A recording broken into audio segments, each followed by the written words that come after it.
questions left. Do we really have to change? Will we change? Can we change? We don't know what this future will bring. You have to give back to that which is given to you.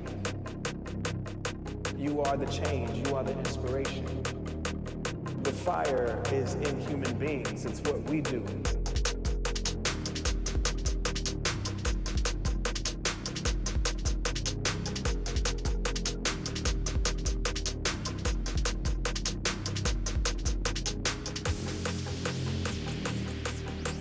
When we humans use technology wisely,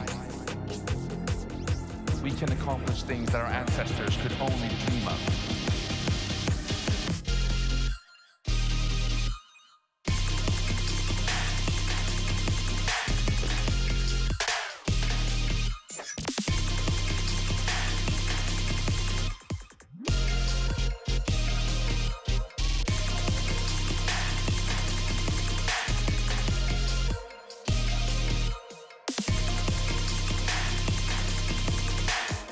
Maybe we don't have the will to change.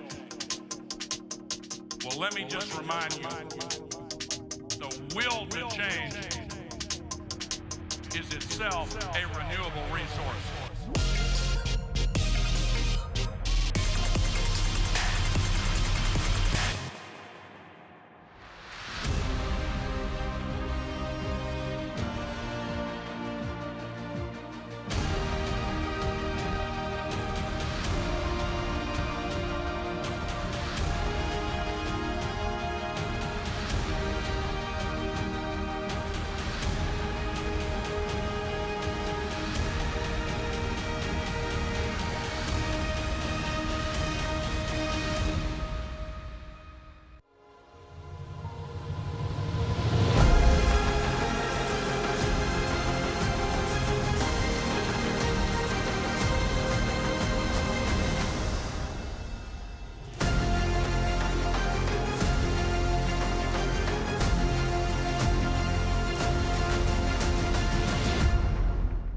Please give a warm welcome to your host, Web Summit's Head of Startups and Investors, Ricardo Lima.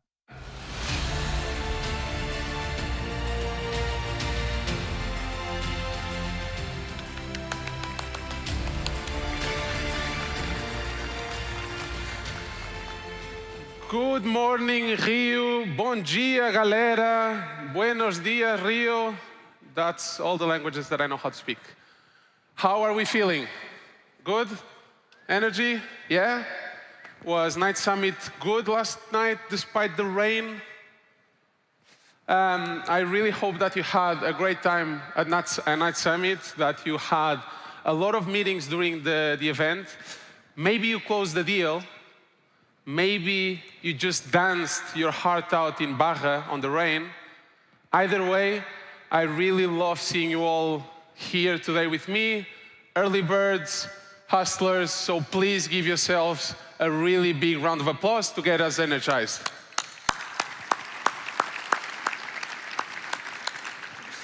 Now, this year is extra special. Not only it's our third year here in Rio, in this amazing electric city, but we officially announced that Web Summit is staying in Rio for 5 more years. Yes, we're not going anywhere. This city, this energy, this community, it's home for us now. And that community, it's massive. We have 34,000 attendees coming to Rio de Janeiro this year from more than 100 countries, from all across Latin America and far beyond. We have people from the US. Anyone from the US in the house? From Portugal, from Germany, from Brazil maybe. Woo! From Argentina, Chile, Canada, the UK, and so many more. You're all here because you believe, like we do, that LATAM and Brazil is one of the most exciting tech regions on the planet. From fintech giants like Nubank and CloudWalk, to rising stars in AI, logistics, health tech, gaming, content creation. This region is exploding with innovation. And Web Summit Rio is where that momentum comes to life. Now, if you haven't done already, please download the Web Summit app. It is your best friend this week. You can plan your schedule, you can get notified when your favorite talks are about to start, and connect with speakers and attendees that you've been dying to meet. Oh, and yes, all the details about tonight's Night Summit are in there too. And of course that we've got 5 tracks rotating each there here at Rio Centro. Center stage, where you all are, is where the magic happens. But please don't miss out the Marketing Summit, the Creative Summit, the AI Summit, Fintech Summit, and one of my favorite ones, our interactive stage, the Experience Summit, taking place today and only today. That stage is all about you. You get to ask the questions to some of the most exciting speakers that we have here with us today. So please make sure to check it out. Now today is a big one. On center stage alone, we've got speakers from IBM, Grok, Notco, Amazon, Microsoft, Anderson Horowitz, Google Cloud, and the semifinals of Pitch, our startup competition that's become the launchpad for global success to many of the startups. So let's dive in. It's day 2, and let's make it count. Web Summit Rio, are you ready? So much energy. Are you ready? Let's go. So, thank you. First up, we're diving into one of the most urgent conversations shaping the future of work. AI agents are moving beyond simple prompts and starting to act on their own. That means big changes for how we work, learn, and collaborate. So how do we stay ahead? How do businesses adapt? And what does it look like to work side by side with AI? To unpack it all, we've got leaders from IBM and Grok here to share how we can thrive in this new AI-powered world. In conversation with Michelle Castillo from TIWWG, please put your hands together for Chief Impact Officer at IBM, Justina Nixon St. Hill, and Field CTO at Grok, Chris Stephens.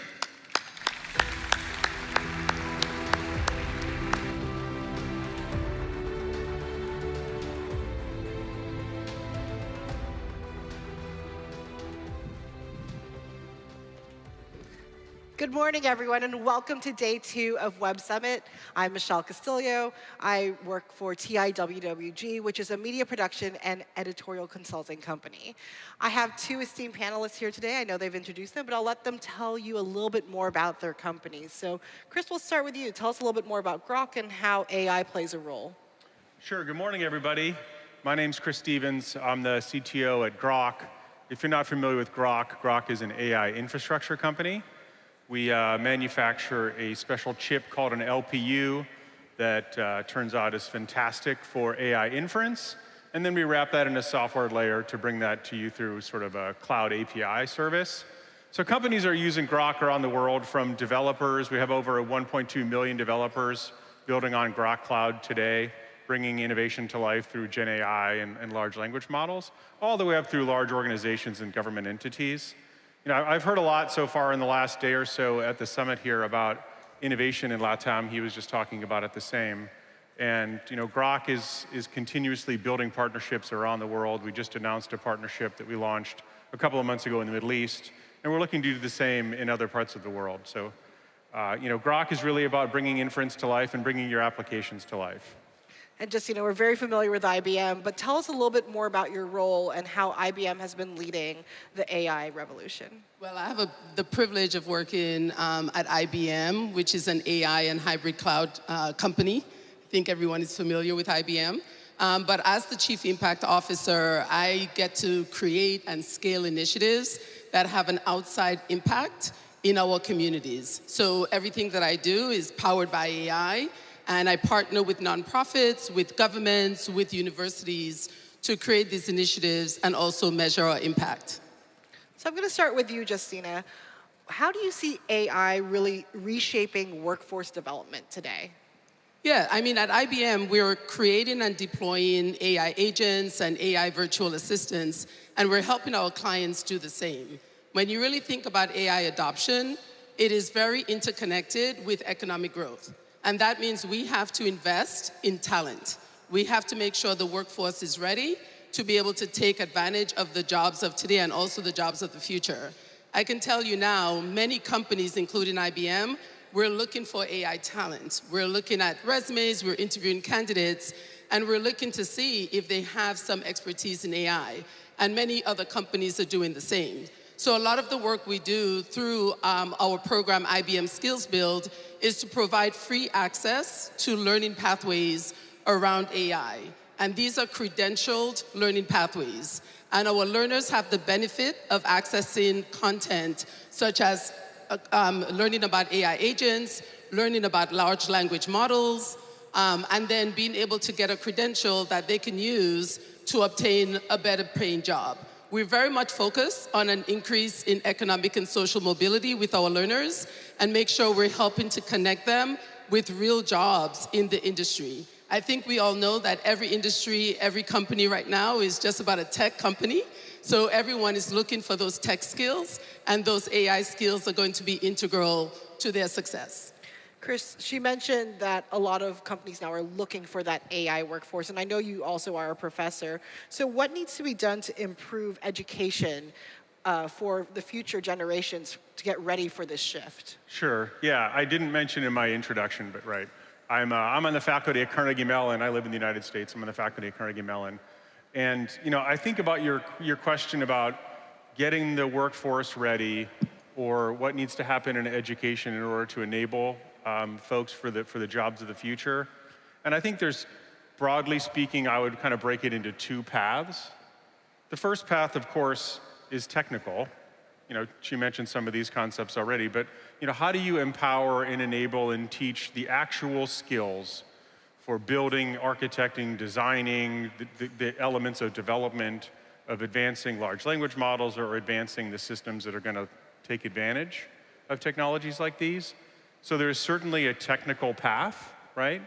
I probably would begin steering people away from just hard coding as a job. We're seeing, whether it's vibe coding or coding assistance, that a lot of the sort of rote work of coding is certainly something that I think is on its way to being automated away.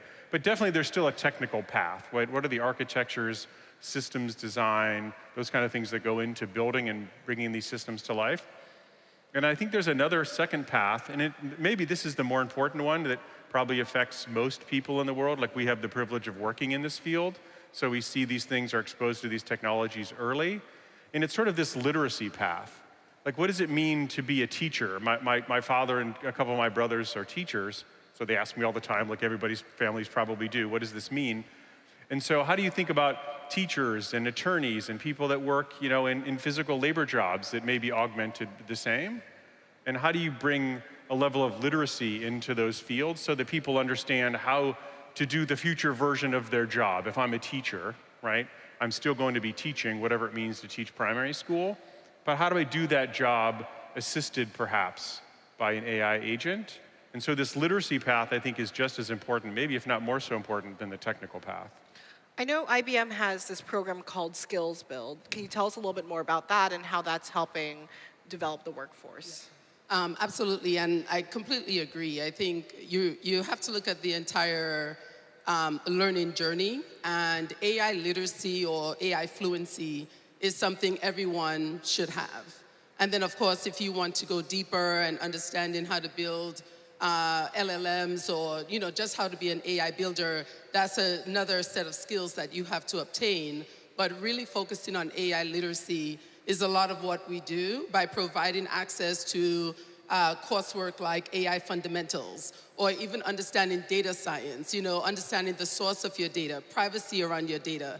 AI ethics is another one that's in demand. Do you understand how the AI was created? Do you understand how your data is being used? So understanding the fundamentals of AI, also around your data, around AI ethics, those are the types of training courses that we have on IBM Skills Build that is made available for everyone. But again, we partner very closely with universities and with nonprofit organizations to very specifically bring this type of training to their beneficiaries, because we want to make sure that we're not only creating the next talent pipeline, but we're not leaving anyone behind.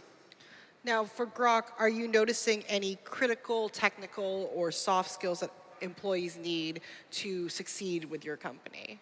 Yeah, for sure. I mean, like I said, Grok is at the end of the day, it's like an inference cloud, right? So just so we're all level setting, companies like OpenAI, Anthropic, Cohere, Meta, these model builders, IBM, have spent the last couple of years training these models, just so I want to make sure we're all on the same page in terms of some terminology. Training these models, teaching them, helping these models learn, right?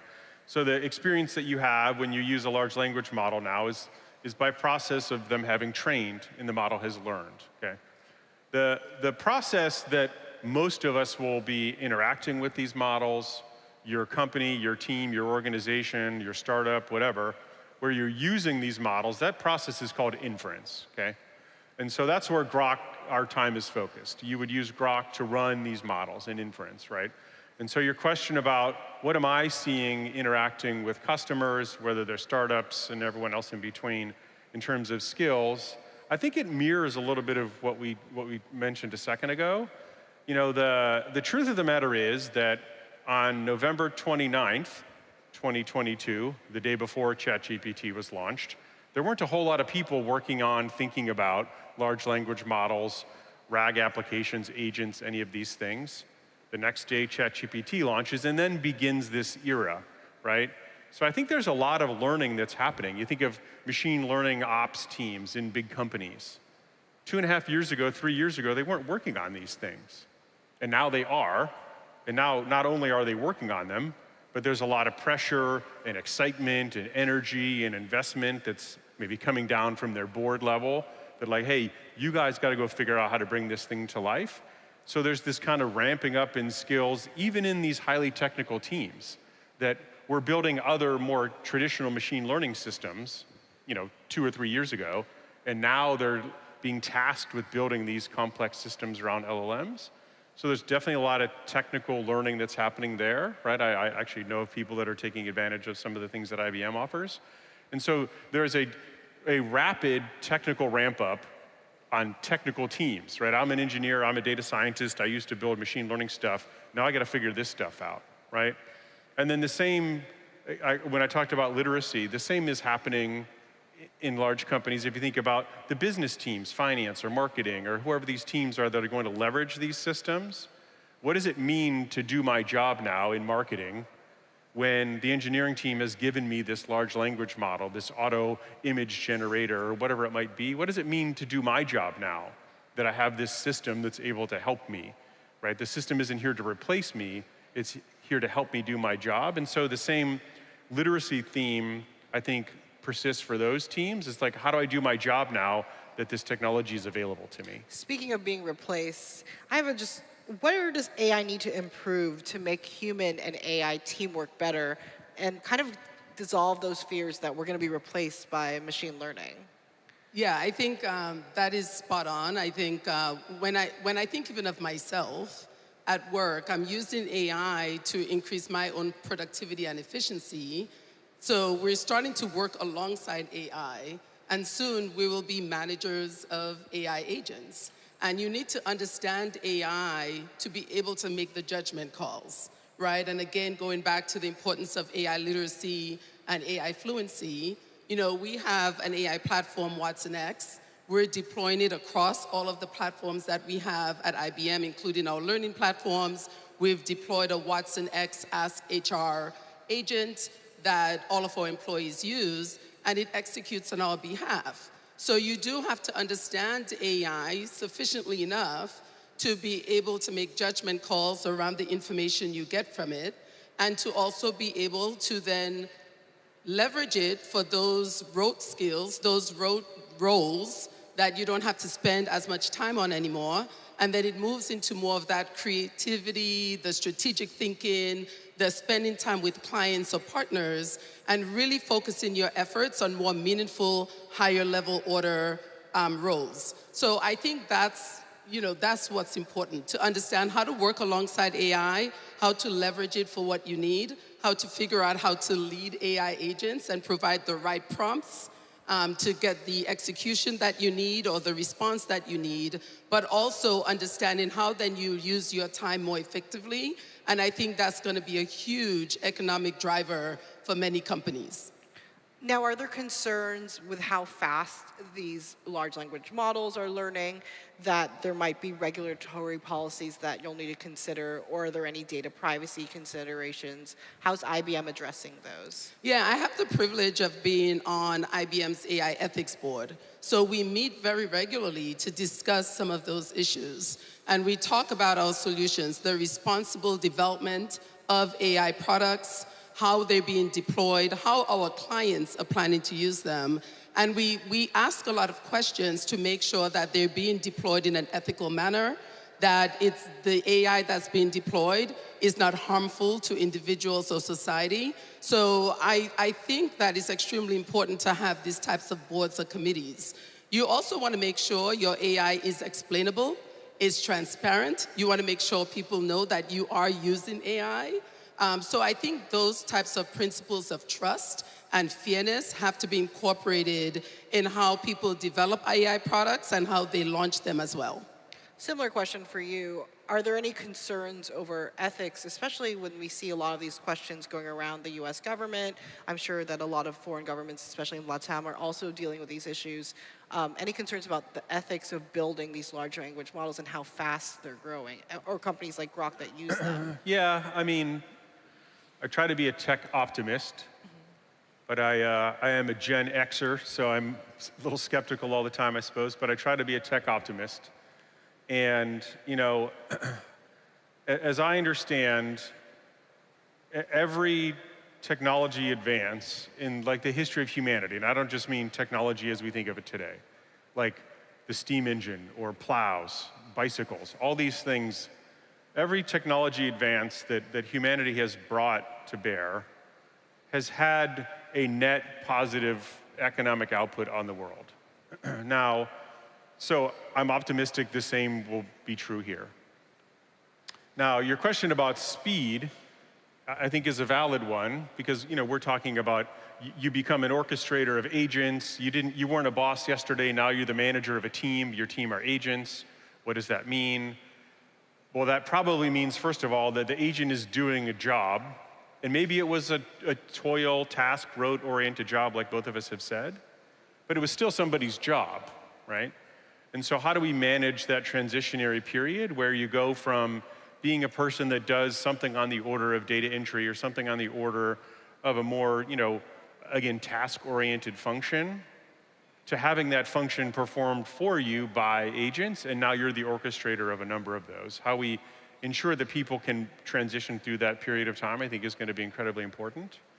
And then when you look at the kind of ethics side of it, cultural bias side of it, those, of course, are also incredibly important questions.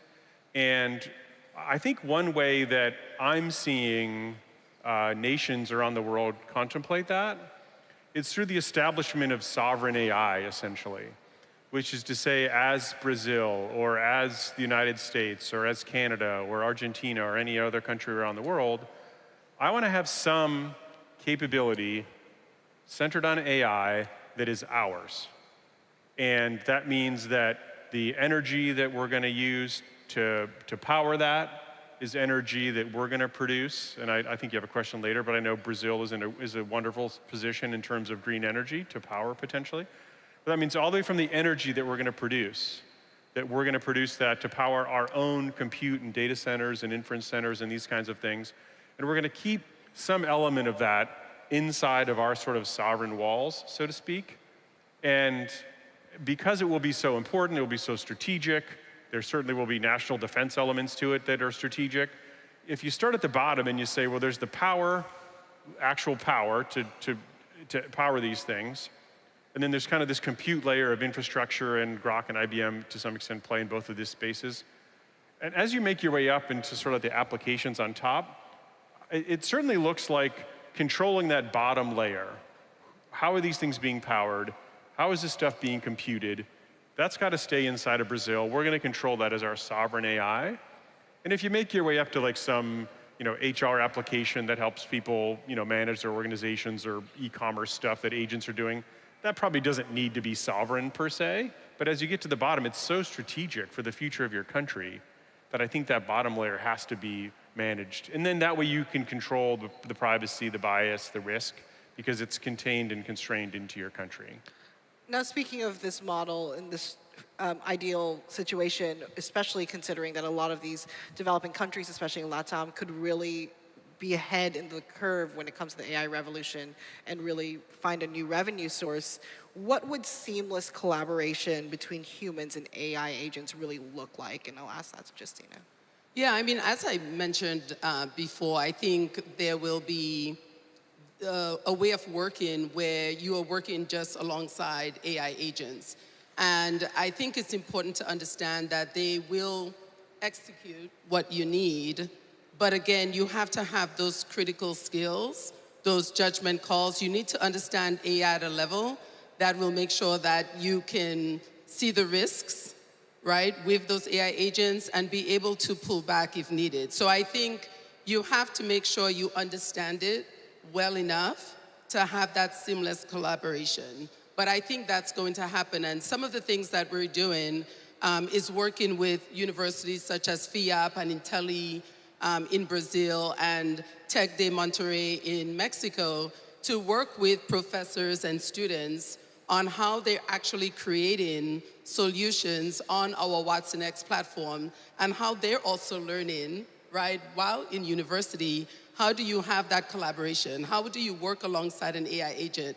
How do you better understand AI deeply? Because that's the world that they're going to be living in once they leave university. And then we're working with organizations like Instituto de Caldera to do the same thing for youth in their innovation hub. So I think it's critical that people start understanding what it means to work alongside AI, what AI really means, and to build that AI literacy and fluency, because they're still going to need to make the right judgment calls and have those critical thinking skills to be able to collaborate very closely with an AI agent in the workforce. Very curious, you have a lot of programs in the LATAM market. Why focus specifically in this region, especially because now we're here in Rio? Well, yeah.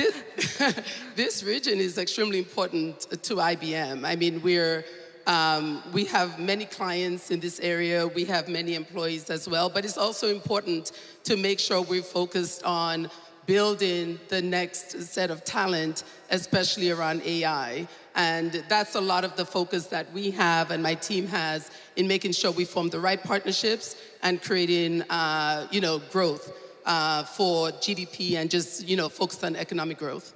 For Grok, why put a focus on the LATAM market? Or Yeah, this does answer your question, but it also touches on your previous question about the developing nations and LATAM maybe in particular.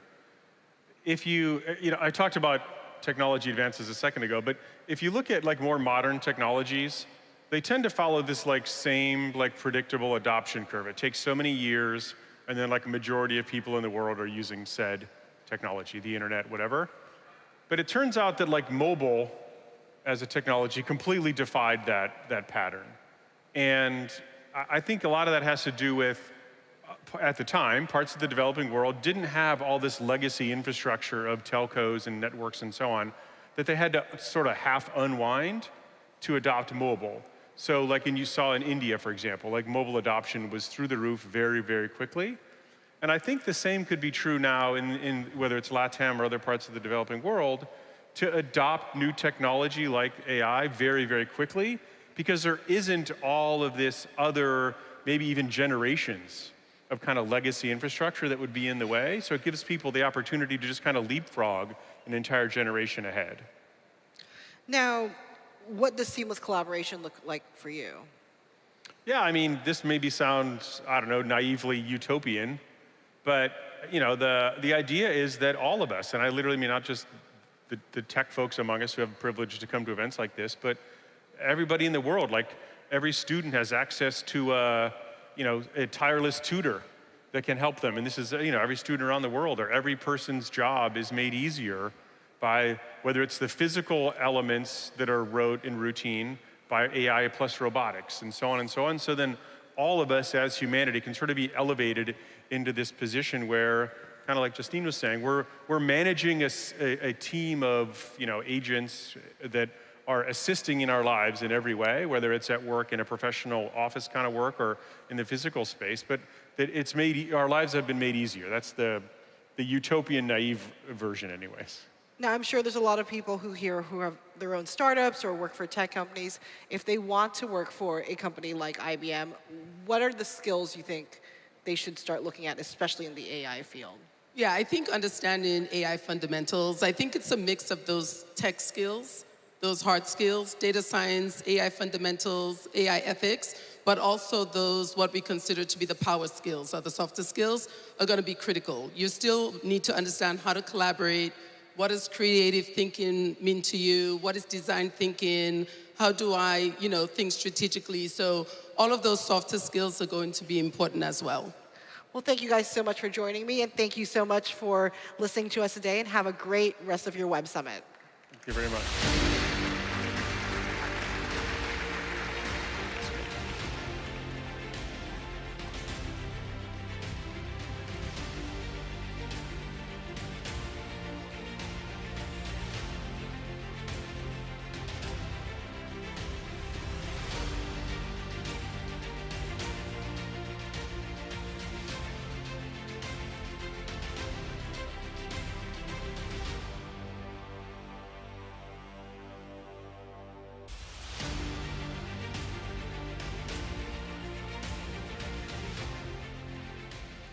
What a great start. So, our next speaker is one of the region's most respected investors. As a managing partner of Kazek, he's helped shape the startup ecosystem across Latin America, backing some of the most exciting companies of the last decade, from Nuvenshop to Quinto Andar to Creditas. Today, he's here to unpack what he calls a tale of two cities in venture capital, a world split between AI and everything else, growth and profitability, seed and late stage. How are these divides shaping the next wave of funding? And where should founders be placing their bets? Let's dive in. In conversation with Luciana Magalhães from Reuters, please welcome Hernan Casá to the stage.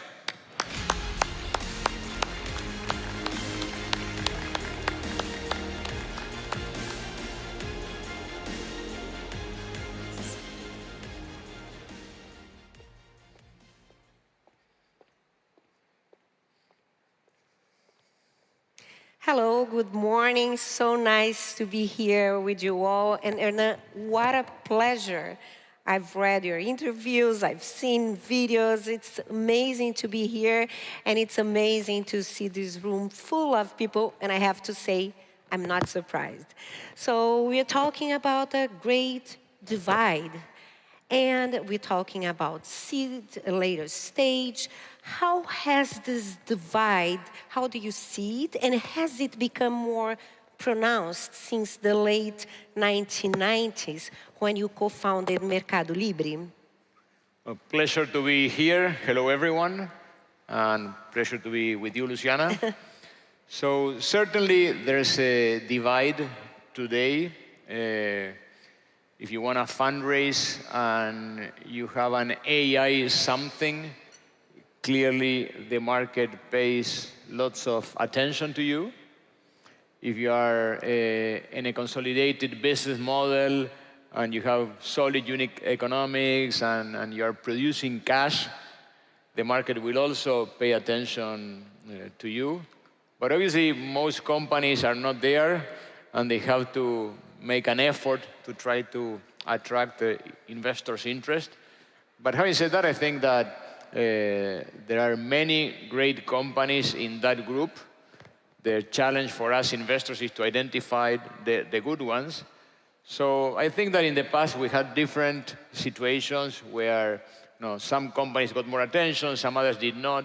We as investors try to understand really what the essence of a good company, a great team, a great business model, sustainable competitive advantages, and try to look for that. Certainly some of that can be created with AI. Certainly if you already have a solid business model with positive unit economics, that may show the market that you're already there. But I think it's a great market to be building companies on. So it's never been easy to be an investor. It's never been easy to be an entrepreneur. But I think these are great times to start companies. Very interesting. And I was reading in your website that sometimes you invest in a company when it is only a promising idea. Sometimes you invest later. So how do you decide what is the right entry point? And I think a lot of people here probably want to know, how do you choose the companies you invest in? What do you look for? So certainly, as you said, we invest since very early, when a company is maybe just an idea on a paper, all the way to public companies. Our sweet spot is typically Series A. We like to invest in companies early, partner with the entrepreneurs, and help them build their companies over time. We've been together with companies for more than 10 years now, and we like that journey. Obviously, most of the work is done by the entrepreneurs, but we like to be close there, giving advice, helping in some areas, and hopefully being part of that story. We like Series A because when you go and try to look at the company and analyze it, you already have a product, you have some clients using that product, you have a small team that you can see how they interact with each other. So those are the things that we like to see. But having said that, sometimes if there's a sector that we like a lot, maybe a founder that somehow we admire or have had a relationship with before, we invest earlier when the company is ready to be launched. And sometimes we look at the company in the Series A, we like what we see, but we have some doubts on the business model. So we prefer to wait on the sideline, and maybe when the company goes back to the market for the Series B, that's when we invest. So how do we decide? It's case by case, but obviously the driving factors are a great team, a solid business model that eventually over time can create sustainable competitive advantages, and a large market, right? So eventually, if you end up building what you're dreaming of, the price is really large. And I would like to read here a small part of an interview that you gave to a Brazilian magazine in 2023.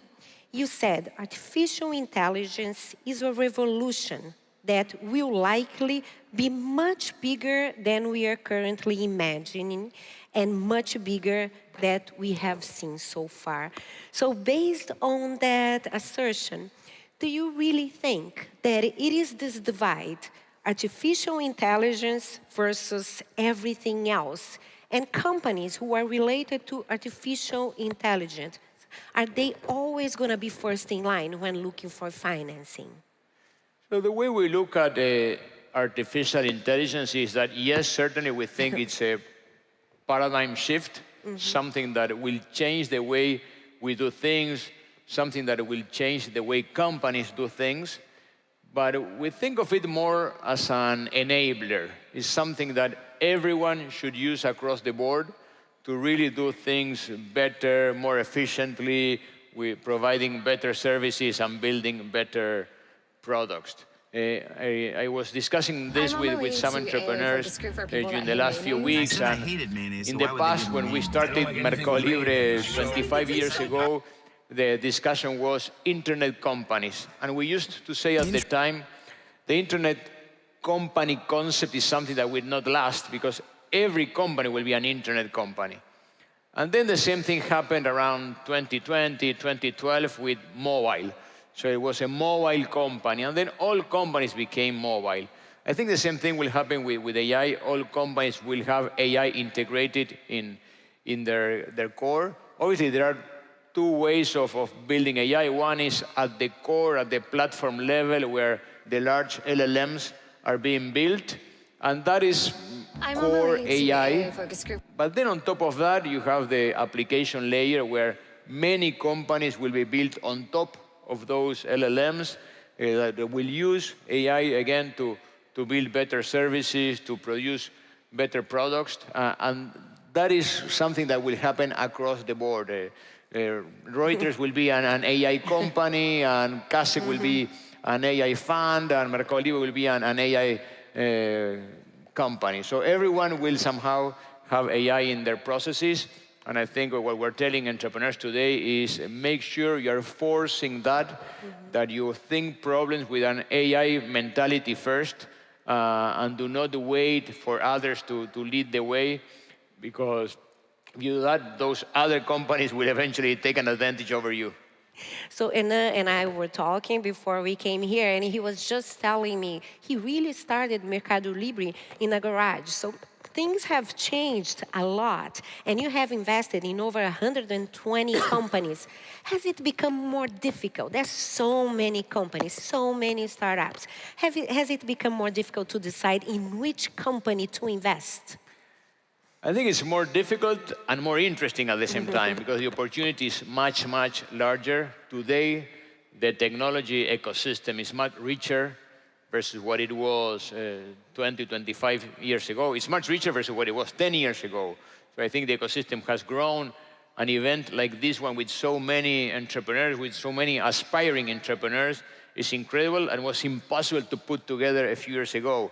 So clearly, it's more difficult, but for the good reason, right? Because now we have more companies to choose from, and therefore we need to make an extra effort to try to find the right companies in a group of many more companies.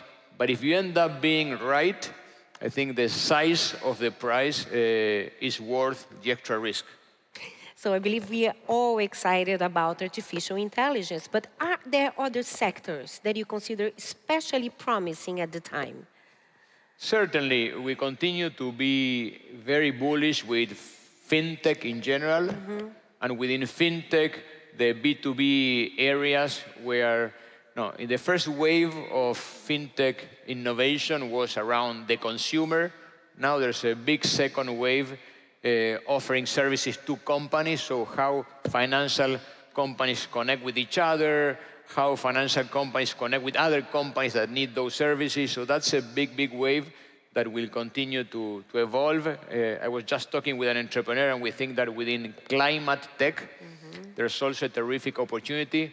And Brazil, in particular, has a key position in the world to be kind of the center of this revolution. Obviously, we're all very sensitive to the challenges we have in terms of the climate situation. And we believe that that situation will be solved not because we will stop consuming energy, but because we're going to find better ways to produce energy, and also ways to somehow counteract what we do with energy. So carbon credits, what Mombac is doing, for instance, here out of Brazil, I think it's very relevant. So those areas are certainly very interesting. On top of that, there are many opportunities in healthcare. There are many opportunities in education. There are still opportunities in B2C fintech. So I think that there are many sectors that are quite interesting. But as we typically say in Kasek, at the end of the day, the entrepreneurs are the ones that tell us where the next big opportunities will appear. So you have invested in amazing companies that have grown a lot. We talk about WellHub, Nubank, Logi, but are there companies that you invested that didn't do so well? Were there failures? And if so, what have you learned from those? Certainly, the venture capital business is one where you have to be right, very right, just a few times. That means that you're wrong most of the time. And being wrong is part of the game, and there's nothing bad about it. You have to accept failure to produce innovation, to try to produce a revolution. The only failure that is really painful is when we feel that the entrepreneurs did not put all the effort. In most cases, the entrepreneurs do put all the effort, and they do what is possible to try to make their dream come true. But obviously, what you're doing is trying to build the future. You don't know exactly how your technology will work, how consumers will react to that technology, how competitors will react to what you're doing. So there are many moving pieces that make success a very challenging thing. But that's part of the game, right? Is to try to make the impossible happen. And we're happy when that is the case. Again, sometimes it's easier to read things on a Monday morning than doing that on a Friday evening. And therefore, when we're placing our bets, it's Friday evening, and we need to see what will happen in the game afterward. But it's part of the game again. And by the way, also in those cases that had been successful, we're also a failure in a way of predicting the future. Because in the case of Nubank, for instance, we invested when the company was a PowerPoint, going back to one of your first questions. And we thought that eventually, if David could put his business plan together and be somehow successful in his idea, he was going to build something relevant. But we did not think that it was going to be as relevant as it became. So it's really something challenging to imagine the future. So we learn from our failures, but also from the successes, right? And from the successes, what we learn is that the effect of compounding growth over time is really hard to measure. The case of Mercado Libre, right, is a company that is worth more than $110 billion. Did we believe that that was possible 20 years ago? No, we did not. So it's an industry where you have to remain very humble all the time and learn from successes, learn from failures, and readapt your thinking. And we are talking about Nubank. Nubank was the last Brazilian company to do an IPO. It was at the end of 2021. Many companies, many tech companies, Brazilian tech companies are interested in going public. Some of them are interested in going public in New York, but the market has been closed here and also difficult in the US. How do you see the prospects for those companies? Do you think that maybe in the medium term, there's going to be a chance for them to launch shares in New York? And do you think investors are interested in those companies?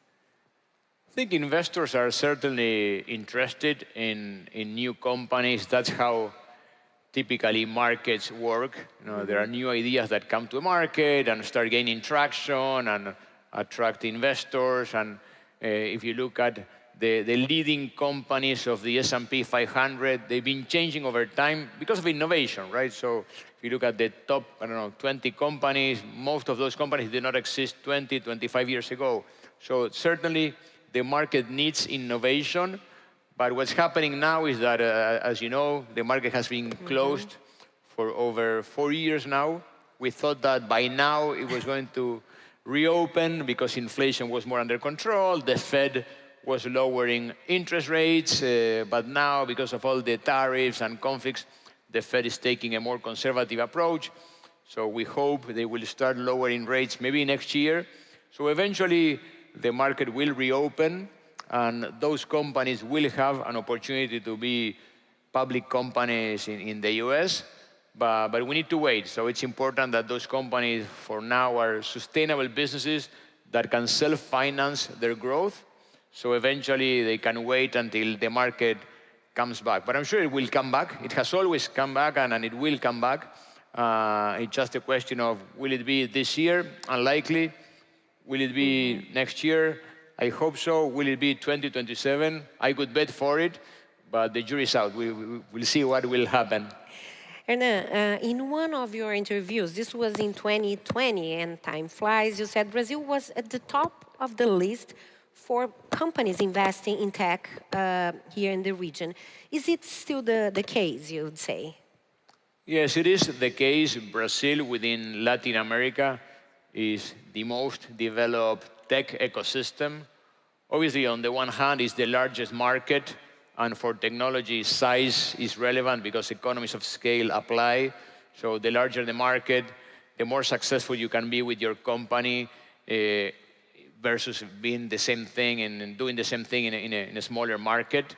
So yes, it is the case. But then also Brazil, because of what has happened over the last few years, it has become richer in terms of number of entrepreneurs trying to do new things, number of employees that are leaving companies like Nubank and Mercado Libre and trying to start new startups. So there's a rich ecosystem. Investors pay attention first to Brazil and then to the rest of the region. So the region, as I said earlier, has evolved very positively over the last years, but Brazil in particular is the market within Latin America. Hernan, our time is almost ending. We had so many other questions, but I have a last one that I have to make. I mean, I think you have been very successful, and people would like to know, what is your best advice for anyone who is investing in tech right now? So I think in general for the audience, it's follow your dreams, really try to find something you're passionate about, try to find a relevant problem, and more importantly, have a solution you believe in and focus on it and be patient on it. I've been talking with many entrepreneurs over the years, and in particular, again, as I was an entrepreneur myself, sticking with the problem, if you've chose the right problem, is very relevant, and eventually over time you'll build something large. But entrepreneurs on the one hand have the capacity to focus on something and get passionate about it, but at the same time they are very impatient. So you need to control impatience so you can focus all your energy on solving that one problem, because what I've seen is that big solutions are built over time, again, with the compounding effect of working and working little by little on the same issue. And eventually, those little layers that you put daily on top of that business idea ends up producing gigantic results. So follow your dreams and be patient. Thank you so much. It was such a pleasure talking to you today. And you all, thank you for being with us today, and hope you have a wonderful day here at the Web Summit. Thanks a lot. Thank you, everyone. Thank you, Luciana. Thank you, Hernan. It was a pleasure. Pleasure. Thank you.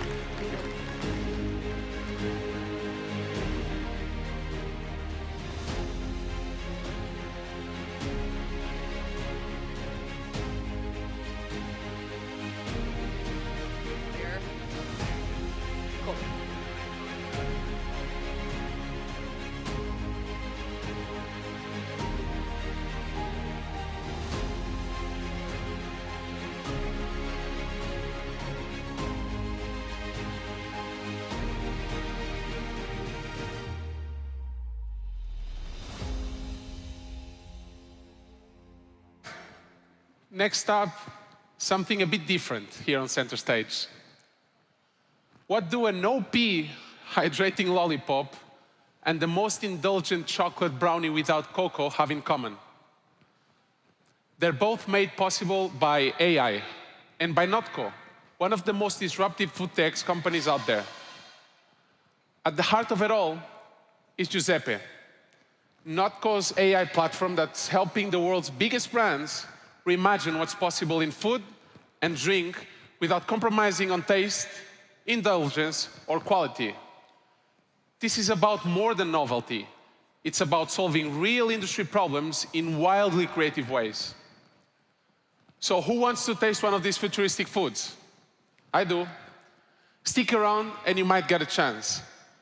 Please welcome to the stage founder and CEO of Notco, Matthias Muchnik.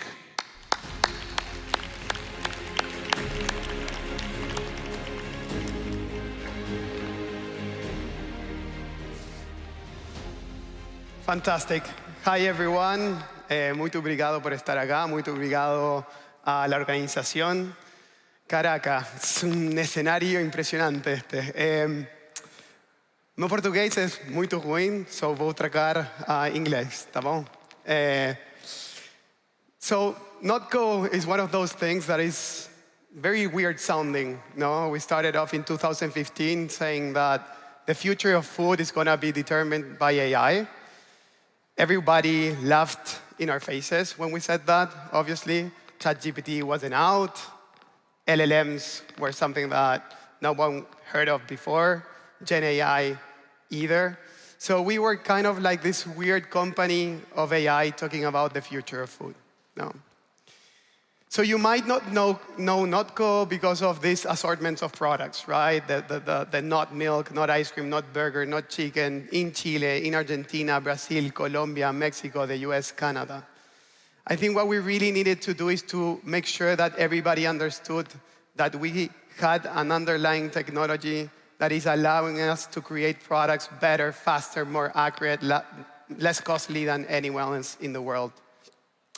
And everything was due to Giuseppe. So Giuseppe is an algorithm that is allowing us to predict which combination of plant-based ingredients should result in the same sensorial experience as a target product. For human beings, it's very hard to understand that the composition of, let's say, pineapple and cabbage can create the taste of milk. And it actually does, right? Because an algorithm can actually predict that the chemical interaction between those components generate lactones. And those lactones are very similar to what we taste and smell when we actually take milk. So for us, technology and AI was very important to create in 2015. As I said, one of the most important things in the world is what we eat. The future of humanity depends a lot on what we eat today, but mostly what we will be eating in the future. What is that? We have no actual idea. So the way we are doing R&D in food is two guys in a lab coat in an experimental kitchen doing trial and error and reading research papers of 1970s on how to apply a combination of ingredients to generate certain taste, textures, smell, and colors, right? So nothing incredible can come out of a technology so obsolete in something that really matters most to the future of humanity. So we were in a world of consumer goods. The competition is absolutely fearless, right?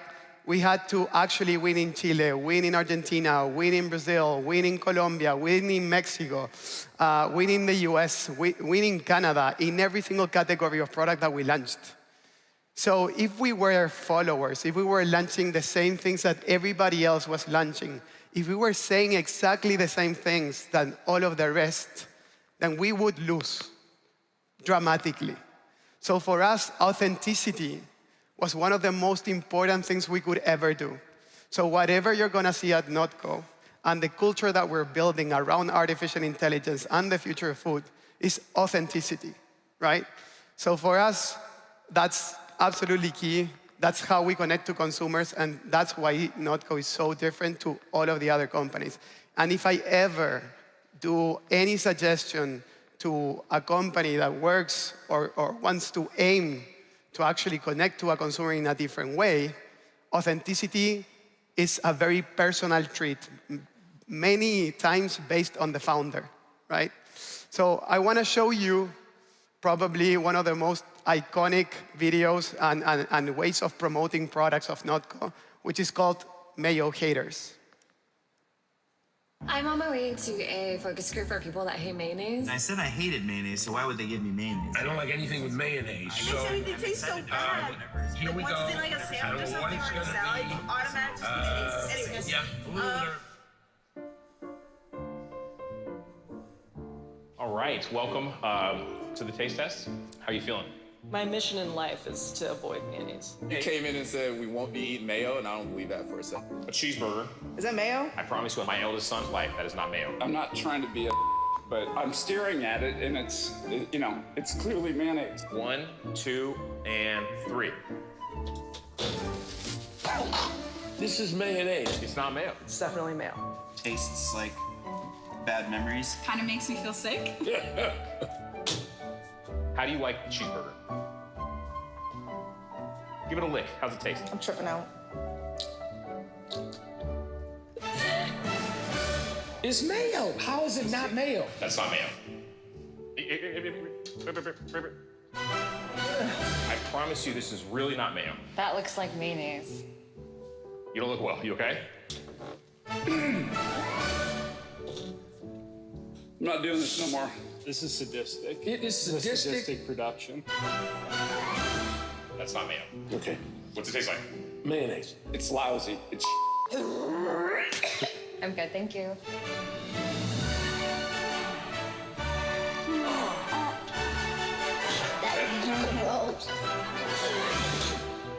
cut.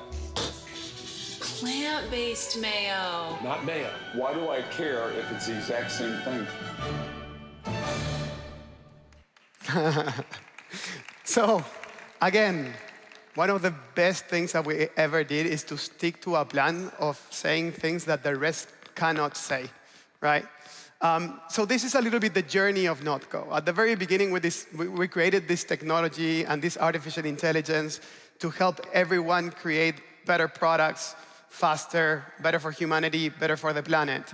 But in 2015, every meeting that I had with another food company, they would say, what the hell is going what's the space of AI in the food industry? Like it's inconceivable, right? So we had to go the long way. We did an evolution. We launched mayo, ice cream, burger, chicken, Chile, Argentina, Brazil, Colombia, Mexico, the US, Canada.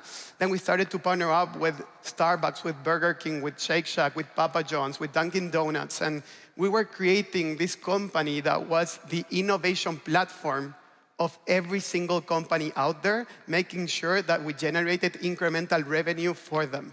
So just to name an example, Starbucks today sells 78% of their drinks cold and not hot. So the company wasn't ready for that demand. The product assortment wasn't ready. The margins of those products were also very different in hot and in cold. And they asked Notco to actually create a plant-based milk that foamed in cold. And today, we're in more than 2,000 stores at Starbucks solving exactly that problem, right? So then, all of a sudden, Kraft Heinz came in and said, guys, you have everything we don't, and we have everything you don't, right? We had the technology and the R&D, they had the scale, the commercialization, the distribution, the logistics, absolutely everything. So they said, why don't we create the Kraft Heinz Not Company? And we launched not mac and cheese, not Philadelphia cream cheese, not Kraft singles. And for the first time, Notco was actually putting its technology out there to other companies. And we launched it. So what Kraft Heinz took to do in 3 years to develop one category, we launched 8 categories of products in 1.5 years together, right? That was exactly the power of transformation of artificial intelligence in the consumer goods industry.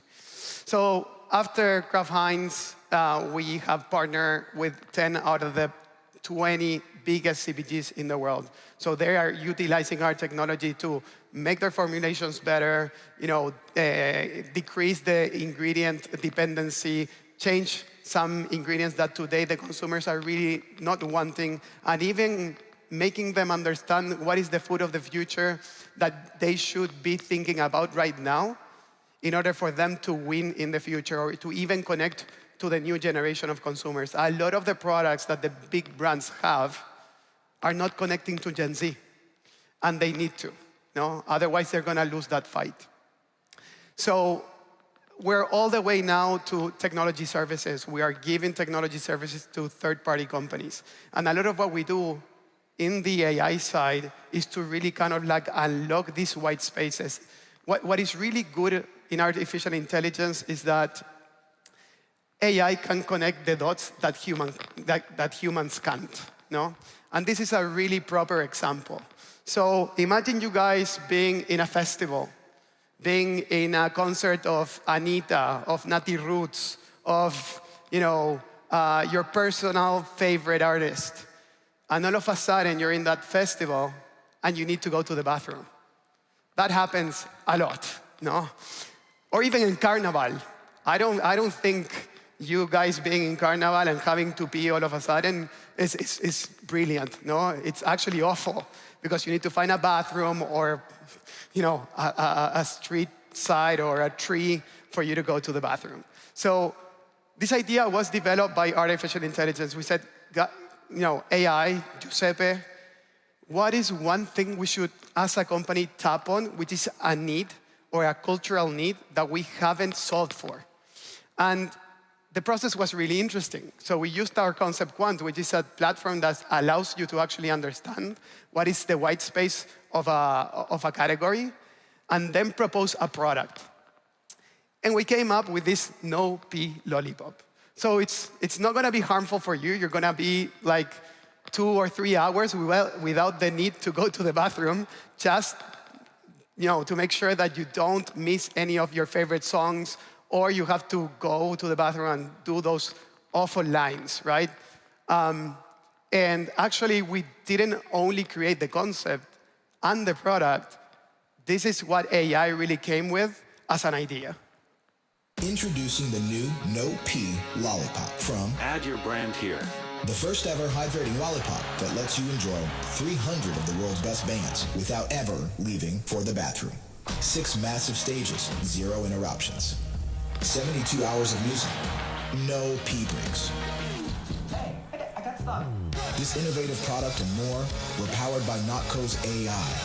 They could be yours. Be the first CPG to own it at notco.com/notrambit.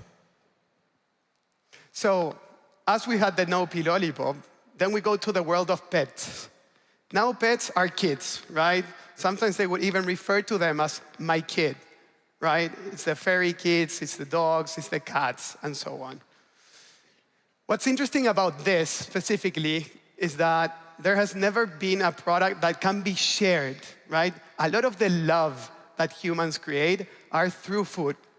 What if we created a pet-friendly snack, a snack that can actually be eaten by the human and the dog, right? So you would create this kind of like amazing moment that, sometimes it's so often that, our dogs would actually go under the table and they would put those like puffy eyes, and it's impossible to say no. And then you give them the food, and then they feel like shit, and then it's your problem because you need to pick up that, not so comfortable, debris of the dog. So we created something that is incredibly good for the humans and incredibly tasty for the dog as well, without being harmful nutritionally for the human or the dog as well. And obviously, I think this is my favorite product that came out of the artificial intelligence side, which is Stay Awake popcorn.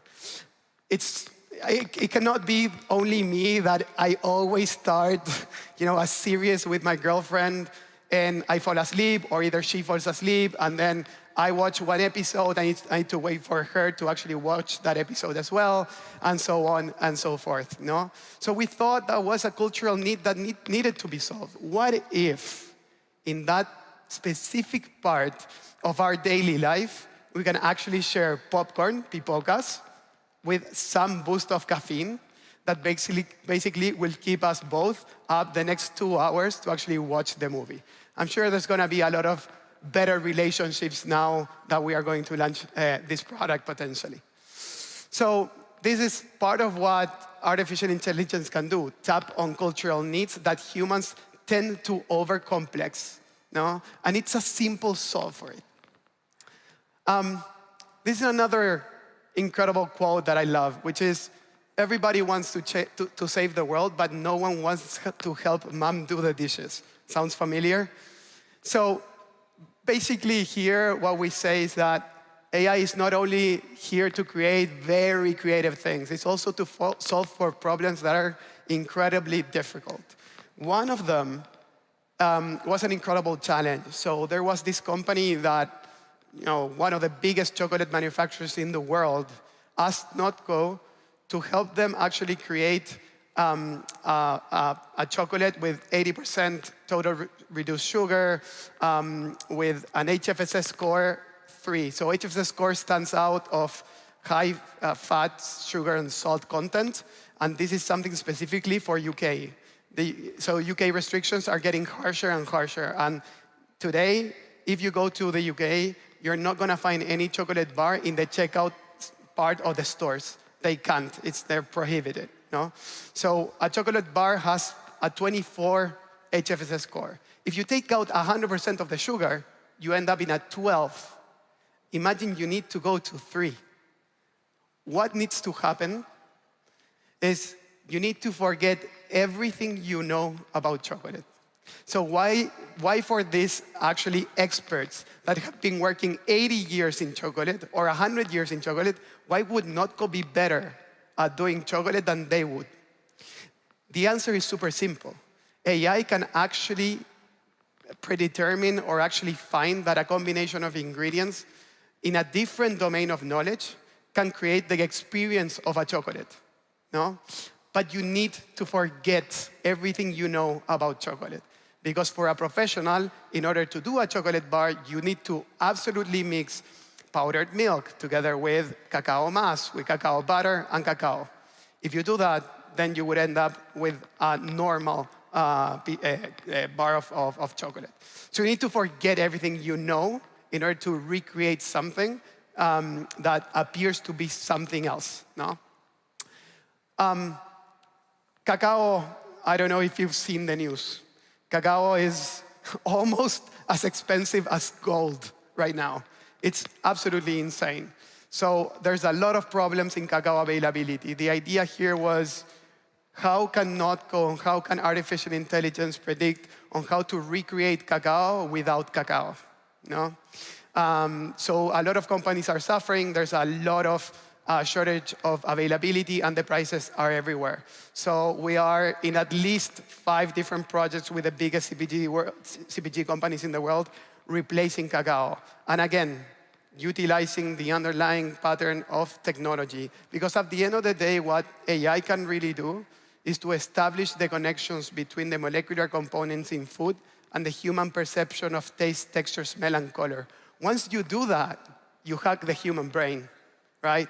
So you can, in a computer, predict if someone is gonna like or not a product concept that you created. Those are called digital twins. And we hear a lot about these digital twins, but it's really hard for us and for the industry itself to create digital twins predicting what they will feel if they put a product in their mouth, because everybody's different as well. So as much of data and formulation data connected to overall experience we have, the better. And maybe I'm gonna end up with this. So a lot of these industries are governed by marketing, and a lot of your protein, your favorite protein shakes or your best, protein bars have more carbs than protein, and they should be called carb bars or carb shakes, no? So we did go directly into this category. You can find this everywhere in Brazil, in Chile, in Argentina, in Mexico as well. And actually, you're gonna find it as you as you go out. So we had some samples outside. So when you leave, make sure you grab one of them, and you're gonna, for the first time, maybe taste what artificial intelligence can do in an actual project, in an actual product. So, muito obrigado. Eso fue todo. Valeu. Ciao.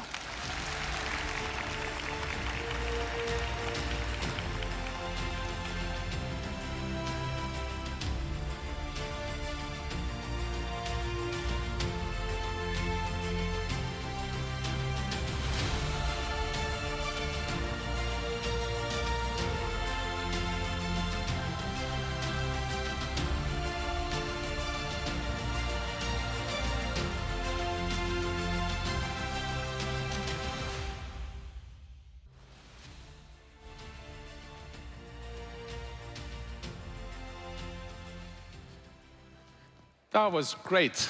Kind of got me hungry. So from food tech now to fintech. Fintech is the most active startup sector in Latin America. But is it really changing the game? Or is it just shaking things up? This talk dives into the heart of the debate. Can fintechs truly deliver financial inclusion, or are they just the latest wave of disruption? We'll hear now these startups are rewriting the rules of finance, reaching underserved communities, and pushing traditional banks to innovate or get left behind. Let's dive into the future of finance with the leaders building it from the region and beyond. Please welcome CEO of Neon, Fernando Miranda, and CEO of Zeps, Mark Lenhart, in conversation with Lucinda Shen from Axios.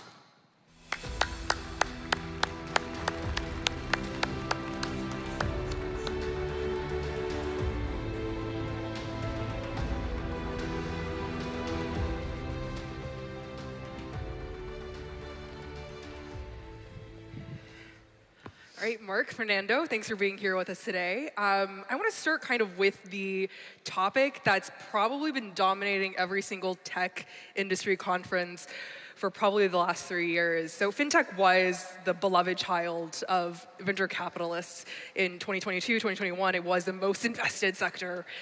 Now AI has replaced that. So as folks in the fintech scene, I'm wondering, how do you look on the AI craze as kind of the former favorite child, and now you're seeing the money flow elsewhere? That's a very good question. I think, you know, the revolution of the fintech, I'll call it the second phase, has just started, right? The first phase, we basically brought a lot of financial inclusion. We got the monetization, the digitalization of the different players. And I think AI, even though it becomes a hype word, it has clear a value added, first from a financial inclusion and cost reduction, and then monetization towards improving the hyper-personalization to provide agents for in a way, that democratization for customers that will no longer have the ability or the need to provide a particular product. You agree? Absolutely, and I love and respect my investors, but they aren't my customers, and we have, I'm a little bit biased, some of the best customers in the world. These are hardworking people that are looking to send money, moved halfway across the world and want to send money back home. And the promise of fintech has never gone away for them, and inclusion. And if anything, AI is only making that stronger. And so while things may be sexy, not sexy for a while with investors, I can tell you for my customers, fintech is very much sexy and making their lives better each and every day. Do you think at one point that like the funding will come back to fintech and that it will be the favorite child again at some point in the near future? I've been doing this for 25 years, and it definitely goes in and out. So I think it will funnel in and out. You're seeing a little bit of that right now with stablecoins, the new hot topic du jour in the industry, and there's certainly some promise in moving money cross-border with stablecoins. We last week announced a partnership with Circle Payment Network and are really excited about the promise there. And so I think you'll continue to see new innovation in fintech. I mean, ultimately, money drives the economy, and there are many things that will continue to help innovate around there, and AI is certainly one of them. We're starting to see the promise of AI both in reducing costs, but more importantly, really improving customer experiences. Yeah, I'm curious about stablecoins for a second, right? Because this is kind of being billed as the next big thing in fintech, especially after Stripe bought Bridge for about $1 billion last year. And so you guys have different perspectives. Obviously, Mark, you're more focused on cross-border remittances. Fernando, you're more focused on domestic Brazilian banking. Are you seeing at this moment, right, we're what, like it's April, 4 or 5 months, 6 months into this new stablecoin reinvigoration? What are you actually seeing? How is it actually being used, and is it impacting the life of the average consumer, or is this more of a B2B layer thing? Yeah, from my point of view, still stable coins and all the crypto as a technology has not cracked the code into the lower income segment yet. I think it's more into the cross-border, into more the transactions. But I think the technology is being improved and will be very soon, probably around 2 to 3 years' time, 2 to 3 be years. enabled into the digital banking, primarily into facilitating to the DeFi or even all the improvements from a cost-cutting point of view. So for me, it's inevitable that will come, but has not done yet. What do you think needs to happen for it to get to that 2 to 3 years? And obviously, I think the answer probably differs by country as well. Yeah, for me, it's the maturity of a new technology which will naturally evolve.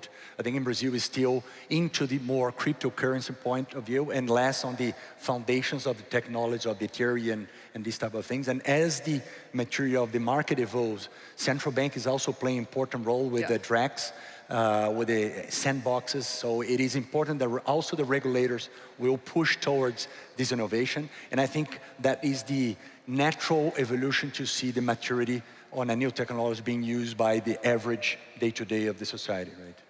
Yeah, that's certainly one of the interesting things. I think we're moving from more of the, I like to say, the bleeding edge to the leading edge with stablecoins.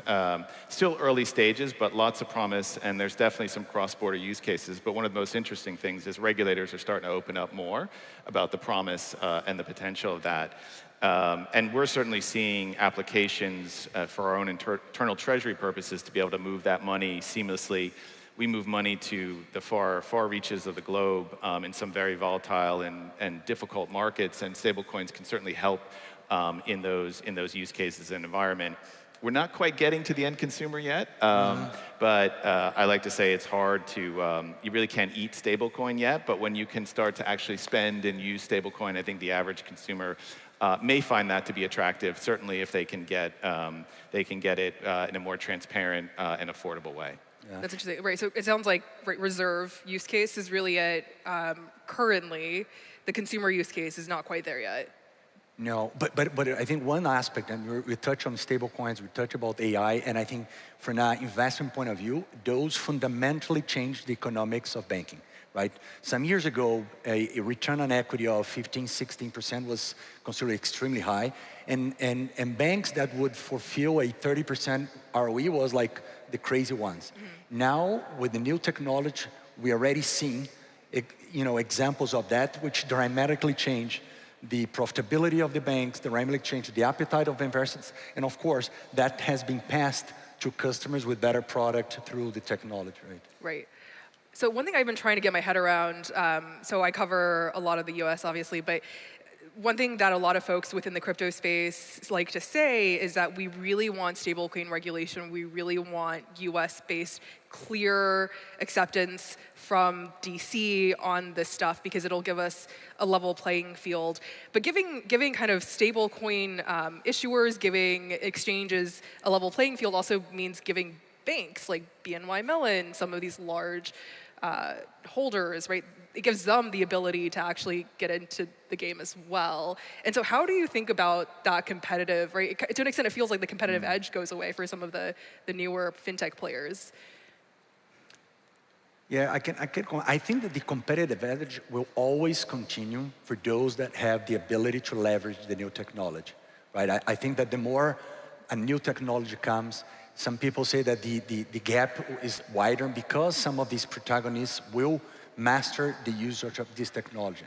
And a metaphor that happened in Brazil was the introduction of Pix, right? Pix has basically democratized and has been maybe one of the biggest success of the financial inclusion history of the world. And in the beginning, some of the hypothesis was these would reduce sharply the competitive edge of some of the big players. And what happened was the opposite. The players that mastered that technology or this product had the ability to do a better product, provide a better service to the customers, and start to grow even more than used to be the past. So I think that is the combination of user vis-a-vis the customer competitive advantage. Right. Yeah, I was just going to add, I think we certainly don't shy away from regulation, and I think that actually makes stablecoins more attractive. What we love to see, though, is clear, consistent regulation. And even if it throws up some barriers to entry, that's fine. We're used to operating in those environments. I fundamentally think personally it also creates a safer environment for everyone to operate in. And so we welcome all of that. And I think that's one of the things that's moving stablecoin from the bleeding edge to the leading edge is those opportunities. But it also will need to be more prolific and more scaled because, as you said, Fernando, like it's important that it's adapted to these use cases, and the real use cases, our customers literally are sending money back home so they can their families can buy groceries, pay tuition, healthcare, and as many of you may know, in the payments ecosystem, you can't just throw another party in the mix. That just raises the cost, increases complexity, reduces transparency. And so I think for a little while, it'll be a bit bumpy with stablecoins as it kind of works its way in. And the more that you can stay on chain and the more that develops, I think there is definitely promise there, but it's not there yet. Yeah, and just add I think one important part of the secret sauce is also how the different agents, the regulators, the partners, the banks collaborate to change the mindset because it's a culture change in terms of the adoption, in terms of the user case for the customers, really see the benefit and not becomes a little bit, difficult or surprised that this new technology will play some harm of it. So it is a culture shift that the society needs to implement in order to have materiality in the adoption. Right. Well, this sounds like this is a further out thing. On a nearer term question, tariffs. I am curious, right? I do hear it's kind of one of these change shifts that's kind of impacting everybody in some way, shape, or form. Even startups that are in the software space are kind of thinking about how they need to prepare themselves for potential changes, whether it be in the economy or to their customer base. How are you seeing folks responding to tariffs? How are you responding, your businesses responding to the potential tariffs? Yeah, that's a great question as well. The business that we operate, consumer banking business in Brazil, focus on the lower income. The tariffs on a direct link does not influence too much, but at the end of the day, the tariffs in the US will change the macroeconomic environment of the world. And in Brazil, for example, will keep the Fed or the Brazilian central bank rate high.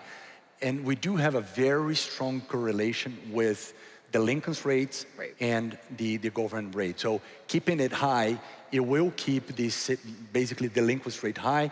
And then as opposed to that, all the banks, all the agents like ourselves will be less risk averse in order to promote credit to the society. So at the end of the day, that in a second order of magnitude, but it will indirectly have bigger consequence for that. Right? Yeah. I'll start off by saying I'm an eternal optimist, so take what I say with a grain of salt. But deglobalization. Look, in our industry, and we serve the 300 migrants around the world. Anti-immigration rhetoric. There's lots that you would say is not going necessarily in our direction, but just the opposite actually happening. I mean, our customers, not only do I think they're the best in the world, they are also the most resilient. And they've moved halfway across the world to get jobs that pay more than in many cases in their home countries, so that they can not only take care of themselves and their own immediate family, but also so they can take care of their extended families. And the payments they're sending back, in many cases, they put ahead of their own rent and their own food costs. And so we're seeing, over the past 20 years, but even over the past few months, steady growth. Even here in Brazil, this is for the last 4 to 5 quarters has been our fastest growing market. So you guys probably well understand how important they are and how they continue to stay resilient regardless of what's going on in the broader ecosystem. Because ultimately, this is all about eating and taking care of their families. Are you seeing any acceleration, actually, of capital leaving the United States? We see ups and downs, but it's really hard to tell exactly where it's going, where and why it's happening. Sometimes it has to do with FX rates. Sometimes it may have to do with immigration concerns. But we're definitely seeing growth over the last few years. Okay. Zooming out a little bit, right? I think within fintech, there's been this broader promise. You can talk to, 1 out of 5 fintech says this. They say something along the lines of, our mission in life is to democratize finance. And this has been true. This has been the fintech lore since 2008, since the financial crisis, that this industry was born out of hatred or at least dissatisfaction of the existing banking ecosystem.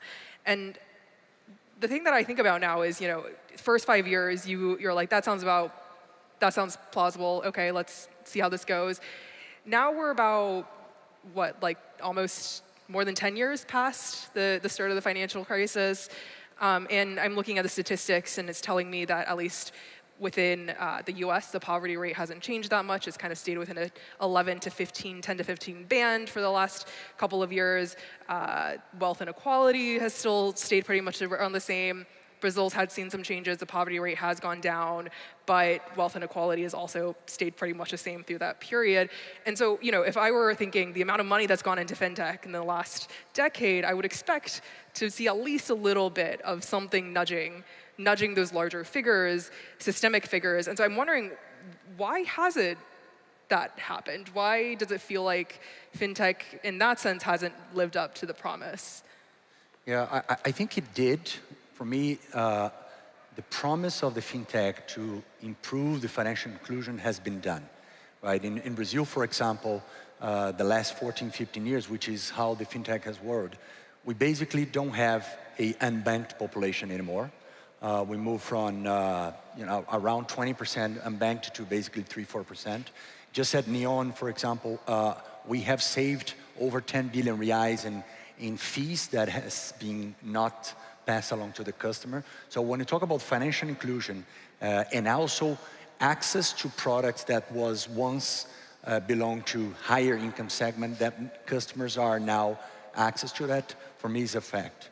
What we still have let's say, a job to be done from the macroeconomic is how to reduce inequality, right? Because I think we're raising the bar on the personal economic development, but the quality is still increasing. I think it's not only a matter of fintech, but it's a matter of technology, it's a matter of macroeconomics, it's a matter of technology, which is something that we'll discuss whether inequality is something that will be narrowed through all these different agents, or we will basically increase the average for the global economy, even though the inequality will continue to increase. Like, as in, it kind of sounds like, to an extent, the statistics aren't telling the full story, but to be fair, wealth and inequality as well is kind of an issue that fintech hasn't exactly been able to tackle quite yet. Yeah, I think the promise of the fintech, again, is to raise the bar, raising the average, providing financial inclusion, and increase the ability of every single human in the world to have access of products that was no longer product. That was the promise of equality was not on the fintech, but I think it was the whole world. And also with technology, with macroeconomic, that is something that should be. Yeah, so I absolutely see it changing the world. Last 10 years, if you rewind 10 years ago, if you wanted to send money from the US or Europe or the UK back to Africa or South America, or Asia, it would cost you anywhere from 8 to 20% of the total value. You'd have to take cash. You'd have to go down to a local, I won't name names, but a local bodega, have money there, have no idea what the FX rate or what the cost is, have no idea where the money was going to show up. Your mother, your family member would go pick up that in one of their local bodegas a day or two later. In many cases, the markets we serve in Africa, you'd have to drive miles, take a bus overnight, sometimes spend the night in a hotel just to pick up money, particularly if you lived in a rural area. Today, at Zaps, through one of our brands, SendWave or WorldRemit, we're delivering that at, in many cases, less than 2% of the cost. It's done instantly. You don't have to leave your couch. Mom gets that money instantly in a digital wallet that they have. They can go spend that money locally. So fundamentally, in the last 10 or 15 years, it really, really has changed. Maybe more outside the US than inside the US, but it's delivered some really phenomenal innovations. And we continue to do that where we're now launching a hospital insurance product. One of our biggest concerns our senders have is dealing with medical issues of their family back home, and so we have a product now in Ghana where you can insure your folks there. So if they have a medical issue, they can have that covered, and they can get it right away into a local hospital without having to pay up front and get that taken care of. So I think you'll continue to see fintech, particularly when it comes to inclusive fintech, driving real measurable benefits to people in their real lives.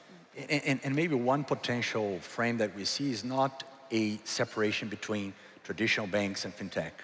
Maybe now what we're seeing is protagonists, whether coming from the digital tech world or whether coming from the banking traditional world, that will succeed in master or leverage new technology innovations towards something that is better. So I think the term of fintech tend to be less of a category and more as who are the winners to leverage technology. Yeah, I mean, I do think it's fair, right? You're seeing, for example, Robinhood popped up and Charles Schwab, a lot of those players, they started going towards zero. Similar for overdraft fees. They're not very popular in the US now, both for legal reasons and also as a result of neobanks coming into the picture. But I mean, I guess kind of going back to that question of like, it's going better outside of the US, but wealth inequality is, we're seeing it widen or stay around the same for the US and some of the more mature markets. Fintech is not the only solution to the problem, but does that indicate that there's almost like a ceiling for what fintech can do when it comes to something like wealth inequality? Was that not what it was trying to solve in the first place? I think, go ahead, I think fintech's trying to solve a lot of things. As you said, that it's not, fintech can't solve everything. I think increasing the transparency and increasing access, it certainly has done and will continue to do going forward. And I think that has had a measurable benefit inside and outside the U.S. in really helping curtail wealth inequality. But there's a lot of things that need to happen to fix that. Yeah. What I would say that fintech could be the engine. Fintech will provide the access or provide the power for the person to strive and to reduce the inequality, right? So credit access, investment access, products that that was in the past not appropriate for that particular. I think with these, especially with credit, there's a big engine in order to reduce inequality. But again, it is still a matter of other agents to put that.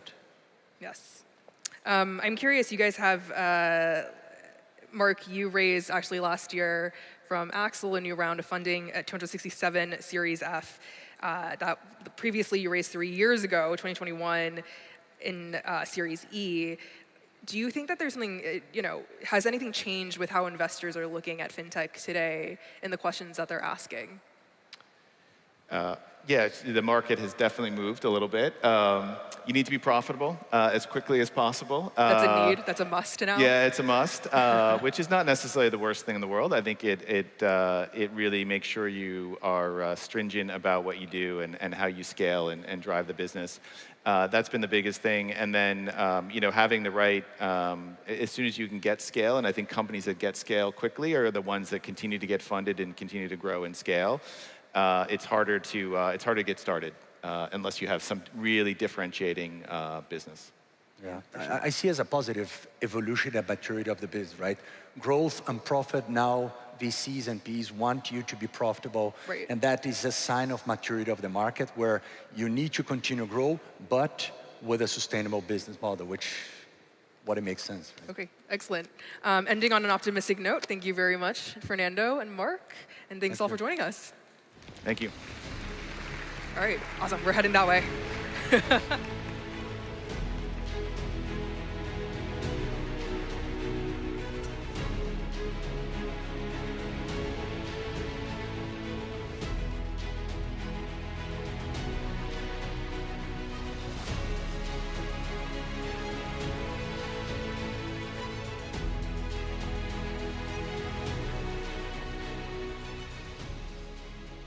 All right. In a world where attention is currency and every company is a brand, marketing isn't just a department.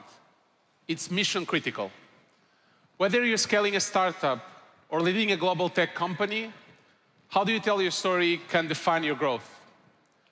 In this session, hear from the marketing minds behind giants Amazon and AB InBev as they share how technology is powering audience discovery, creative innovation, and brand storytelling on a global scale. So pencils are ready. And please welcome to the stage CMO of Amazon Brazil, Camila Nunes, and Chief Direct-to-Consumer Officer at AB InBev, Lucas Hercovich, in conversation with Dan Waitley from Business Insider.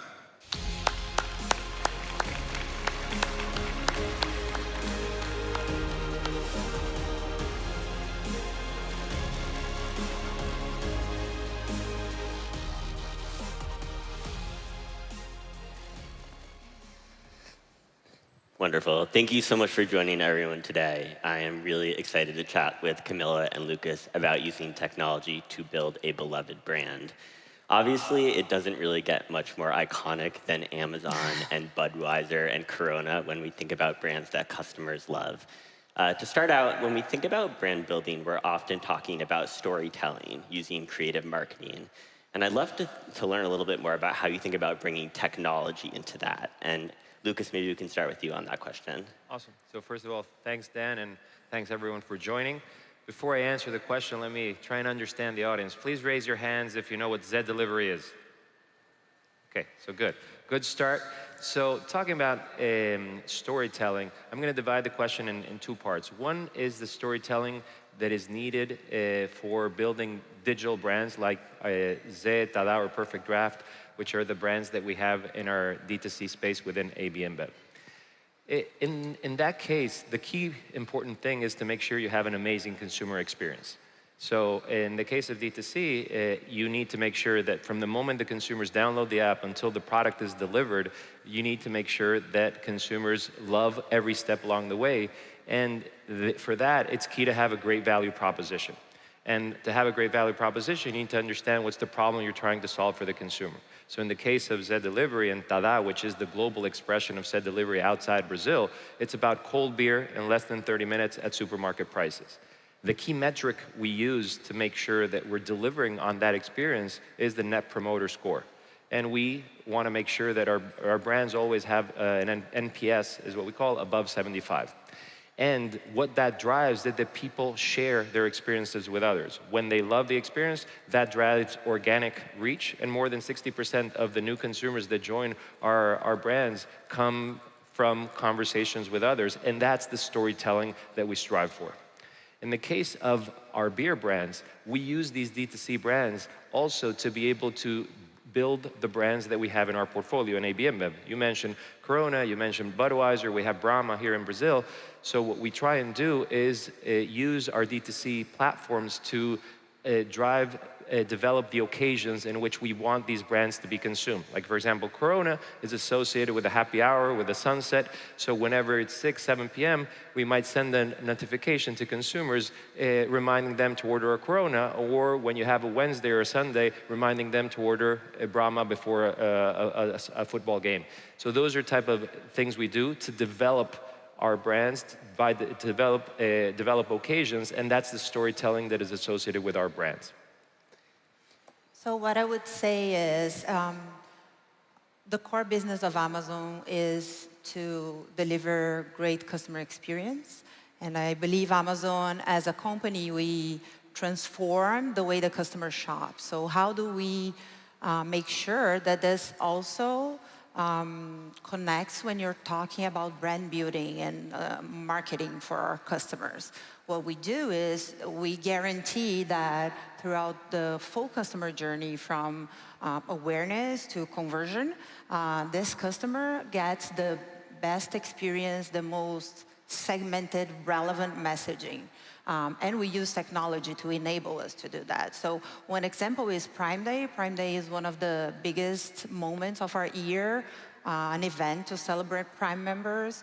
What we do is we use technology to guarantee we're going to have multiple creatives and multiple touch points with customers, both from a media and creative perspective, that are super relevant in terms of messaging, both to convey our message, which is this is the date, these are the discounts, and this is how you become a Prime member, to all of the creative, the products, and how we curate content to these customers to guarantee that when you are customer A and you're viewing an ad or a brand strategy in front of you from that part of the customer journey, this feels hyper-segmented and personalized to you. I'm curious, when you think about like specific tools or specific types of technology that can be handy when it comes to brand building, what comes to mind for you, Lucas? So I'll share examples that maybe it makes it easier for people to relate. So going to the idea of solving consumer problems, people love having beer in the beach, but it's hard to have cold beer at a great price and delivered fast when you're in the beach. So for example, we use geolocation, and now in Rio, most recently we launched what we call our sacooler. Like a saco is like a bag, and that it comes with, it keeps your beer refrigerated, and you can order the beer specifically where you are, and you have the courier that delivers the beer to wherever you're at. So that's an example of a simple idea, right? It's a simple problem that now the technology is able to solve that problem. And another example is the use of data. So people talk about consumer data, but in the end, what's valuable about the data is when can you convert data into an insight. So for example, Perfect Draft, which is like an espresso machine, but for beer that we sell in Europe, we found that consumers over-index their consumption of Corona Cero in the lunch occasion. So we know that non-alcohol beer is growing global in Brazil and globally because it's associated with a health and wellness trend and moderation. We offer choice, and so we worked with a retailer, one of the biggest retailers in England, to be able to offer, instead of offering soft drink, which was offered in the meal combo that is offered nationally across the country, they replaced, with this insight that we showed them based on our data, they replaced the soft drink with the non-alcohol beer. And that's being rolled out nationally as we speak. So these are two examples of how we use insights or technology to be able to help solve problems for consumers and help grow the category aligned with consumer trends. Yeah, I would say that part of our role is to guarantee that we're going to bring the great Amazon experience that customers can go through in our own surfaces to whatever other channel that we're working with. So one example that we have is that in all of our brand building campaigns now, we do a hyper-segmentation. So what we do is that we actually work to guarantee that the message that the customer gets, depending on which location the customer is different. So if you see an out-of-home ad, for instance, in an elevator, the content, both text and creative, is going to be very different than when you see it in a shopping mall, or when you see it in an airport, or when you see it on the streets, on bus shelters. And we use technology to enable that, because part of our core offering when you go into our website and into our app is to have a very personalized, seamless experience where you have the products and the services that are most relevant to you. So we bring this experience, an adjustment of this experience to outside of our surfaces to guarantee customers also understand that this is hyper contextualized into the specific situation that they're at the moment. If we'd thought ahead, we could have had some beers delivered on stage. That would have been a good demonstration. We could do it. When we talk about brand building, I feel like so often we're thinking about digital, and whether that's programmatic advertising or making a TikTok video or something like that. But a lot of customers think about products in the real world, right? That's where they're experiencing them. And I'm wondering how you think about sort of bringing technology into marketing situations that happen in real life. So one example is what we're doing here in Rio that started over a year and a half ago in Minas Gerais, which is another state here in Brazil, which is our omni-channel rewards program. So basically consumers buy beers in a physical store or online, and they get, for Brahma, which is the brand that we chose to activate, which is the biggest brand in Brazil, under the cap of the bottle, you have a QR code. Consumers scan those QR codes that give them points for the rewards program that we have that is called Zé Compensa. Those points are then, consumers are able to redeem them online through Zé or in physical stores. And then that drives foot traffic to a bar, it drives discounts to consumers, and it drives loyalty to our brand. So it's a win-win-win that we know is driving incremental sales for all people, and everyone is benefiting from it. So this is a great example of how we're connecting with the physical world and the digital world to bring value to our consumers. And then we connect that with the assets that we have as a company. So for example, people can redeem it to be able to go to Tomorrowland, to be able to go to their football game in the weekend, or to go to Lady Gaga event this weekend, where you're going to have over 1.5 million people here in the beach to see Lady Gaga, to celebrate the 100 years of Corona. So these are examples of how we try and make connect with what consumers love, which is experiences and their beer, and we make it easy for them to benefit all that. In our case, on being a very online-focused business, we are always thinking of ways that we can connect and bring the brand experience closer to our customers. So we get customers and always work backwards. This is the way and the methodology that Amazon stands by. So one example that I can mention is, again, we ran campaigns, now our brand strategy is focused on cada oferta sorriso, which is localization for spend less, smile more, right? Which has a lot to do with convenience, value for money, etc. So what we did is on bus shelters, we would use face recognition and we would ask customers to smile to the bus shelter. The wider the smile, the higher the discount. So they get a coupon right there while they're waiting for their bus to arrive or their train to arrive. And this is one of the ways that we're thinking about how can we bring the brand experience closer to consumers by merging the physical experience with the very, very native part of the online experience, which is what we are in our essence. You mentioned earlier personalization or hyper-personalization. Obviously, technology allows us to personalize messaging in ways we never could have in the past. I'm curious how, I guess, Lucas, you think about personalizing messaging when you're building the brand. So one example, I think most people here are passionate about football. I'm Argentine, I'm also passionate about football. And we know that 25% of our orders in our D2C platforms in Latin America are associated with a football occasion. And we also ask our consumers what is their favorite team.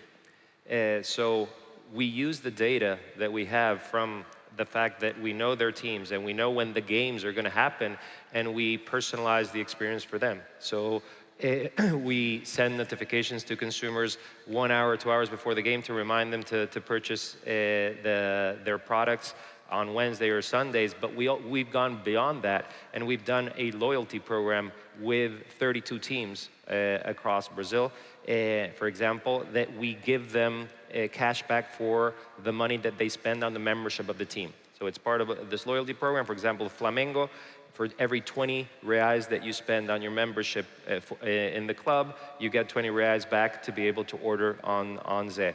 So these are examples on how we leverage our assets, we connect with a passion point for consumers, and then we personalize the experience for them to ultimately benefit them. And it's, again, it's a win-win-win. The club wins, the consumer wins, and we win because everyone is benefiting and sales are growing.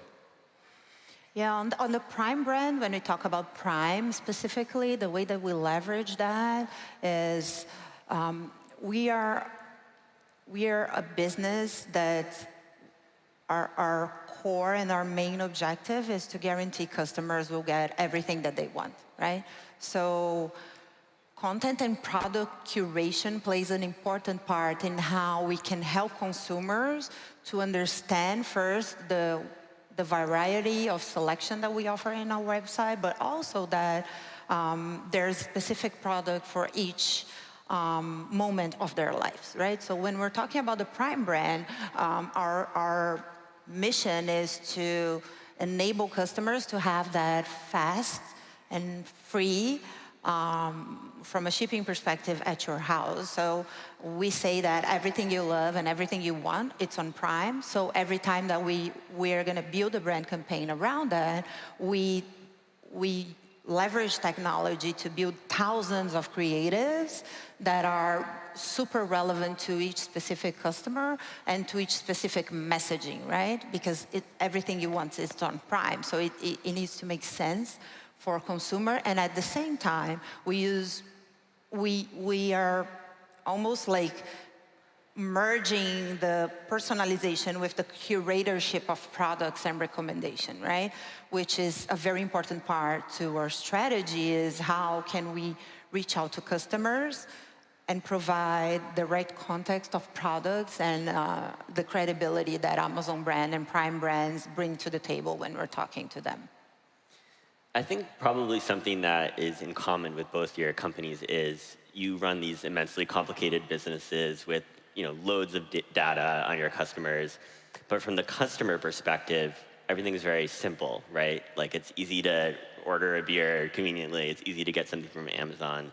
I'm wondering if you think about that as sort of an important element in sort of maybe shielding the customer from some of the complexities of the technology, making it feel very sort of straightforward for them. So I think there's a common thing if you go to the Zé or Tada app and Amazon app, is that it makes it very easy for consumers to find what they're looking for, right? So, for example, we know that the occasion and the problem we're trying to find is to find what's the beverage you want for the occasion that you're looking for. And we've gone beyond that. And I think Amazon has also went beyond. They started with books and then went beyond because they understand their consumer. So we started with beer, then we went to beverages, and now we sell snacks, we sell charcoal, we sell ice, we sell spirits, we sell wine. So whatever is relevant and convenient for the consumer. And then when you go to the app, the first thing you'll see is the product that is recommended for you based on your past purchases or the behavior that you've shown. So we use AI, we use algorithms to be able to provide that personalized experience. And I think that's a similarity that I have using Amazon that we get inspired by, is making it very seamless, frictionless, and simple. For the consumers to get to what they need as fast as possible and to deliver that to consumers as fast as possible. We deliver an average 22 minutes, so that's a good example of how we really deliver on our value proposition, and we try to make it as seamless and frictionless as possible. The way that we use technology for that is, well, if you shopped at Amazon or browsed through Amazon, you can see, right, how simple it is. And when we're talking about that is really that, like when you get to our homepage, our app homepage, the content that I see is going to be 100% different than the content that you see. And this has been happening. Amazon was one of the first ones that implemented that, and we're really good at doing that, of making a seamless experience and understanding exactly what the customer wants. But I will go even beyond the customer experience, because AI today is in 100% of our processes. We are a company that where customers come to shop and they expect to receive the product as fast as possible, right? So today, 75% of the orders that we deliver have some sort of AI involved in the process. So on top of having AI and algorithms help to personalize the customer experience throughout their navigation journey, we are also using AI for our fulfillment and delivery process, right? So we have AI in our FCs to guarantee that we can prevent packages from being from wasting materials when we're packaging. So we have AI enable what is the best packaging for this product. We have AI to foresee some damage in the packaging. We have AI routing the delivery experience. And all of this, at the end of the day, is to guarantee that from the moment the customer drops an order in our website or in our app, that we're going to have the fastest delivery process potentially, and with the highest quality, right? Because we don't want to waste materials, we don't want to waste packaging, we don't want to deliver something that is damaged. So this is transparent to customers, but for us is a high investment in technology to make that happen. I think we're probably close to time, but I guess just to wrap it up, you mentioned some of the football partnerships you have. Obviously, part of brand building is working with other beloved brands. I wonder if you could both briefly touch on how you think about working with other companies to build a story. I'll go. So I think we have the benefit of being part of a big organization like AB InBev, a #1 global brewer that has access to many assets like FIFA World Cup, Tomorrowland, Lady Gaga, Roland Garros, Wimbledon. So my point is we have access to all those assets and that are super relevant for our consumers. And then we also have access to celebrities that can be associated with those occasions. So my point is we try and benefit from that. And we've done partnerships with Messi, for example, to scale Tada and to launch Tada in 22. And an association with the FIFA World Cup, we did a partnership with Messi, we did a partnership with Lady Gaga now, that started with Corona, but now with Zé, and we did partnership with David Beckham for Stella Artois. He started with Stella Artois, and he did it for Perfect Draft. So these are examples of how we work with other celebrities specifically, and this also gets into other companies. In the case of Brazil, we did a partnership with Team, which is one of the biggest telecom companies, and we offer similar discounts for every 15 reais that you spend on TIM, you can get 15 reais on Say. So these are examples of partnerships that are super relevant for us to grow and benefit consumers. Yeah, we work with brands every day because we're a consumer business, right? So we work with our vendors, selling partners to guarantee that we're always associating our brands to deliver the best experience for customers. One important part of that strategy is working with influencers, which is a hot topic nowadays. And the way that we approach that is to guarantee that we offer a very authentic experience from the influencer, because the influencer brings credibility to our brand and the curatorship that I mentioned in the beginning. So I can bring an example very quick. We worked with an influencer in the past that his content is to do challenges around I spent X hours, etc. And then when we hired him, he said, yeah, I want to camp inside an FC, an Amazon FC for 24 hours and show that the selection that you have can keep me alive for 24 hours. And we were like, although there were some challenges in approving that, especially within an FC with all of the security and productivity metrics that we have, we were able to make that happen. And the response that we got was amazing, because this is very, very authentic to what his audience is expecting, right? And we do that by associating ourselves with vendors, with selling partners, to guarantee that it is a multiple win situation for the influencer, for ourselves, and also for the brands that we showcased in our app and our website. Wonderful. Well, thank you both so much for joining today, and thank you everyone for attending the session. Thank you. Thank you.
questions left. Do we really have to change? Will we change? Can we change? We don't know what this future will bring. You have to give back to that which is given to you. You are the change, you are the inspiration. The fire is in human beings, it's what we do.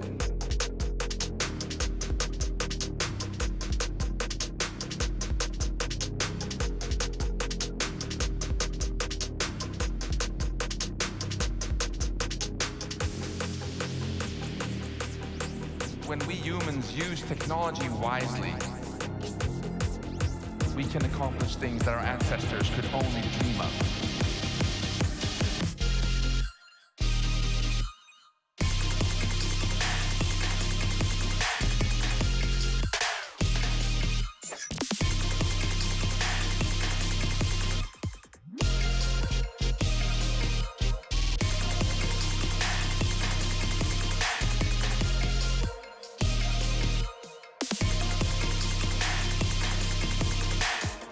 Maybe we don't have the will to change. Well, let me just remind you, the will to change is itself a renewable resource.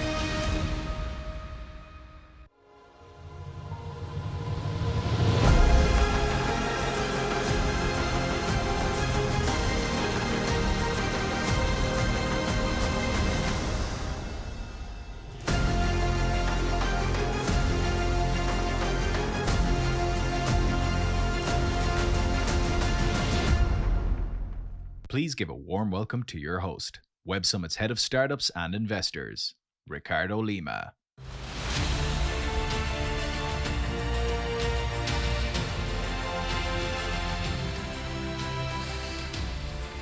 Welcome back, everyone. Thank you. Round of applause for yourselves as well. I hope you had lunch, and lunch was delicious. In Portuguese, espero que tenham tido almoço delicioso. So, and we're ready for the rest of our day, and kicking off our afternoon session is a major player in the global tech space and a key force shaping Brazil's digital future. Microsoft has just announced its largest investment in the country in 36 years. A bold move aimed at accelerating AI development, expanding cloud infrastructure, and preparing the next generation of talent for an AI-powered economy. Here to share more about this transformative vision with Christian Favarro from Valor Econômico, please welcome the President of Microsoft Brazil, Priscilla Laham.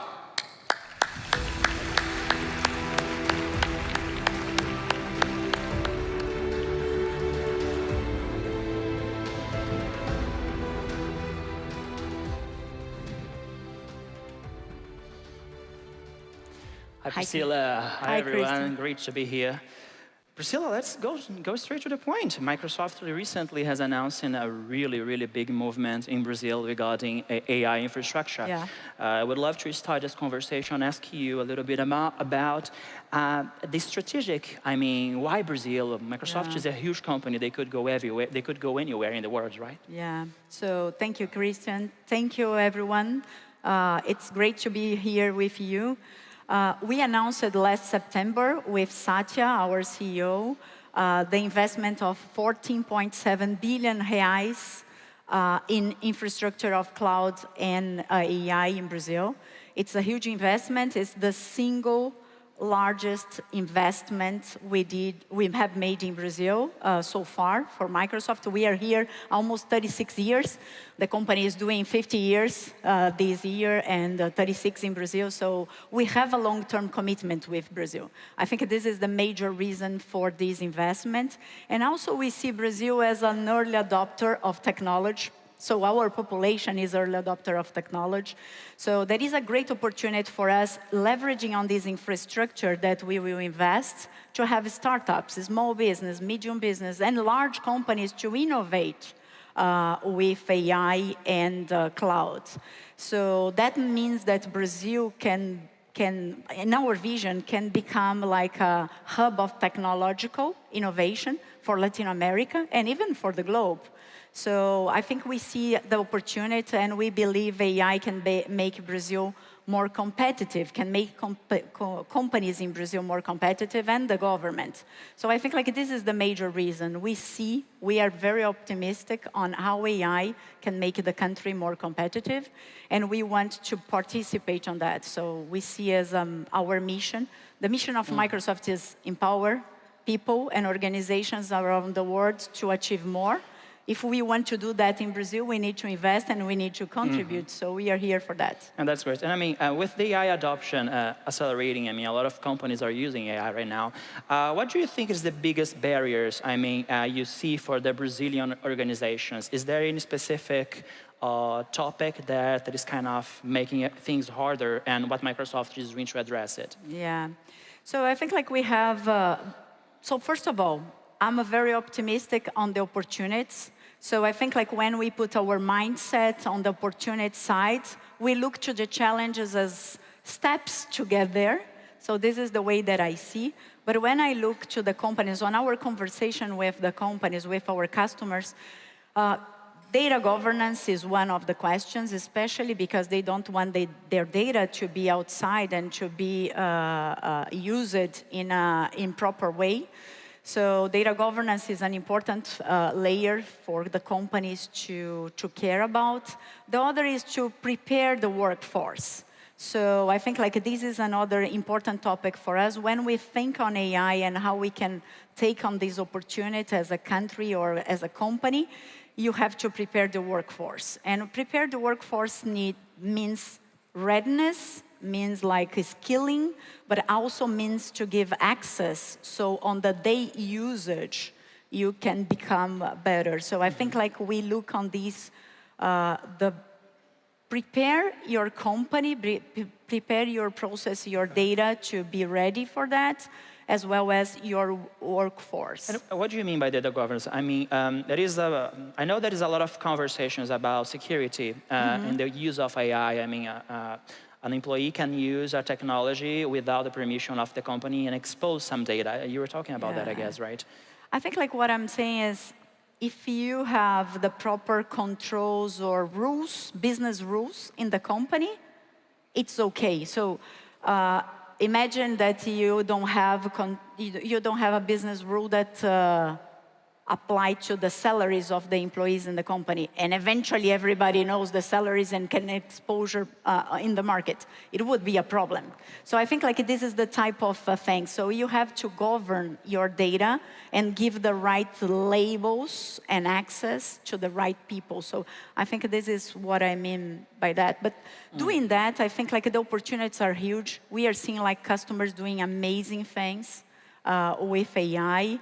And the way that we are driving this conversation, because it's not easy. So some of the companies, they start looking to AI. I need to go to this. I need to look to AI. But we are really driving the conversation thinking on business priorities. So if you rethink your company right now with the tools that we have today, including agentic AI, what would be your company? If you could use autonomous agents, probably your company would be very different. So we are pushing for these conversations and in 4 pillars. The first one is how you increase productivity, efficiency of your employees. So how you make this experience better. And I think like the the Copilot, and Copilot Chat is like a free tool that we are giving for everyone that use M365. So give access is an important one, make employees more efficient. The second is how you change the customer experience, how you really build new products, how you have the relationship with your customer. So for example, the banks, they have like this concern that eventually the managers, the bank managers, they are spending time with simple tasks that could be done by an agent. So you can save time from the bankers, and you can have a better experience, also a better answer to your customers. The third one is the optimizing process, and I think the agents will revolutionize that because you can rethink the process of your companies. And the fourth one, the fourth pillar, is really the innovation. So what is the type of innovation that we can bring to the market? We still don't know the new to new. I always joke because in Microsoft we have the Copilot being used on M365. M365 is a current technology with the new. So it's old to the new, but when we think in the future, there will be a lot of new to new. And agents, maybe it's something like that. Okay, and you were saying that some companies, sometimes they think they have to use AI. I think it is kind of a momentum where everyone thinks, oh, if I don't use it, I'm kind of missing opportunities. But this is my second Web Summit. My first one was in Lisbon last year. And a common sentiment I heard was that AI has become somehow a buzzword, that everyone is saying AI all the time, but I don't know if it is right. So my question would be, what's your take on that? Have you seen cases where AI is being used unnecessarily that could be replaced for much simpler tasks? Yeah. Or tools, actually? Yeah, I think like the first thing to bring to this, to your point is, AI is a lot of things. So when I'm talking right now, I'm talking about generative AI. But could be a machine learning. So some of like the customers, they want to be on the AI. Maybe there is like a little bit of the buzzword eventually, but there are different stages of AI that you can use. But also, I think if we don't embark and if we don't embrace AI, probably it will be a big disadvantage for the company. So we need to enter, but we need to understand what I need to do on my company, which are my priorities, how I could rethink my business, how I can build new products or new services, and with that to embrace AI on the right way, especially where there is like a lot of data. So where you have like a big volume of data and you can make the analytics and you can generate contextual, it's a huge opportunity. But from a personal perspective, I also can tell you it's not a buzzword. So I read an article another day that I totally agree. Professionals will not be replaced by AI, but professionals will be replaced by other professionals using AI because extend human capacity. So extend your abilities and what you can do. So I think it's an important topic. And I was wondering, competition in the business is really tough. We have a lot of global players that are providing a lot of tools, great tools that are using AI, and I can quote two of them, which is Amazon and Google. And I mean, how does Microsoft differentiate its AI and clouding services here in Brazil compared to them? Yeah. So I'm from Microsoft, so maybe I have a bias on my answer, but I believe on the technology, we always had like the best of breed. So people were looking for the best of breed. When I look to the era of AI and the rethinking of business process, services, products, customer experience, it's much more important to have the right platform than the best of breed on one single point. And Microsoft is well positioned in that. Because we have like, if you think on the 4 pillars, the productivity and efficiency, we have tools for the employees to be more productive and to guarantee the company will have AI inside and being used by the employees with the right level of enterprise controls because it's very strong on Microsoft. We are very specialized in enterprise. So cybersecurity became a very important topic, and we have been investing a lot. So over the last 11 months, we invested the equivalent of 34,000 engineers to work on the security initiative, future security initiative, what is like an intention, a project of Microsoft to really look for security as the most important thing if you want to leverage on AI. So on the employees, we have the tools. If you think on how to help your customers, AI, the fabric that does the data governance, the AI foundry with like a lot of tools. We have more than 1,800 LLMs on our platform, and the special partnership with OpenAI, with Azure OpenAI services. Optimizing process, all the investments and multi-agents, we will talk a lot about that, but also the cloud and all the infrastructure, and the innovation. I think like Microsoft is also very well positioned as a company with 50 years, different than the other ones. We have legacy, and we build on the legacy. So. And I mean, I would like to change the subject a little bit, because AI is important, but training people to use AI, it is extremely important as well. And Microsoft announced recently a program to train, I think, 5 million Brazilians in AI in the next 3 years. And I would love to hear some thoughts from you about how this program is going. Do you have some data about it you can share with us? Yeah, perfect. So together with the infrastructure that we announced in September, we also announced this mission of train on AI 5 million people. We are already on 2.4 million.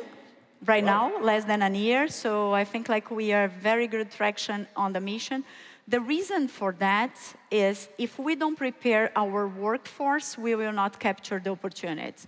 So for us, mission number one is really to make sure that we contribute to Brazil to have the right workforce. Thinking on young people that is entering to the market, and the market will demand creativity and solving complex problems, and AI can help a lot on that.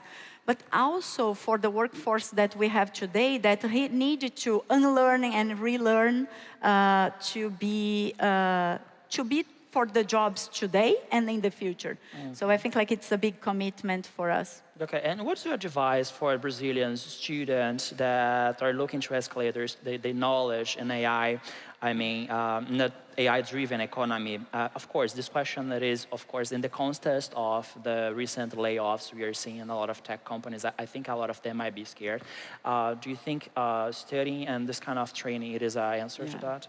So I think like the Connect AI is the name of the program that we announced last year. For sure, it will help. It will help young people and anyone to be more prepared for the opportunities that will come. So eventually layoffs will happen, but what I see today is much more like a gap in terms of some capabilities in the market, like cybersecurity, coding, data analytics, and AI. So I think like there is a big opportunity. If I have a recommendation, a suggestion, is really to train in the basics of using AI, but also if you want a career in technology, there is a huge opportunity, and the opportunity will be even bigger over the next years as we are developing. Technology will really be impactful for the society, so AI is really the most revolutionary technology of our generation. So for sure, to be ready for the technology careers is also a very important one. And I have a question that I almost forgot to ask about. You were saying that it's 2.5 million people are being trained by the program? 2.4. 2.4 million. And I mean, inclusion is a key topic in business nowadays. And you are a woman that is leading one of the biggest the big tech companies in Brazil. How do you see that? I mean, is it, in this training initiative, is there any space for opportunities to kind of fill this gap of gender inequality? Yeah, so I think like the major goal for us is really to have economic growth for Brazil in a sustainable and with inclusion. So for sure, the way that we designed the programs is really to help on the social inclusion and everyone to take these opportunities. Microsoft, I'm the third general manager for Microsoft in Brazil, female general manager for Microsoft in Brazil. So the company is really embedded in the cause of representing the society. Diversity and inclusion is part of our culture. So our goal is really to represent the society in the countries that we are. But for sure, we need to have specific programs to develop some of what we call minorities in the corporate world, but sometimes the majority in the society. And we have a lot of programs internally and externally for women. One program that is open for registration is our 8th edition of Elas na IA, what is a mentorship, and this year we will do this mentorship only with women instructors that work in AI at Microsoft. So these type of programs combined with the Connect AI and other initiatives that we are doing with governments, with NGOs, and with education institutions will help on this need. And I have a final question, since we have only a couple of seconds. What does success look like for Microsoft in the next 5-10 years, facing this investment you are making? Do you have any targets, any goal for the future? We look for economic growth. For sure, the company has a lot of KPIs. We are a company. But I think we look for economic growth as a driver, not a target, because I cannot... Any guidance would be great. No, I cannot say that. But I think if we can help Brazil and Brazilians to be more competitive on the global scenario, I think it's very important for us. 10 seconds. How do you personally use AI in the daily life? Ooh, I have a lot of fun. I'll tell you one story quickly. For this session, I was thinking which are the points that I will talk. It was in Portuguese first, and I asked Copilot to translate to English. When I translated to English, opened a box and said do you want to turn it to a webcast, to a podcast? I said, yes, make a podcast. And it did a very good podcast. It was the way that I trained it for this session. So thank you very much, guys. Our time is up. Thank you. It was a pleasure. Pleasure. Let's go.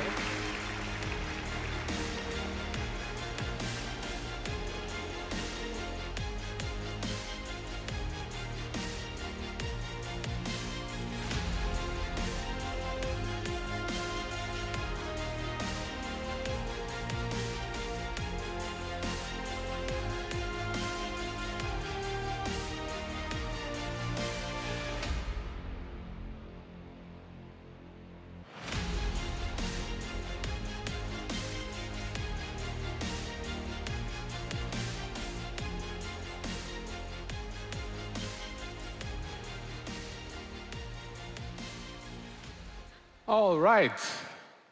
Next up, we're spotlighting two visionary founders, proving that you don't need to be in Silicon Valley to build global tech powerhouses. From São Paulo to Siberia, these founders are reimagining what tech platforms can be rooted in fairness, local empowerment, and real transparency.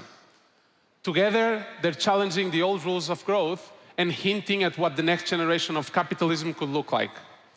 In conversation with Maria Curie from Axios, please welcome founder and CEO of InDrive, Arsen Tomsky, and founder and CEO of Pipefy, Alessio Alionco.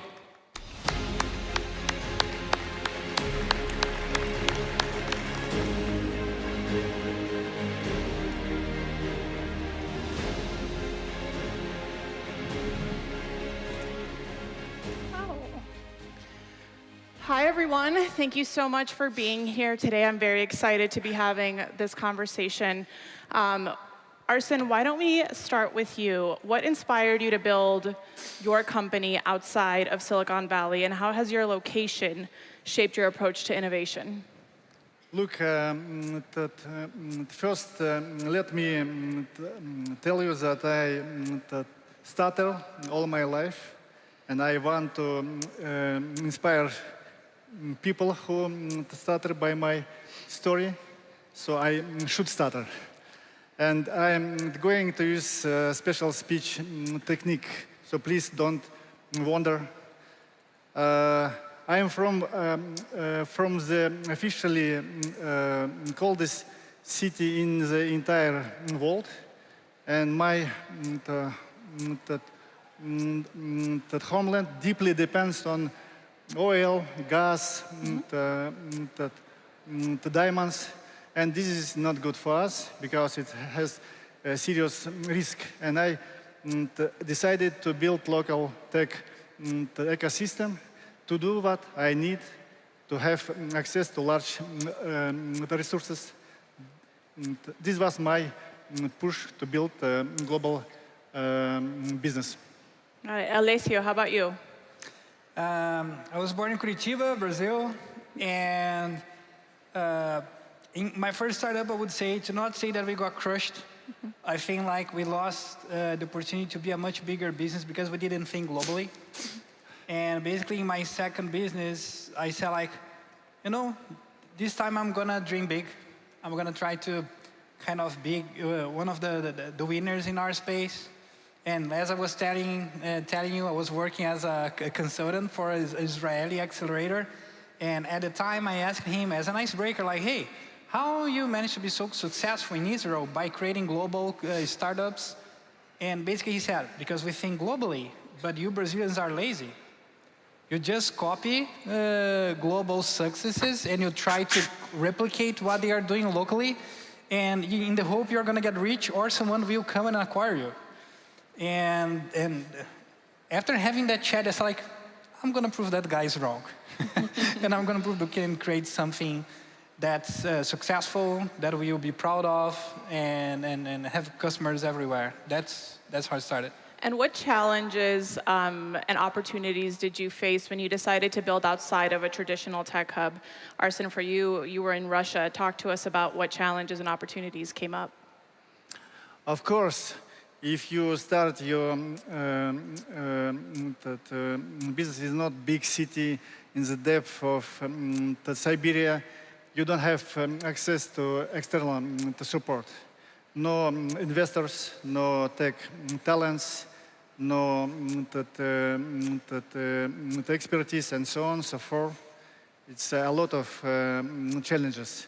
But we had two serious advantages. First, to survive in such harsh environment, you have to be very effective, very lean, very smart and creative. So when you start to scale, you have all these skills to do that. And second, it allowed us to be in stealth mode. Big players, they didn't see us for a long time. It helped us a lot. Yeah, Alessio? I think in our case, I think it's to proactively get out of the comfort zone. Of course, like it's much easier to deal with a customer in Portuguese. It's much easier to work with a customer that's in your neighborhood, that you can visit him and stay close. And working with customers from other regions, they have different background, different cultures. They have like a high expectation. You as a foreigner, that they are buying our solution from a distant place. So having a team that can be comfortable while out of the comfort zone, and also acknowledging that, yes, it's possible. Yes, we're going to get those customers and we're going to grow, and develop those skills about thinking outside of the box and enjoying that process. I think it was one of the big challenges. The funny piece, the advantage, that's exactly the opposite. For many Brazilians, there are just a few companies where you have the chance to truly engage with non-Brazilians, where you have like truly the chance to deal with different cultures.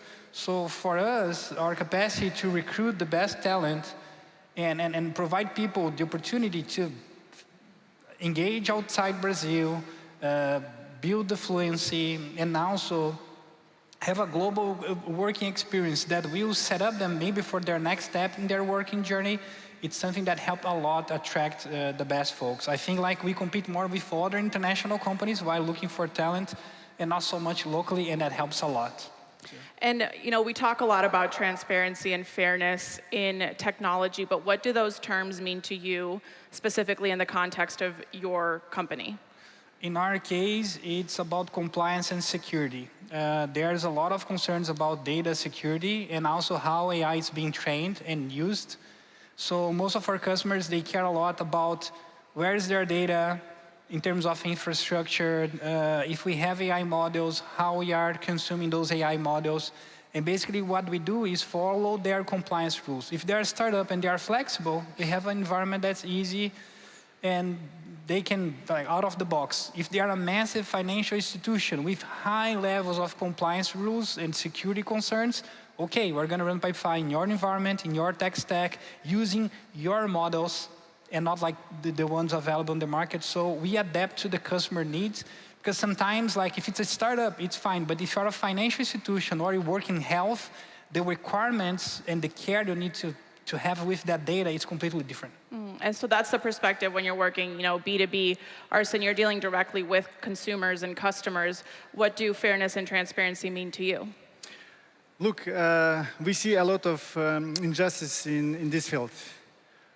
For example, those large ride-hailing companies, they can charge too high take rate commissions, up to 60%. It's too much. Or they were caught on that fact when your smartphone is going to die, they could charge more. It's not fair. Or in peak times, they can charge 2 times more, and you don't know why 2 times, not 1.5 times, for example. So we decided to fight this, and we, for example, charge the lowest take rate commission. We charge like 10, 12, and we don't set fares. You type point A, point B, and then you can offer your fare, and then you can negotiate. So we don't dictate, and we give people a real fairness for our opinion. And is ethical and equitable tech, is this something that you emphasize when you're raising money, and how does that land? Look, before 2020, we didn't have access to external investments. So I have not a big experience, but when I went to the US and I talked with these VC guys, I saw a big the difference between East Coast and West Coast. If you're in New York, those VCs just about revenue. If you go to Silicon Valley, they start to think also about how you impact the world. But the most important thing for them is still the same, to get a good return. Alessio? Can you repeat the question, please? Yeah, this ethical and equitable tech, is this something that you emphasize when you're raising money, or does it not come up as much for you? I think it doesn't come so much for us more specifically. Yeah. Well, I wanted to talk about Silicon Valley as well. That's a place where growth is really emphasized. It's really all about hyper growth, almost at all costs sometimes. How have you consciously deviated from that playbook, and why? We didn't have choice. To use these tactics, they call it blitz scaling. When you use a lot of bonuses, incentives to keep artificial low fares, we didn't have resources.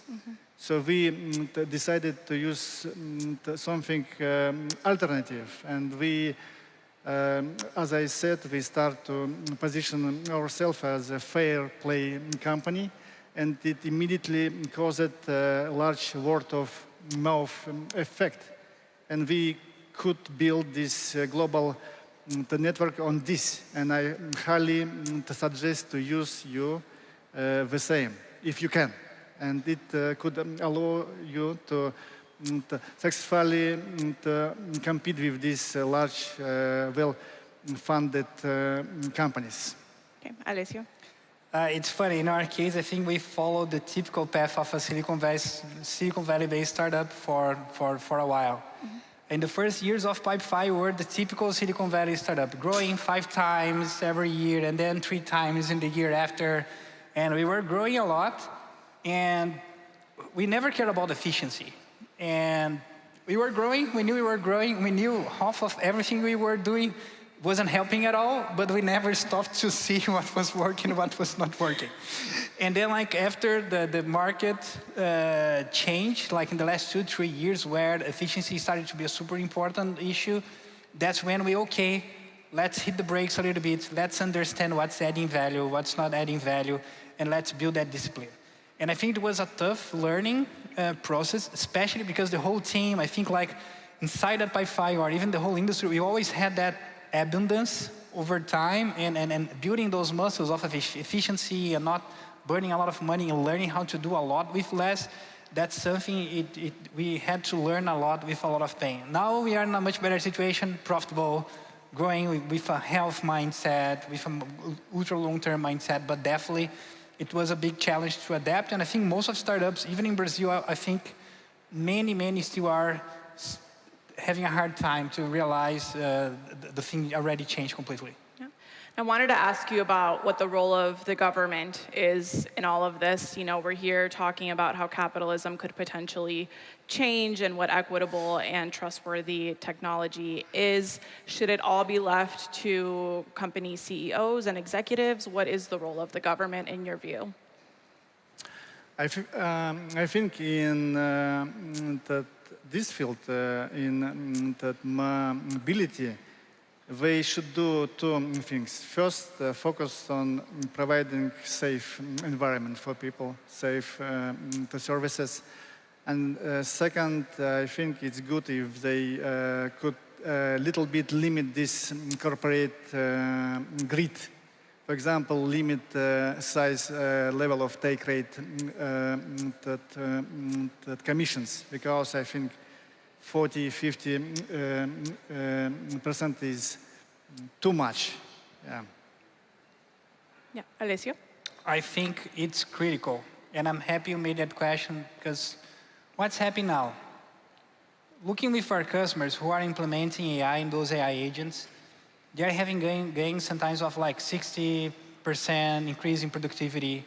And if you look like a company like Uber, what Uber is? In the end, Uber is a radio taxi, like the many ones we had here in Brazil, that got hyper efficient by using technology and now by using AI a lot.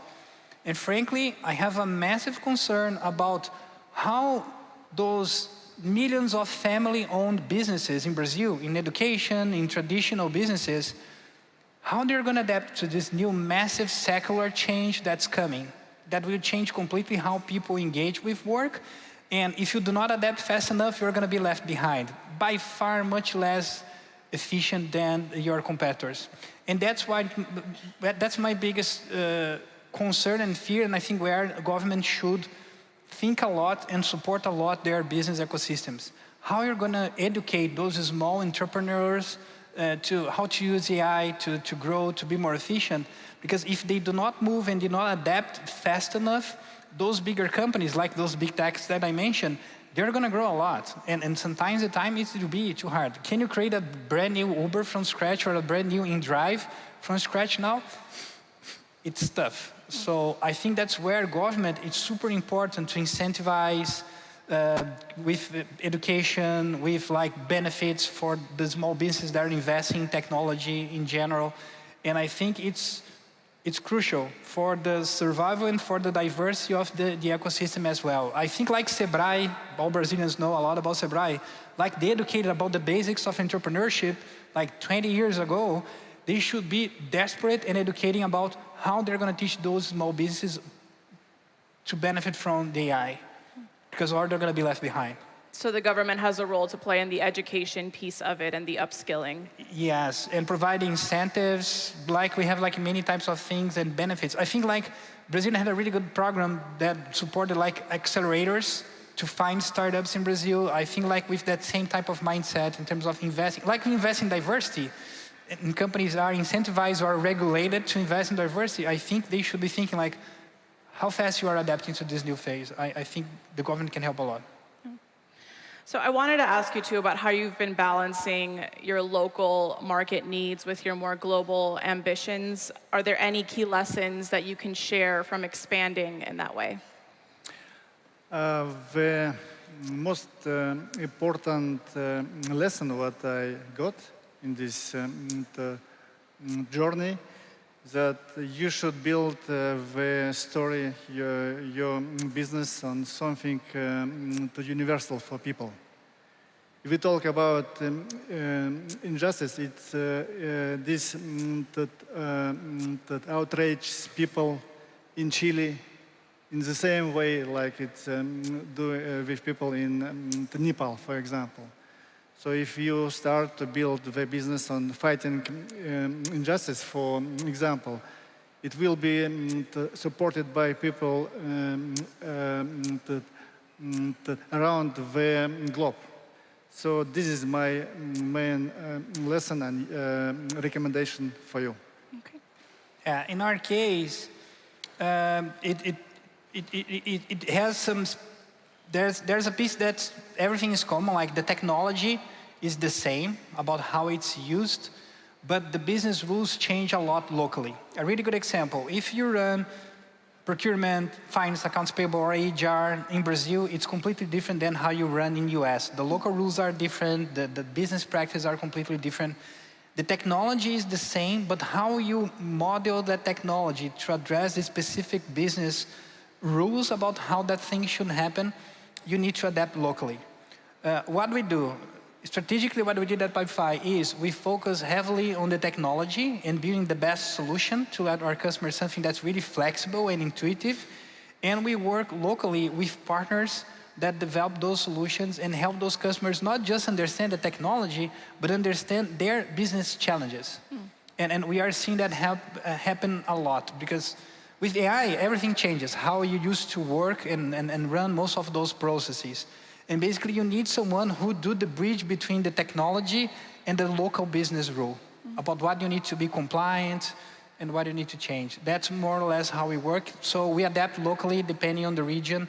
The technology is the same, but how it's set up, it depends heavily locally. Great. Well, unfortunately, that is all the time that we have. But Alessio, Arsen, thank you so much for being here. Appreciate it. Thank you. Thank you. That way.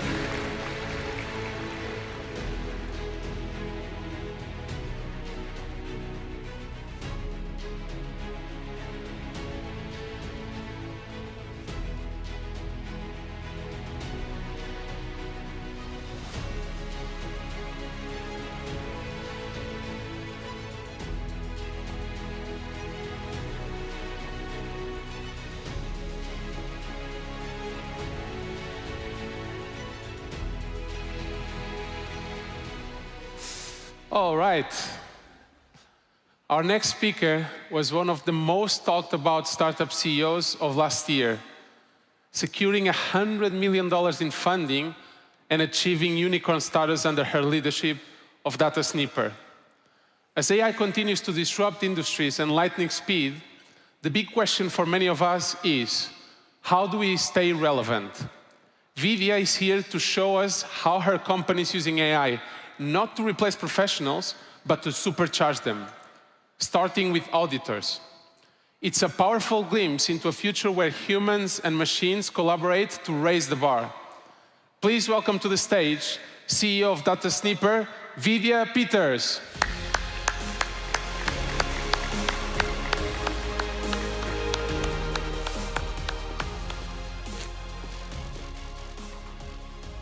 Good afternoon. Hello, Rio. How is everybody? Yeah, come on, a little bit louder. There we go. I know we are in the afternoon, so thank you for being here and being a part of this incredible Web Summit Rio. I was in Lisbon a few months ago, and I have to say the spirit of Web Summit is just the same, even though we are on the other side of the world. But before we talk about AI and technology and all those other fun topics, I wanted to start with talking about you. Let's talk a little bit about your day so far. You probably woke up this morning, had a wonderful cup of coffee with some organic beans sourced, maybe from Brazil, and you trusted that. Then you got on the road and you came to Web Summit. Then you probably logged into your email and maybe checked some dashboards, financial data for work, or maybe your stock portfolio. What if I told you that none of that would be possible without an army of auditors that work behind the scenes? The coffee that you drank this morning that claimed to be maybe organic, that was someone in product audit making sure that they were truly the single source organic coffee beans they claimed to be. The road that you drove on, that was somebody in government audit that made sure taxpayer dollars went to building that road. When you log into your email, that's somebody in IT audit making sure that network is secure and your emails and your private information is not getting hacked. When you check your financial data and information, that is somebody in financial audit ensuring that you have data that you can rely on. If half the world is creating data, the other half needs to verify it because you and I operate every day on trust. We just assume that things work. And that's what I want to talk a little bit about today, because it's an industry that you and I never think about, but if it doesn't work, our days come to a grinding halt. You all probably heard of the power outage that happened in Spain and Portugal yesterday. Life came to a grinding halt for 18 hours. And there was somebody in that power grid that probably fell short in putting the checks in place to ensure that it kept running under various different weather circumstances. This is a massive industry. $287 billion is spent each year on auditing. And yet, this is an industry that's under absolute siege. 4 out of 10 audits today are considered flawed. And over 80% of accountants with experience are leaving this industry. People don't realize it, but there are fewer accountants joining to study it in college, and even if they graduate with a degree in accounting, they don't join a profession in accounting anymore. There are too many other exciting professions. And when they join it, they leave it because they burn out, because the work is so tedious and manual. And the standards and requirements in audit keep increasing. There are CSRD, ESG requirements. There are cybersecurity data privacy requirements. Now there's the AI Act in Europe, and on and on and on. Regulations never become easier. Have you ever heard of that? There are just more and more requirements coming up as we have new technologies, new threats, new risks that are being exposed in the economy. And the talent shortage of accountants is absolutely real. Most people, 75% of the attrition in the industry is voluntary. I love the sign that was recently seen where they posted a sign where they said they urgently need 160,000 accountants. Nobody realizes, but this is an industry that is struggling to keep up with the requirements. And unfortunately, when you don't have challenging work for your talent, you give them a bigger reason to leave.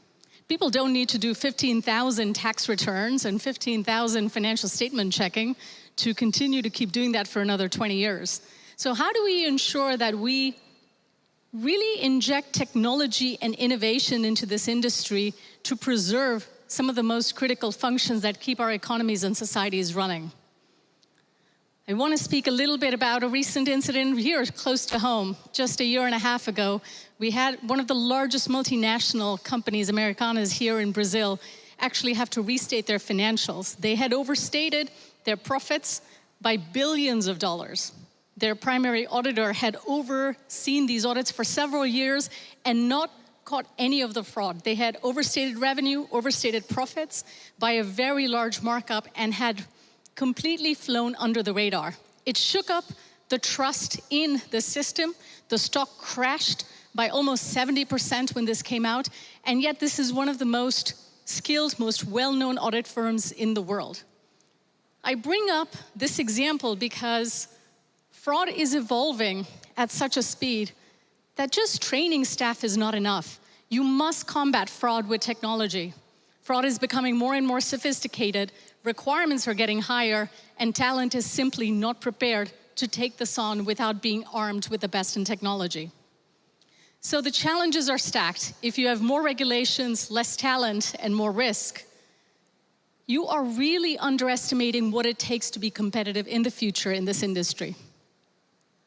Because today, if you look at the audit work, and this is why talent leaves the industry, is that it is filled with manual work. If we break down the audit process in simple steps, starting with data collection from the clients, to extracting that data, to then analyzing it, communicating, every step is filled with a lot of manual work, filled with long hours in the office and manual work that leads to a lot of errors. And the truth is, we can change how we do this work. We have artificial intelligence, we have RPA, both of which, if you combine, you can really take advantage of intelligent automation to do this work in a very different way. You can streamline and automate and really use the best of both technologies to bring these processes a lot more efficiently in the market. So let's look at what that could look like. Imagine you are simply collecting documents from your client. Now, usually this would be, hundreds of request lists. Think about your own tax filing. Your tax attorney probably asks you to send dozens of documents and just drop them into a folder. And usually what happens after that is the professional has to go through all of the documents, pull out the relevant data, answer important questions, and start to prepare your filing. But imagine if you could use AI to immediately pre-analyze the documents. So this is a great example of where auditors not only get the documents from you, but AI has answered hundreds of questions of all of those documents immediately when they go to log in. So all they have to do is immediately pull in the analysis and review those instead of pouring through hundreds of pages manually. Second, how do you pull data in? Because the next step is you have all of these documents and you need to pull in relevant fields, microcosms of data, down to the decimal point, into their software to extract and validate. Now imagine if you have a sample set that you're looking to validate and AI did the rest, which is you can now intelligently pour through all the documents using technology, extract all of the data that you need to, and create the source. So this is done in seconds instead of the hours and days and weeks that it used to take auditors, leading to burnout. Now we get to the analysis part, because what we've done so far is, great, we've done the numbers, we've done the extraction, we've done the pre-analysis. What about the next level of detailed analysis and finding anomalies? This is a process called tick and tie. For every public company there that has quarterly earnings, they publish financial statements. The process of checking the accuracy of those financial statements has been a manual process. Accountants will take anywhere from 8 to 10 hours, depending on the complexity and the length of those financial statements, to check for mathematical errors, internal consistency, whether opening and closing balances tie. Imagine if you could just use technology, intelligent automation, to automatically do that for you in seconds. Barclays is a great example that uses this technology to reduce its readiness for earnings season from days down to hours to ensure that their earnings reports are as accurate as possible. Automatic anomaly detection, automatic checking of accuracy of the numbers. But here's another one. You are now analyzing lengthy documents for scale. You have a 100-page contract, a lease agreement. Maybe you have a very long set of employment agreements to analyze, board minutes to summarize. Just write down the questions and let AI do the rest. The important part is there's zero chance of hallucination, because the way the product is built is that it pulls the exact evidence from the documents. So you never have any doubt about where the insight or the answer came from. Remember, it's the auditor whose name goes on the final sign-off. So there can be no risk of hallucination of the LLM. It's their credibility, it's their name and their respect that goes behind every audit. And that's critical with how AI products should be built for industries such as tax and audit, where trust is paramount. When you start to automate processes like this, you're basically cutting down the time that you're spending on analyzing documents by 90%. What this means is that it really frees you up as an auditor to be more of a strategic thought partner to the client. Now, remember that this is not audit work. An auditor did not study accounting and, to be copying and pasting data into Excel or to compare expenses to invoices. They came to assess risk for the business. They came to advise Fortune 500 companies on how they can produce high-fidelity financial statements and how they can be most accountable and trustworthy to their shareholders. That is a much larger and complex question than just where the numbers are. But yet, this is a critical part where AI and intelligent automation can actually be an assistant to auditors to free them up to do that strategic work.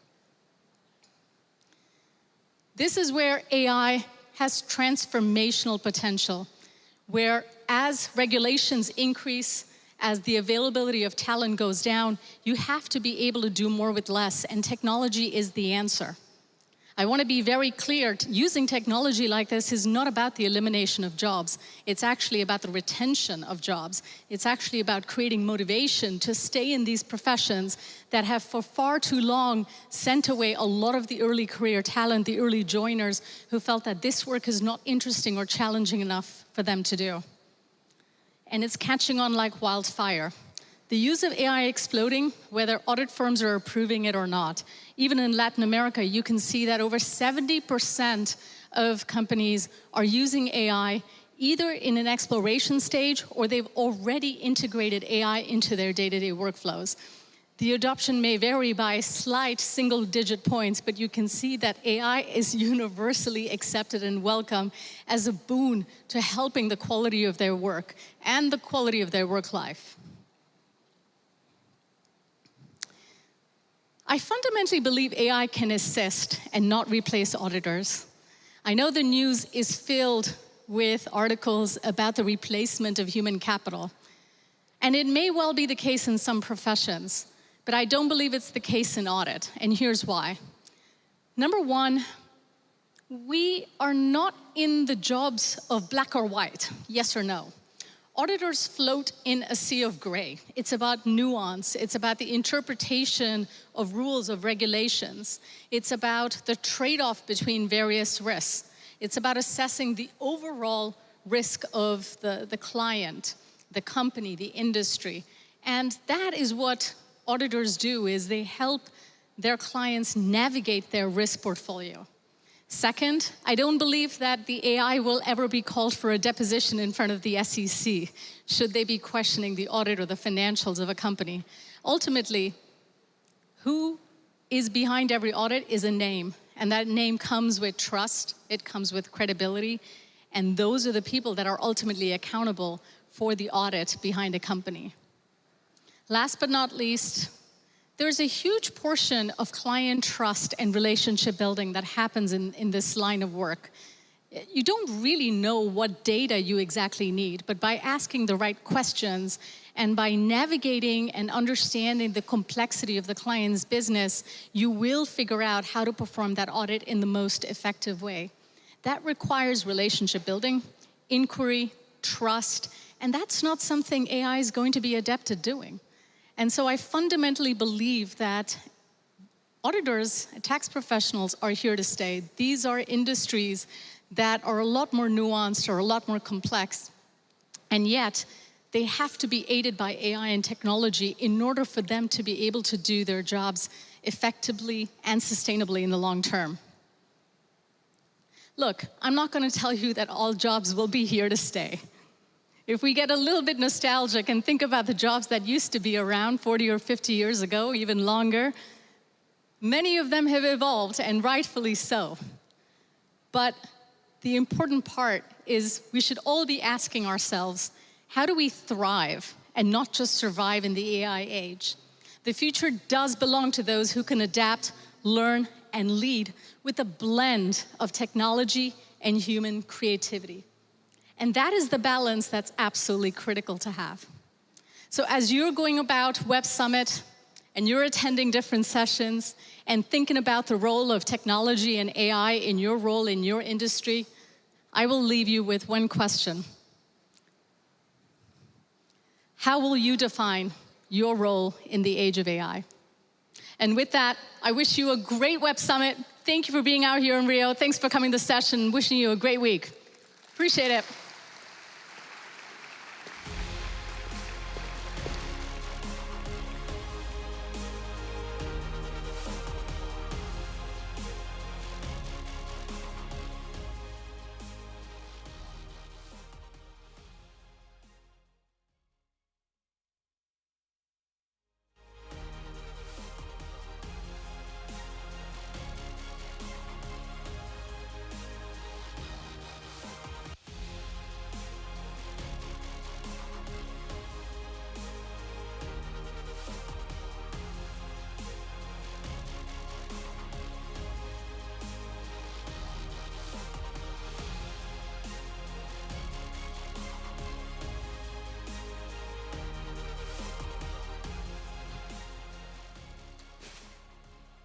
Let's talk about one of the biggest stories in the world right now, the tension between big tech and democratic institutions.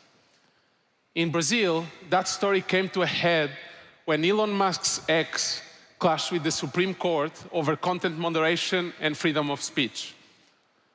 To unpack what's really at stake, we're joined by two of the most important voices in this debate, one of which is dialing in from Washington, D.C., to explore the future of democracy in the digital age, where truth, technology, and the power of institutions are all being tested in real time.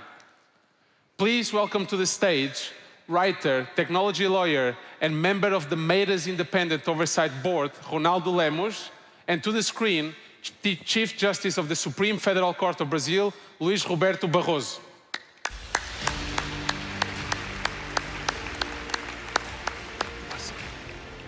Valeu, Rick. Obrigado.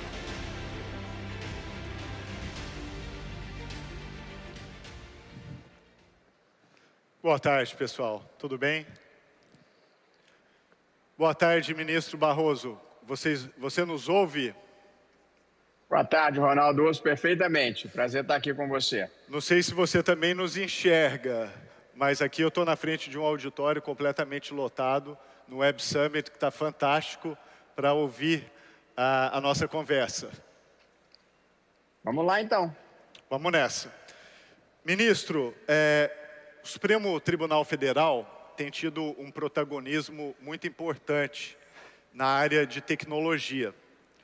A gente viu aqui a menção inicial, por exemplo, a decisão que suspendeu o funcionamento do X no Brasil, e esse protagonismo tem levado a elogios e também a críticas. Como é que você vê a relação entre direito, tecnologia e inovação?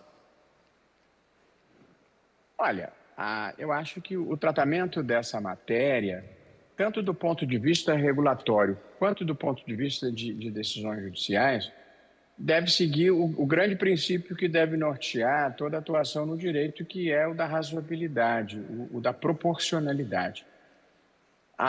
No caso específico do X, ao contrário, em grande parte do que se divulgou, a suspensão não teve diretamente a ver com moderação de conteúdo.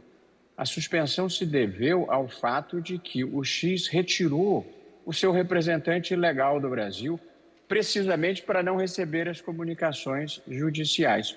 E aí a legislação é clara, se não tiver representação no Brasil, não pode operar. E essa foi a razão da suspensão. O Brasil, Ronaldo, talvez diferentemente de outras partes do mundo, nós tivemos um embate muito relevante com o extremismo e com uma ameaça de golpe de Estado. E o Supremo teve um pouco o protagonismo, ao lado da sociedade civil, da imprensa e de parte da classe política, de oferecer resistência à utilização das plataformas digitais com um ímpeto destrutivo das instituições e para a preparação de um golpe de Estado, como aparentemente se vem desvelando. De modo que foi uma situação muito peculiar.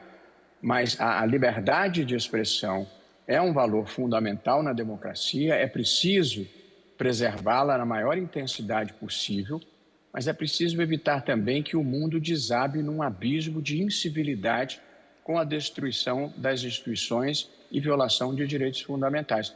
Há um ponto de equilíbrio aí importante e delicado que o mundo inteiro está procurando atingir e que eu acho que nós conseguimos satisfatoriamente implementar até agora.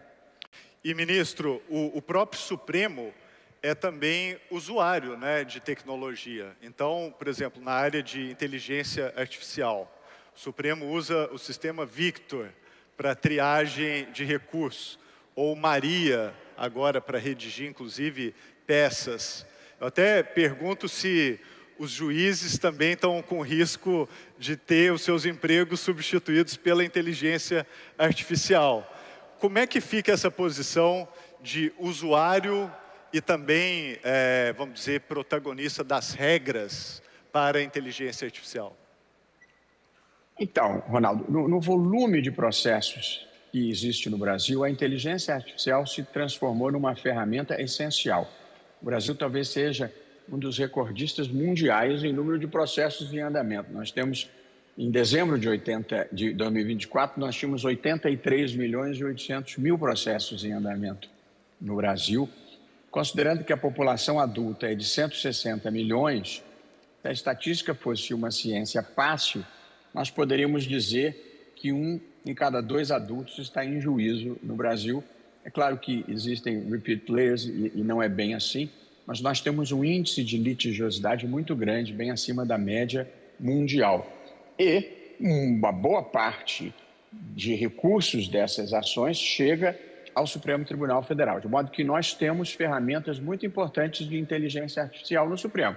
Como você já observou, temos a Victor, que identifica quais são os casos que já têm precedente em repercussão geral e que aí o recurso nem é admitido. Nós temos a Vitória, que nós somos a favor de paridade de gênero lá, e que agrupa os recursos que chegam por temas, para nós sabermos as matérias em que há maior incidência e aí resolvermos com efeito vinculante um deles e eliminarmos aquele conjunto. Mais recentemente temos esse a que você se referiu, a Maria, que recebe um processo com 20 volumes e transforma aquilo num resumo básico de 5 páginas. De modo que nós utilizamos intensamente como ferramenta auxiliar do Supremo. Quanto à sua pergunta de substituição dos juízes pela inteligência artificial, eu acho que substituição propriamente dita a curto prazo não ocorrerá. Acho que a inteligência artificial vai ser uma importante ferramenta auxiliar, inclusive para, em algumas situações, preparar uma primeira versão de uma decisão, uma primeira minuta de uma decisão, ou tomar decisões de rotina, de mero impulso processual. Mas acho que, nesse momento, em nenhuma hipótese se pode dispensar a supervisão judicial e a responsabilidade do juiz pela decisão. Em direito administrativo se diz que delegam-se atribuições, mas nunca a responsabilidade. O juiz vai ser sempre responsável pela decisão. Mas eu não considero distante no tempo a possibilidade, Ronaldo, de que ao menos as questões mais simples possam ter uma primeira instância decidida por inteligência artificial, sempre com a possibilidade de recurso para uma supervisão humana. De modo que eu não vejo com preocupação maior o uso da inteligência artificial, não. Acho que ela vai se tornando progressivamente indispensável para uma boa prestação de justiça. E, ministro, sobre o tema, algum ponto relacionado à regulação da inteligência artificial? Então, nós temos a seguinte situação em matéria de regulação. Há um projeto de lei no Congresso Nacional em curso nesse momento e no Conselho Nacional de Justiça, já na minha presidência, nós fizemos uma resolução disciplinando o uso da inteligência artificial no âmbito do judiciário, sobretudo para fins decisórios, com as preocupações próprias de transparência e de sempre supervisão humana. A regulação, Ronaldo, da inteligência artificial, como tudo em tecnologia, mas especialmente da inteligência artificial, enfrenta as dificuldades da velocidade da transformação no mundo atual. Eu gosto de usar uma estatística, tem até um artigo meu saindo num próximo número de uma das revistas de Harvard, em que eu destaco a circunstância de que a velocidade da transformação dificulta em ampla medida essa regulação. Para te dar um exemplo, o telefone fixo, aquele pretão que a gente botava numa mesinha na sala com grande distinção e declarava no imposto de renda, ele levou 75 anos para chegar a 100 milhões de usuários. O telefone celular levou 16 anos para chegar a 100 milhões de usuários. A internet levou 7 anos para chegar a 100 milhões de usuários. O ChatGPT, que é uma versão comercial importante da inteligência artificial generativa, chegou a 100 milhões de usuários em 2 meses. Portanto, essa é a velocidade da transformação no mundo contemporâneo, de modo que a gente tem que regular um fenômeno em que a gente olha para frente e não consegue ver com clareza o que vai acontecer no futuro muito próximo. De modo que tudo que você consegue fazer é regular por meio de grandes princípios de proteção de direitos fundamentais, e aí liberdade de expressão, liberdade individual, privacidade, de proteção da democracia contra a desinformação massificada, contra os discursos de ódio, que na maior parte do mundo não é um discurso aceitável, os ataques à democracia. Em terceiro lugar, você tem que assegurar uma governança que dê transparência e que preveja supervisão judicial em tudo que repercuta na esfera jurídica de outros seres humanos. Mas fora as grandes linhas, não é fácil você disciplinar no detalhe coisas que se transformam na velocidade com que a inteligência artificial vem se transformando. Sem dúvidas, ainda mais com a perspectiva de coisas como AGI, inteligência artificial geral, a tarefa do direito ela vai ficar cada vez mais complexa. E, ministro... E o medo da singularidade, né, Ronaldo? É isso. Aí elas desenvolverem vontade própria, autonomia da vontade, consciência de si próprios, porque se isso acontecer, aí quem vai dominar o mundo vão ser as máquinas, porque elas têm capacidade de processar muito mais informação com muito maior velocidade. Há um texto bom do Yuval Noah Harari, em que ele especula sobre isso, em que ele diz que 50% dos cientistas acham que há 10% de chance de a singularidade acontecer. E num primeiro relance, aquilo me deu uma tranquilidade. Até que ele perguntou, você entraria num avião, e o projetista do avião dissesse que tem 10% de chance dele cair, eu provavelmente não entraria, de modo que é uma preocupação mais relevante do que aparece ser à primeira vista.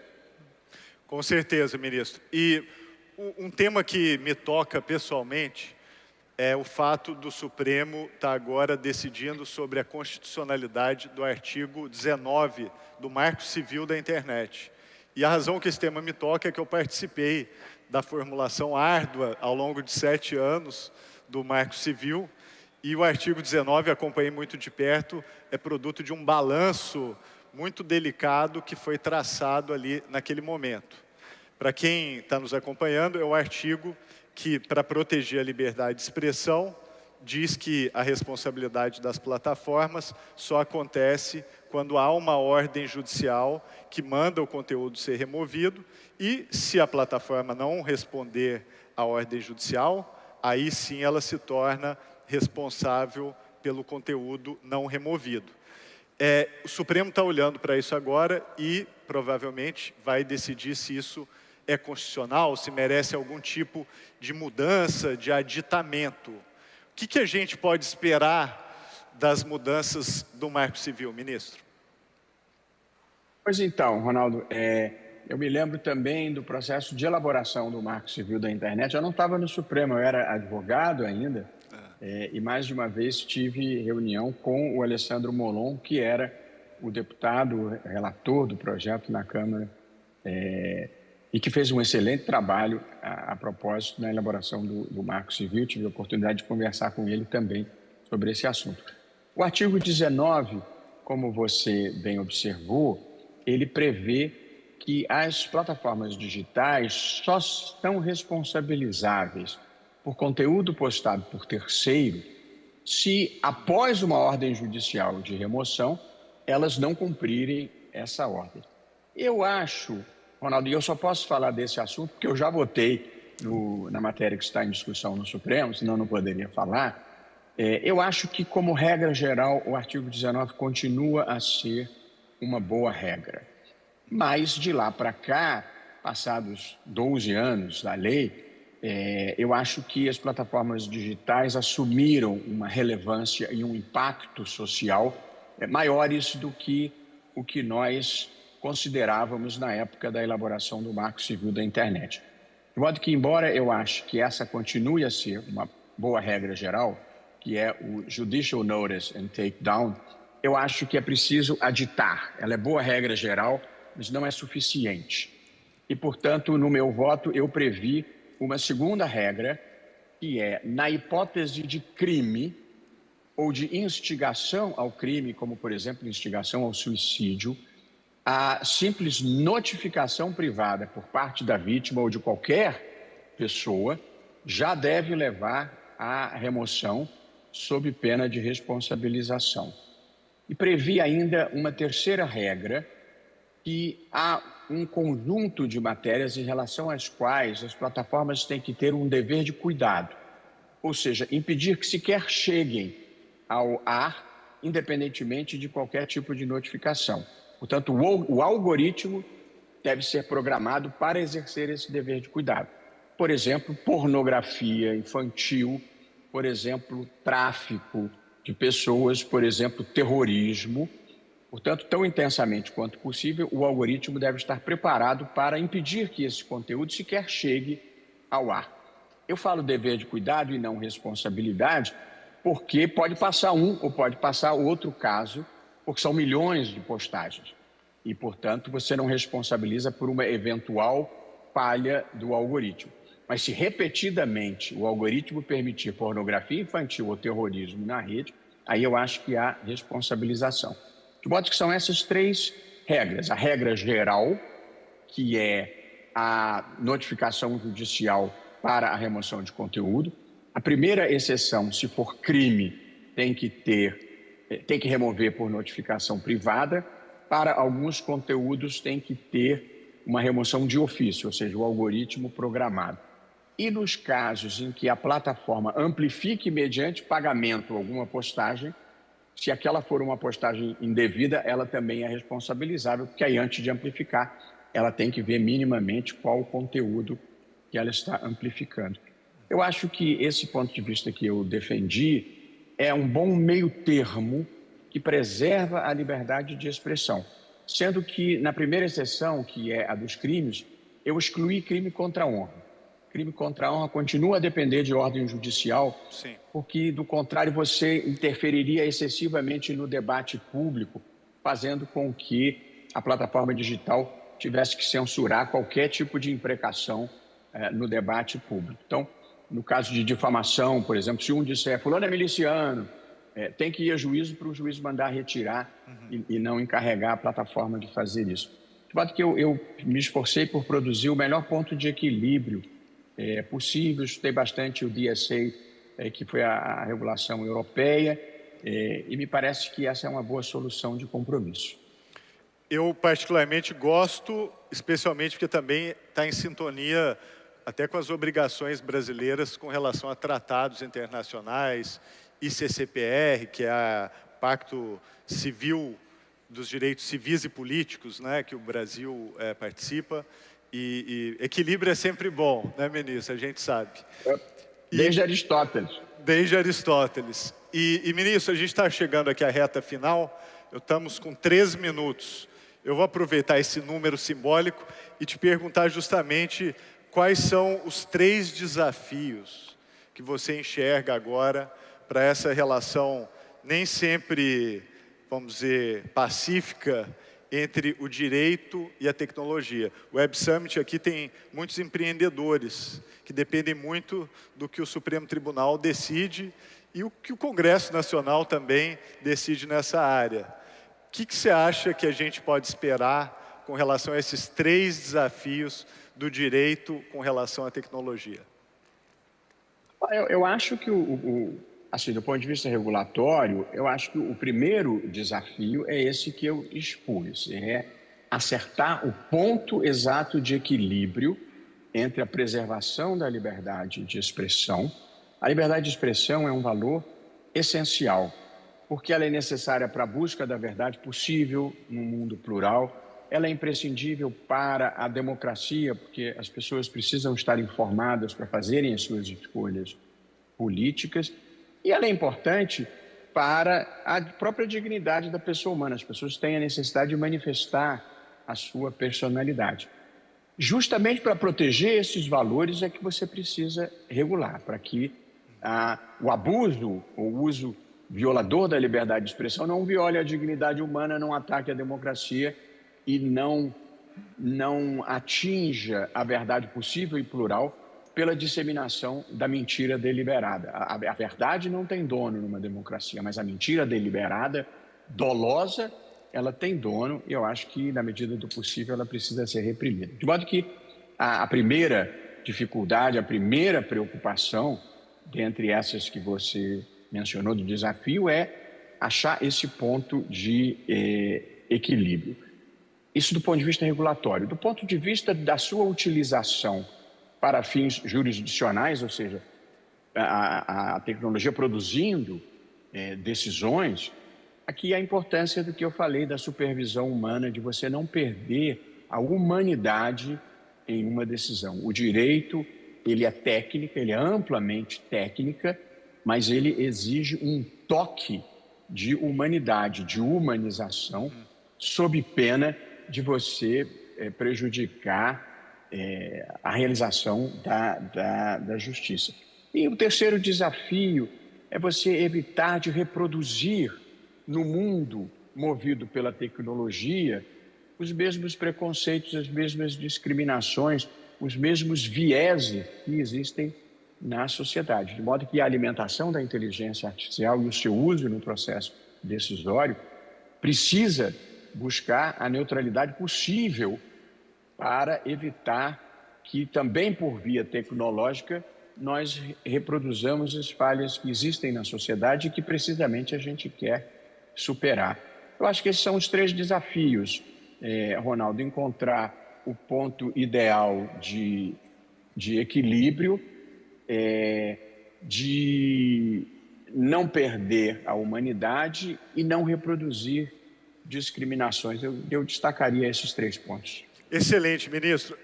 Se eu puder tentar uma síntese, seria o problema do alinhamento. Como é que a gente faz com que a tecnologia mantenha-se alinhada aos interesses humanos, né? Porque toda essa discussão sobre IA, etc., o grande risco é exatamente esse desalinhamento. A IA ir para um lado e a tecnologia de modo geral, e os interesses da humanidade não irem para o mesmo lado. Então, a tecnologia tem que servir à causa da humanidade. Se ela colocar em risco a causa da humanidade, certo. É exatamente isso. Ministro, queria agradecer em nome de todo o público aqui do Web Summit, sua gentileza de falar conosco, chamando aí desde Washington.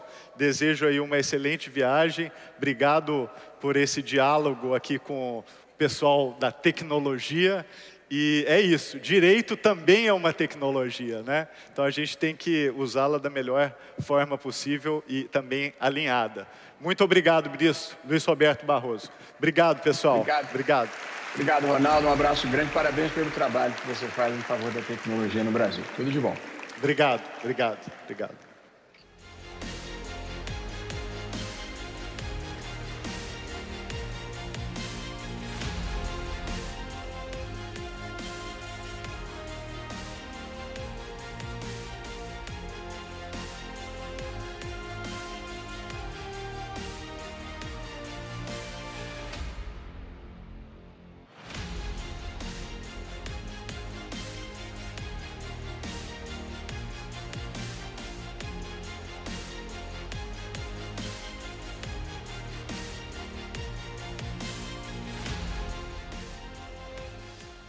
All right, interesting content all day. So kicking off the next session, we're diving into one of the biggest transformations happening in the global economy: how AI is reshaping the very definition of labor. Who here has seen AI change the way they work? Show of hands. Who here has seen AI change the way you do work every day? Pretty much everyone. So from automating repetitive tasks to unlocking entirely new markets, AI is just not a tool. It's a catalyst for reinvention.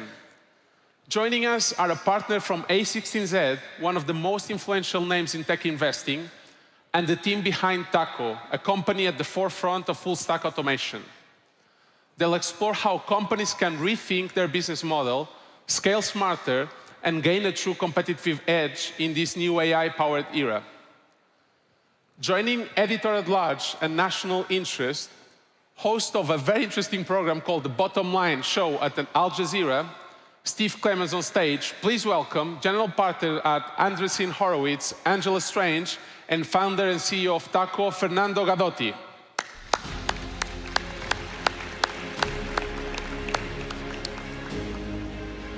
Hey, everybody.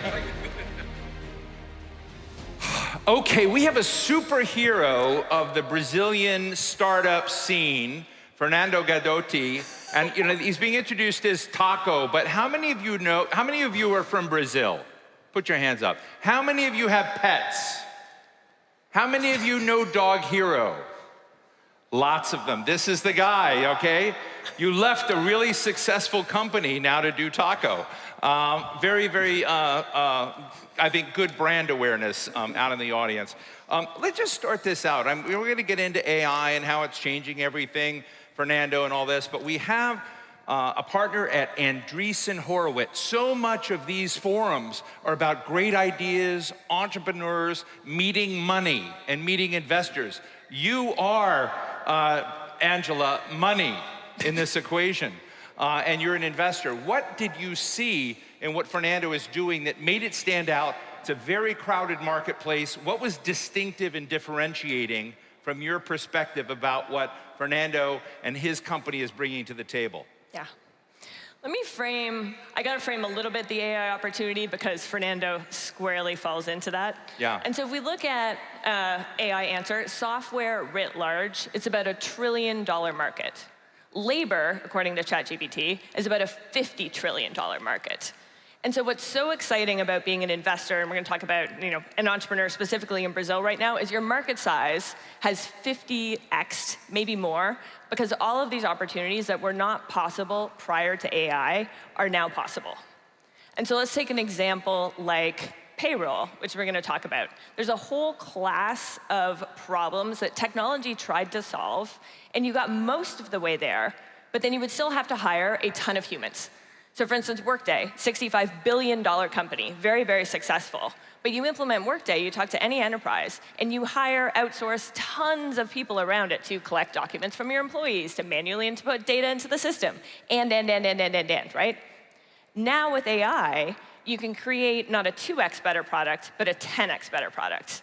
And I'll let Farrah talk about Taco, but that's exactly where it came in. You've got Workday, you've got ADP, you've got a lot of other behemoths that say they're in this gap. We may have some of those folks in the room here. But Fernando, why don't you tell us why you got into Taco? And I'm really interested in a big question. And the big question is, a lot of us deal with the change that's coming in a very incremental way. That's the way our mind works, the way many business. My understanding is you're sort of a strategic leaps guy. So tell us how you're going to revision the workplace, not in an incremental way, but what's it going to look like down the road? Well, Steve, I think, first of all, I think if you look at the history of software, it's always been a tool, a very useful tool for work. But for the past 50 years, it hasn't really done more than just being an actual tool. I think right now what we're going to see is it's actually going to do the work for you. I think that's the real exciting opportunity. When you look at, especially starting in Brazil, where we are, we have always had difficulties to actually have big software companies. Now, where, as Angela was saying, we're tapping into the labor markets.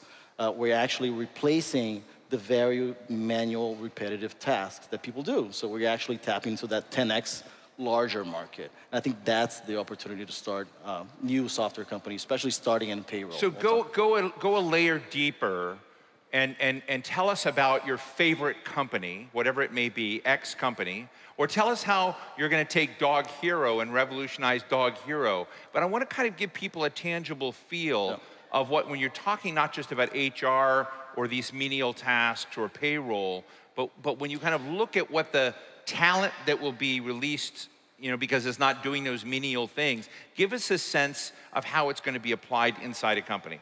And I'll let Angela then come in. Yeah, well, I think it's the history of the world. It's always been about new technology, unlocking new tasks, new types of work, right? And people evolving. And I think it's going to be the same thing happening with AI as it was with computers, as it was with, you know, tractors back in the day. Like, it's always new technology unlocking new opportunities. So I think the new organization of the future is going to be way more, there's going to have a org chart that's way wider. So people are going to have teams of one person with teams of agents, AI agents doing a lot of the work for them. And they're going to own outcomes from beginning to end. And they're going to, you know, look at, and they're going to have tools working for them. But I think that's going to be the organization of the future. Angela, I know you want to jump into this, but I want to ask you, do you think there's a day where Taco displaces Workday, displaces ADP, displaces some of the other incumbents right now? Yes. And let me use a very tangible example, not in HR. I'll use an American example, and then we can bring it down to Brazil. Actually, you might know, what is the 4th fastest growing job in the US over the last 2 decades? I won't put you on the spot. Compliance officers. Oh. Okay? Legal people. Yes. Manicure and pedicurist is #1. That's going to be a while for AI to get there. Compliance. You talk to any bank C-level, one of their biggest problems is they cannot hire this role. Like, can't find enough of them, can't train them quickly enough. It's a massive headache. There's billion-dollar fines in the thing all the time. Now, there are companies that are saying, oh, what do these compliance officers do at the lowest levels? They review docs for KYC, they check anti-money laundering. And so the pitch of these companies is not buy my compliance officer, it's hire my AI agent. And the AI agent doesn't cost $60,000 like a person, it might cost $2,000. And this is not human replacement. Like, you can't find these people. Well, and so then the wedge, just to get to your wedge point, and then Farah can talk about how Taco will go through, right? So you are now the people that are getting all the data, all the compliance stuff, right? Who is best positioned to then be the modern system of record? It's all of these agents that have been collecting this data in a very structured, organized way, where before it wasn't. And that's the wedge. Are you seeing that technology absorbed now? Look, I have on the side a startup right now, and I'm already beginning to think I need an HR department and a compliance officer, and I'm ready to sign up. So, but I'm interested in whether you're seeing, you know, a world which is trying to race forward. We have a lot of entrepreneurs, you know, that are here trying to basically build their companies, you know, hire talent, look at what they need to do. And I have to tell you, Brazil is a great place, but boy, there are a lot of regulations. I thought America was bad. You're way worse down here. So when you look at the changing scene of law and regulation, tens of thousands of labor unions, et cetera, is yours a one-stop shop to just solve all that? Well, so yeah, Brazil is definitely one of the most complex labor markets. There was a movie called Brazil about all the regulations, right?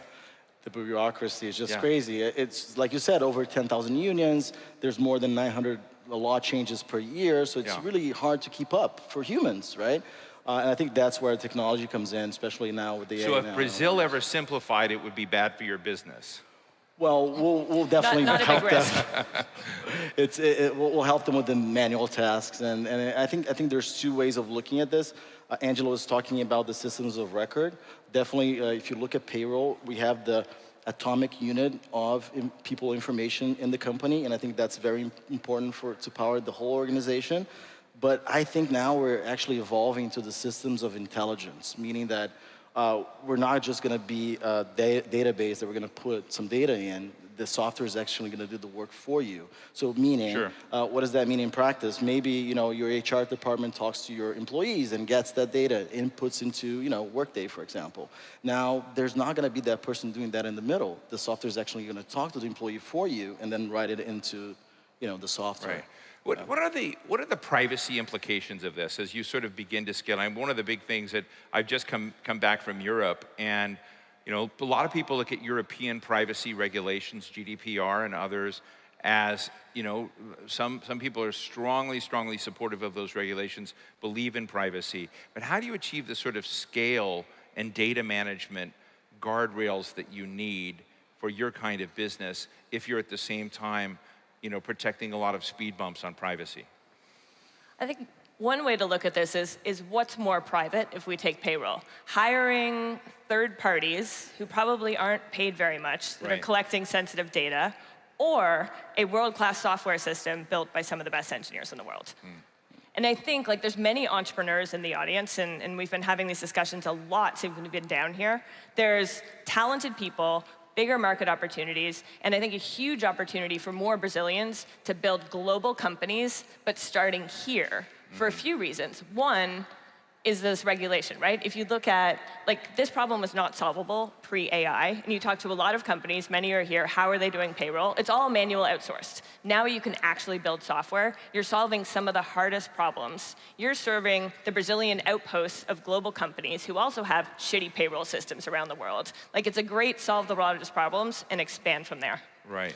What kinds of, you know, changes will be made? I mean, I think the other thing that comes up in a lot of AI talks, Arvind Krishna, the CEO of IBM, you know, is talking about the number of people he's laying off in his own company because of the gains and benefits from AI. You've got Goldman Sachs and other people have looked at the GDP gains that'll come globally in the next 10 years of 7%. A lot of people think he's undercounting that it can be dramatically larger. But part of when you look at the increases, giant increases in productivity, is it does churn the workforce. It churns talents. You know, some jobs are going to be resilient in this coming environment. Some are going to be replaced. But how do you see this happening in the workplace roles, workplace functions of what kinds of things do you think will be opened up as far as new opportunities, but what would be sort of the cast of players you're going to replace?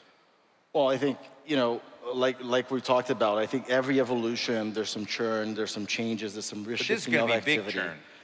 And we believe that actually, you know, the repetitive manual tasks are going to go away. I mean, things that humans are not necessarily great at doing, right? I mean, if you're inputting data from one place to the other, if you're looking at 100 different regulations to make sure that that thing is compliant, right? I mean, that is almost an impossible task for a human, right? So those tasks weren't even meant to be in a human in the first place, if you think about it. Now is the time for actually them to move on to certain other things that are more higher level thinking and more strategic. I think it's going to be more about dealing with people. Everything that has to do with you and being human, I think it's going to continue there, and AI is not going to replace that. I just decided to ask ChatGPT, you know, which jobs are going to go, which are going to stay. Some of the ones they said are not going to be replaced are teachers, lawyers, and judges. And I said, God, can't we get rid of lawyers? Sorry, lawyers out there. Directors, managers, CEO, HR managers. I don't know who ChatGPT was trying to protect, but you know, there's some in there when I kind of look at the hubris, you know, to some degree. You know, there's kind of an arrogance out there at some level of people saying, well, my job's not going to be touched. Isn't everything going to be touched, Angela?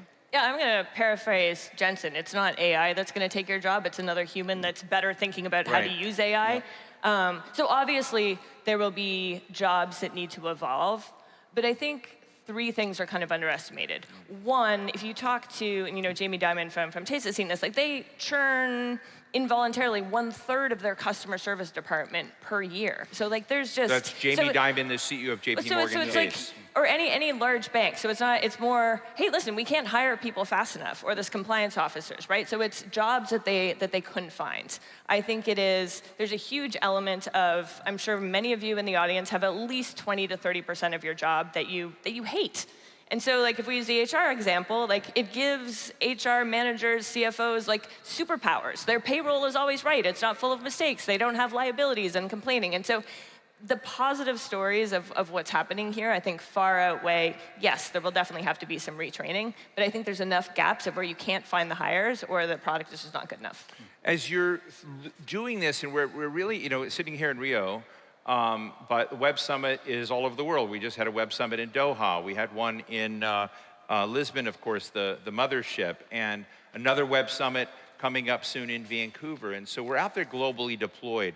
And I want to ask this carefully, because, Fernando, because every political environment is different and has different issues. I want to know what gets in the way of your success. Are there environments, maybe down in Brazil, that are better for this kind of thing than, say, Canada? Or do you look at regulatory environments as opportunities, or do you look at them as potential barriers to this AI vision you have succeeding? I think actually we're agnostic. I think in our line of business, we need to kind of deal with complexity. Of course, complexity sometimes, as you said, could be good because we're now able to solve it. So I think if we train, if you think about this, if you're trying to build a global company, you should start from where, you know, it's the most hard to do it, right? Because then you'll be kind of prepared to kind of face everywhere else. So that's, I think, why we can now build a global company out of Brazil, because also like tap into the labor markets, I think it's a huge opportunity for you to actually have a core market that is actually big enough to sustain kind of the profit engine for you to go after the whole world. So I think it's actually an opportunity. As you're in that space of labor, and I love the way you and Angela described the size of that industry, it's staggeringly huge. How in this process of transition can you make that labor community fall in love with you and not look at you as an enemy?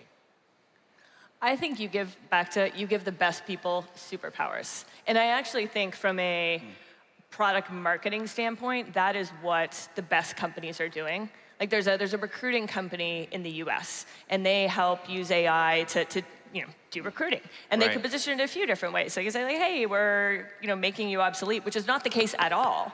It's actually, we're making you 10x more effective. And their huge pitch is like, you're undervalued in the company, we're raising you up, which is really, really, really true. My ChatGPT job descriptions I'm using for people I'm hiring are so much better than what I was doing before. Yeah. So, yeah. And so like, we're spending a lot of time with the heads of various departments, and all the best people are thinking through, how do I do my job differently? How do I use this to give myself superpowers? And that is mostly what AI is doing. Let me just ask you, in the last couple of minutes when we have here, Fernando, we have a lot of people that look at your career and everything you've accomplished, which has been astounding. And they know about Dog Hero, they know about your co-founder, they know you're a big, giant player in this field. And many people in this room want to follow your track. I mean, follow the sort of same aspirational path. What is the most important thing to get right at this stage? If you've got your booth over in the hall, and you're trying to get people to pay attention to you and move forward, what are some life lessons that you want to share? Well, I think first of all is think from the beginning to build for the long term. I think that's the first thing, right? You have to truly believe you're going to be around for the next 20 years in order for you to build for the next 20 years. And I think that is the catch-22 of the whole startup thing, which is, we got to build for the short term. And I think it's actually counterintuitive. You have to actually believe you're going to be here in order for you to actually be here in the long run. So I think you got to be a true believer from the beginning. And did you find Andreessen Horowitz and Angela, or did she and Andreessen Horowitz find you? We found each other, right? Yeah. Little of both. Oh, no. A little bit of both. But I mean, in the process. And then I think, again, we've got a minute left.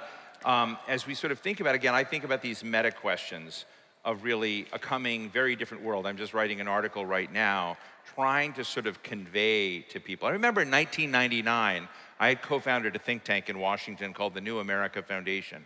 We were given $1 million then to hire fellows to come and help describe to industry, describe to lawyers how being broadband was going to change their world, or policy people. People at that time did not know how their industries were going to be changed by having constant internet connection.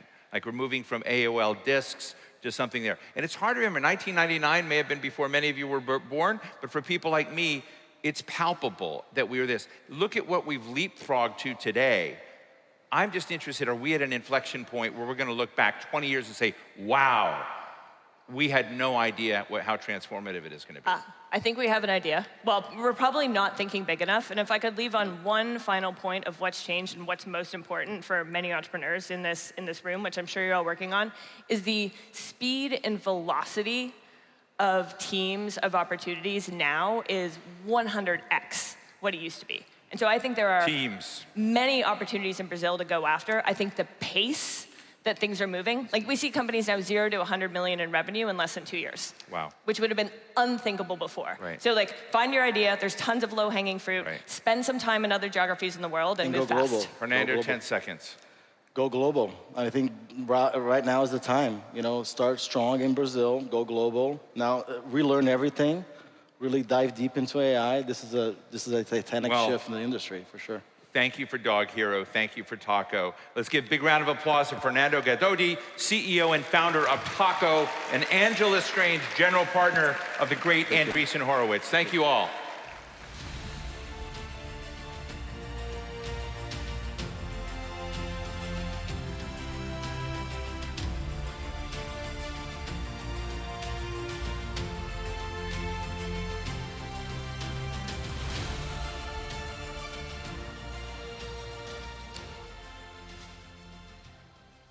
All right, next up. In a world where censorship is on the rise and trust in traditional media is under pressure, journalism is at a crossroads. From major democracies to emerging markets, the fight to get reliable information to the public is more intense and more important than ever. In this next conversation, journalists from the New York Times and AFP will dig into the big question: is there a future for journalism? And if so, what does it look like in a time where truth itself feels under siege?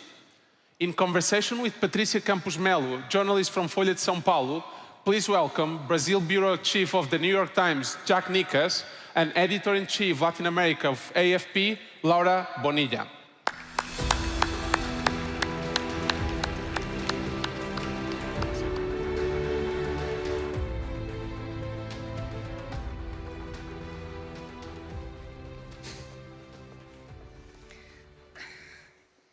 Hello, everyone. It's a great honor to be here with such distinguished colleagues to discuss something very easy, the future of journalism. As we've seen, there's again a rise in hostility towards the press around the world. The pendulum is again going the direction of authoritarianism in several countries. And we're wondering how to remain a trustworthy source of news and be able to cover the news in this hostile environment. So I wanted to start by asking Laura, how are you at AFP navigating this new, not new, but recurring hostility against journalism and journalists? Yeah, thanks a lot to the organizers first for having journalists on this stage. This is a tech conference, and I think a free, independent press is essential for democracy. So thank you to the organizers and to the public for being here listening to us journalists. And yes, Patricia, I think we are living now under very hostile conditions. We are under attack, I would say. I don't want to sound very too dramatic, but I think it's true. There is a growing wave of autocracy and populism all over the world that's making our work very, very difficult. We are being called liars and enemies of the state from Washington, D.C. to Caracas to El Salvador, just to speak about the Americas, Buenos Aires too. And there are targeted disinformation campaigns against journalists. All of that is eroding trust. Yeah, we are resilient. We are fighting back, but it's very difficult right now. Jack, what have we learned in terms of how can we remain a trustworthy source of news even when we're being attacked by governments and we're living through this hostility? Well, I think that I hope we're learning, because we're in a really bad spot right now in some ways. I feel like, as Laura just spoke about, we've got record low levels of trust in what we do. We've got attacks from governments. We have business model challenges from social media and AI. You could say, a gente tá fudido and all, right? But I think that at the same time, I think that what we have to remember is that our work is really, really critical. And so we really cannot compromise on our values.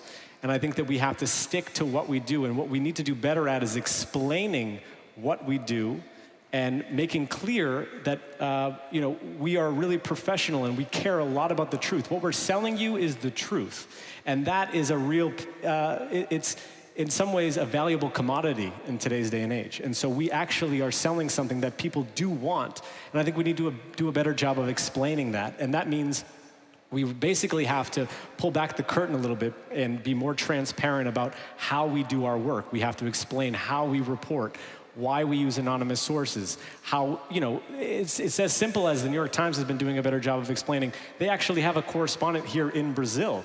I mean, a lot of people thought I was doing this job from New York. So I think that we have to also meet people where they are in terms of being more conversational, work with video, and try to adjust our approach to how we tell stories to try to reach people in new ways. But we shouldn't change journalism because it is a critical it's a critical part of what we do and a critical part of democracies and societies. And I hope that it will survive.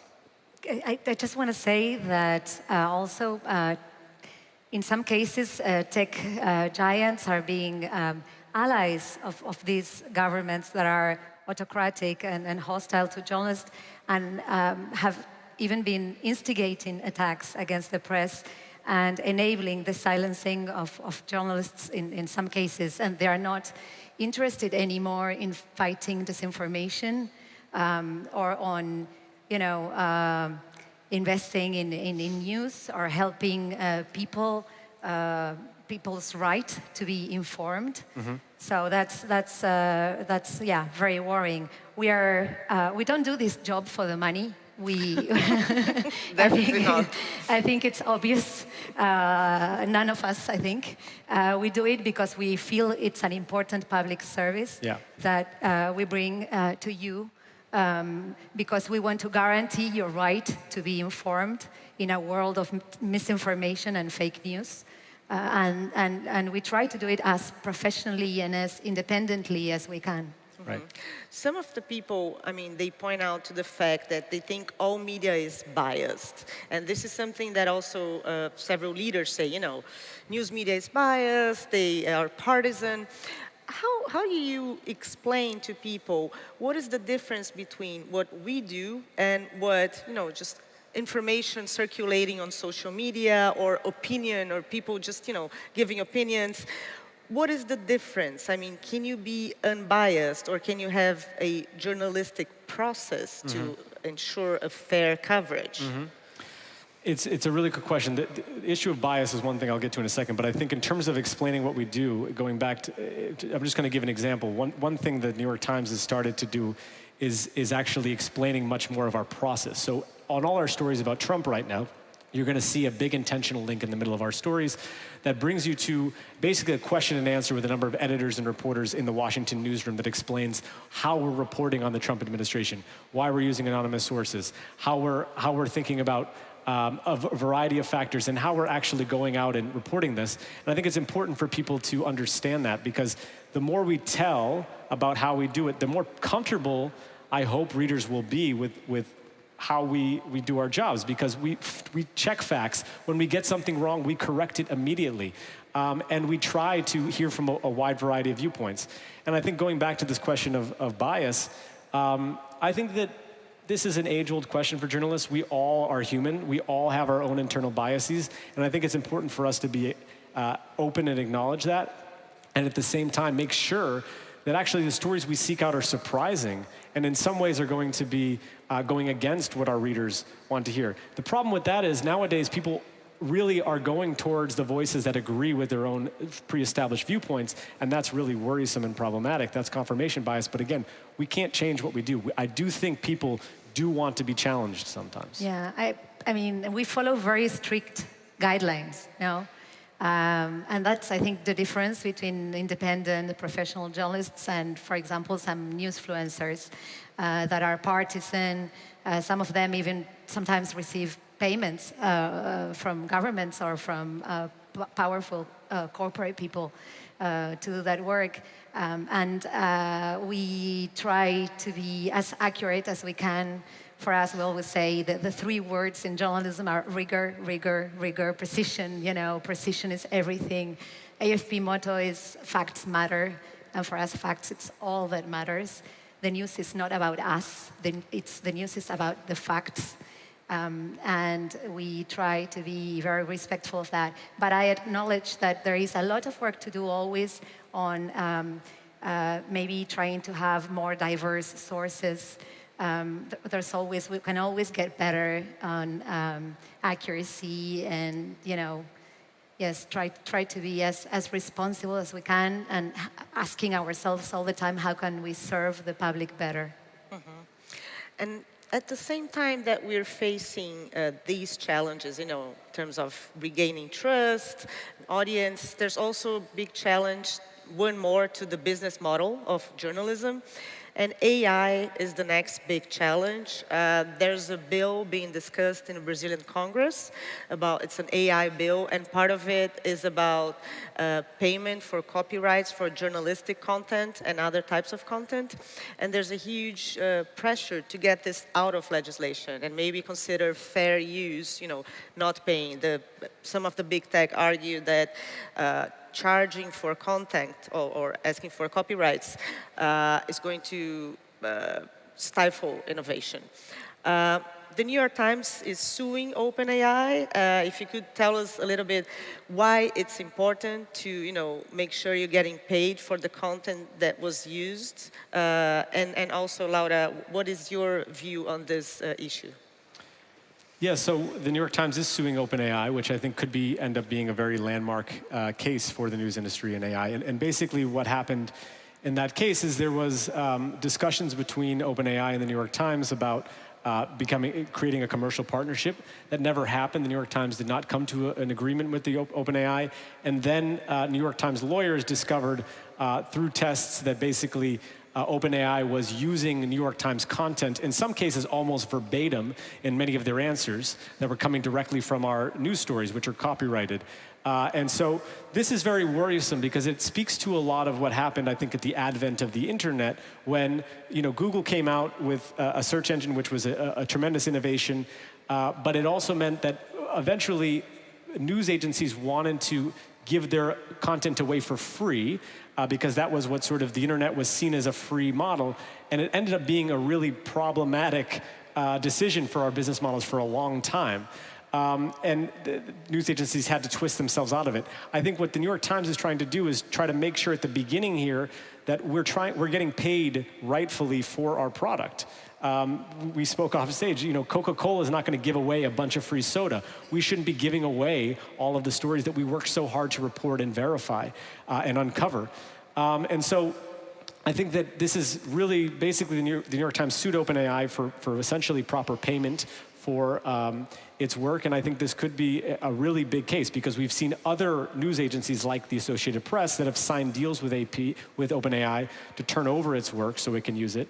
And I think, lastly, that we, as the media, have a lot of leverage here because we are the ones that are actually going out and doing reporting and verifying, and our information is reliable. And that is what the AI, the chatbots need to be able to give you reliable answers.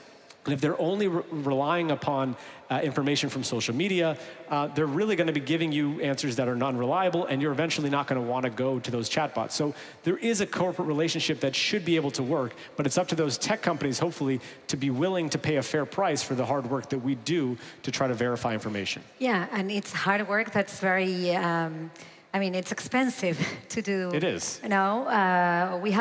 We have people on the ground. We at AFP have almost 2,000 journalists in 150 countries, and we have them working on the ground. They are sometimes risking a lot, risking injury, risking imprisonment, right, risking even death to bring you the information and what's happening in the world.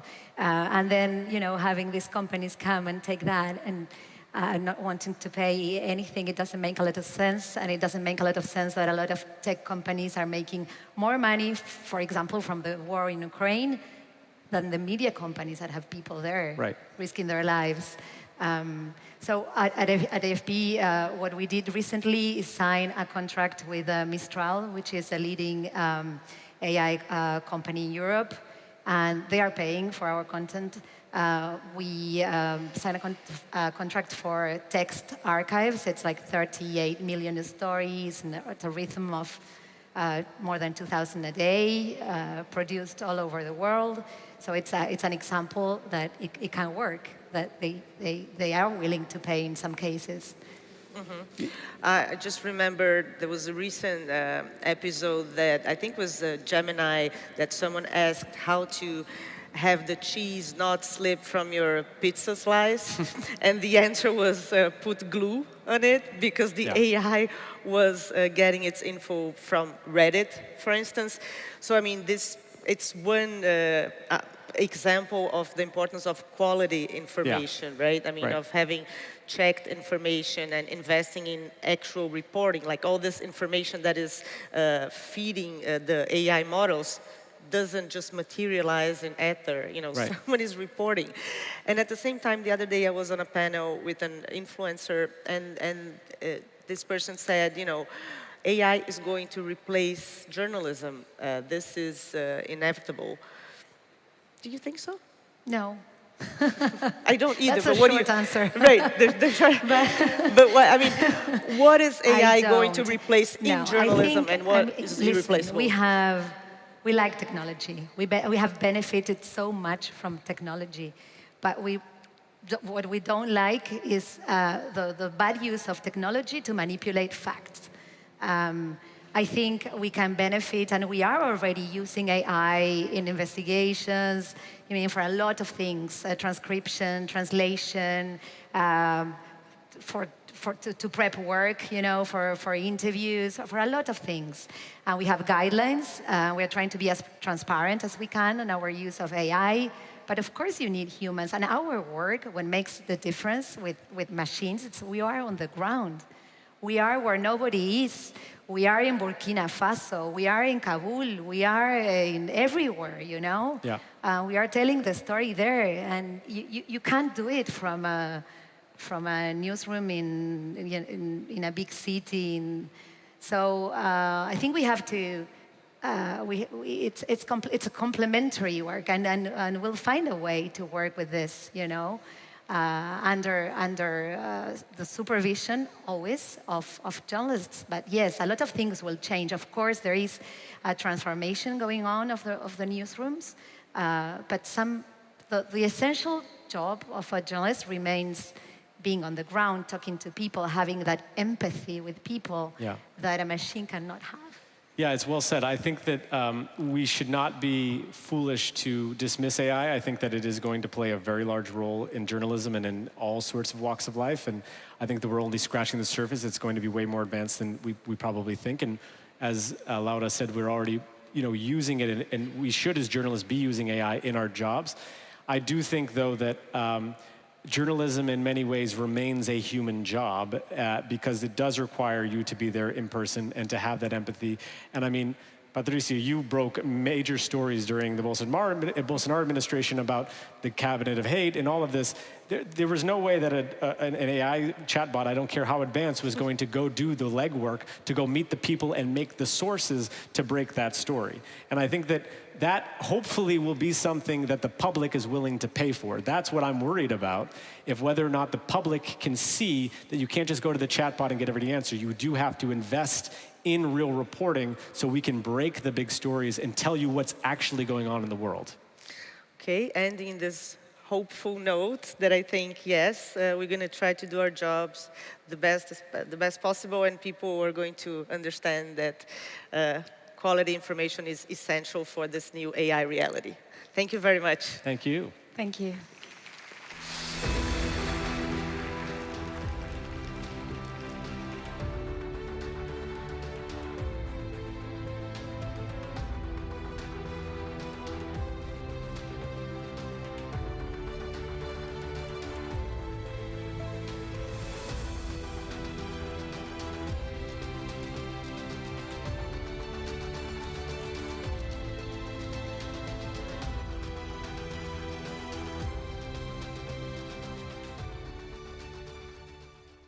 All right. The next talk applies to every single one of us here today. We all know our personal data powers the digital economy. Every click, every swipe, and every like. But how often do we actually benefit from it? I mean, where's the money? Am I right? However, that might be about to change, especially here in Brazil. In this session, we'll dive into how emerging tech and bold new policies are shifting the balance, giving people real ownership over the data, and even a share in the value it creates. From digital rights to data dividends, let's explore what it means to turn data into dollars. Please welcome to the stage, in conversation with Rob Pegaroro from PC Mag, founder of Own Your Data and regular speaker here at Web Summit, Brittany Kaiser, CEO of DataPrev, Rodrigo Assunção, and former governor of Banco Central do Brasil, Gustavo Franco.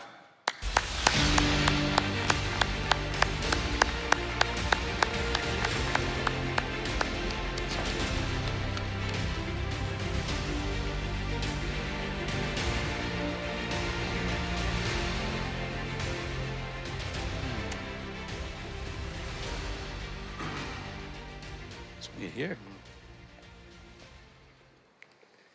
Good afternoon. Boa tarde. The idea of owning your data, I know I've heard about this at Web Summit before. Perhaps from you, Brittany, but definitely in other speakers. I think I remember in 2017, web founder Tim Berners-Lee was talking about that, with this idea of you would own your own data online. It would be your property to do with as you wish. And it's 2025 and we're still here. Where did we go wrong, and how are we going to go in a different path? I'll let you start with the big picture, Brittany.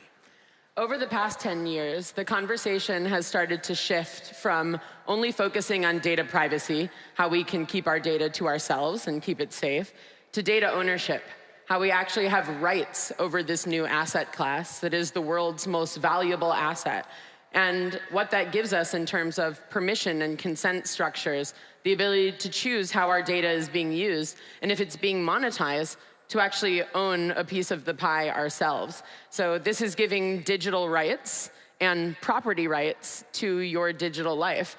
This has taken a very long time to become a change and a shift in perspective, where we can see that this multi-trillion-dollar industry is taken part in by companies and governments, but it's the individuals whose personal data are being monetized where we don't actually share in the revenue. But all of that is about to change. Rodrigo, why don't you lead us into DataPrev then, the pitch? Sure. So DataPrev is a state-owned IT company that deals with the social data of Brazil.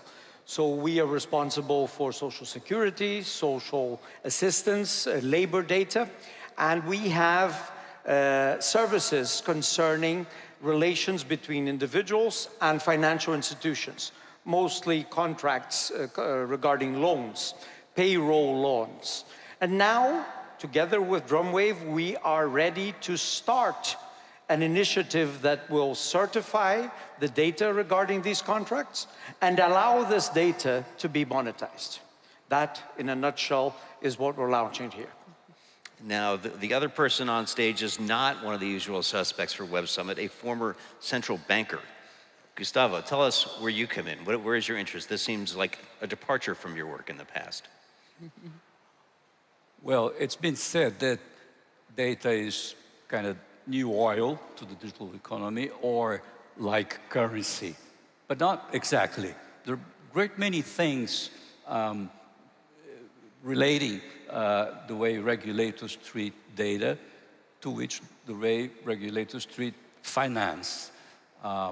It's all about intermediaries, the one between the owners of the data and the users of the data. It's just like central banks look into banks. Who owns what?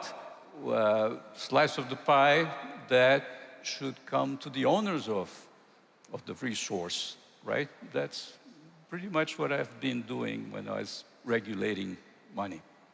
It's interesting you said data is the new oil, because in the United States, where, as Brittany and I talked in November in Lisbon, there's no meaningful federal privacy law. So data is more like the new nuclear waste. It is kept for forever with no plan to do anything useful with it. So I'm very interested in finding out more about this. What sort of value are we talking about? Is it enough to pay the rent for a weekend trip to here from Sao Paulo or Brasilia, or enough to pay for a grocery shopping run? Well, we have, just like we have for money, the question of pricing, right? There must be a money tag, a price for units of data. There's a problem with defining units of data and the problem of pricing units of data. The moment you have a money price for units of data, you can talk about an asset class. You have a price, a market, and then financial intermediaries that will buy and sell that thing. And then you integrate both realms of the data and finance. Both, I guess, have the same conceptual architecture in mind. So let's get into specifics, because sometimes discussions about we should own our own data, it should be a property right, they get a little woo-woo. We're not going to get woo-woo here. What sort of data are we talking about? What sort of metrics, numbers? Where does it come from? Where does it stored? And what is the user experience, the UX like? Okay, so we need to start in a very secure and safe manner.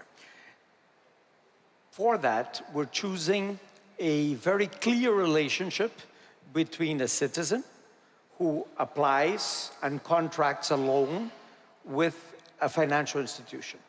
Since this contract is intermediated by DataPrev because it involves some kind of social benefit, we are in a position to put on top of the existing apps, either the bank's internet options or app options or our own social security app, we'll put on top of that the ability to authorize that this contract, which they're already signing, you asked for some numbers, we have something like 60 million active contracts, and there's a turnover of about 5 million of these contracts per year. So this is already happening. It has been happening in Brazil for something like 15 years now. And these contracts, when they are signed, there will be an option for the individual to authorize that the data regarding this contract is put in a data wallet and be available for monetization. That's the gist of it. And of course, then this sum of authorizations is packaged and offered to the market.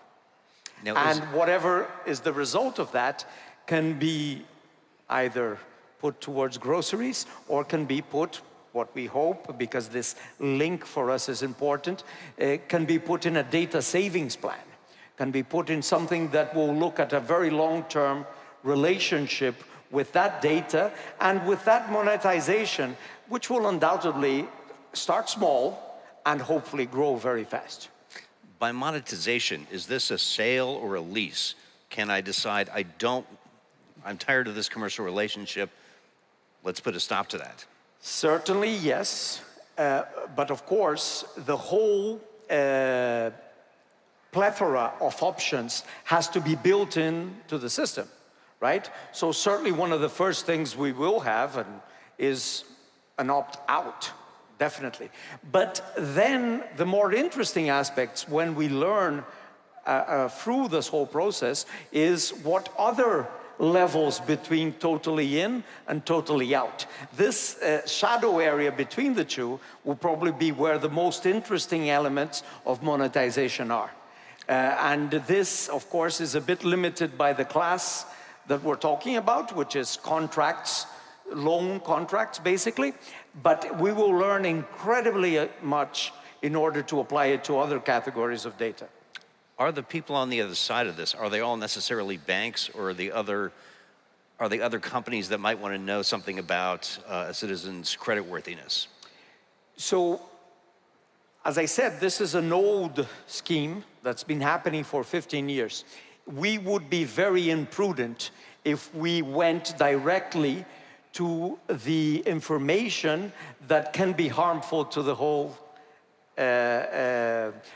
operation. So credit ratings are something that are already solved within this context.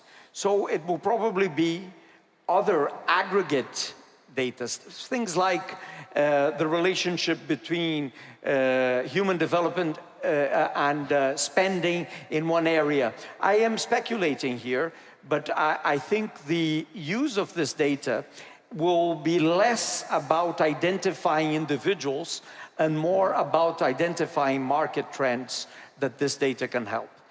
In the beginning, I don't believe the option to identify the exact individual should be there to start off.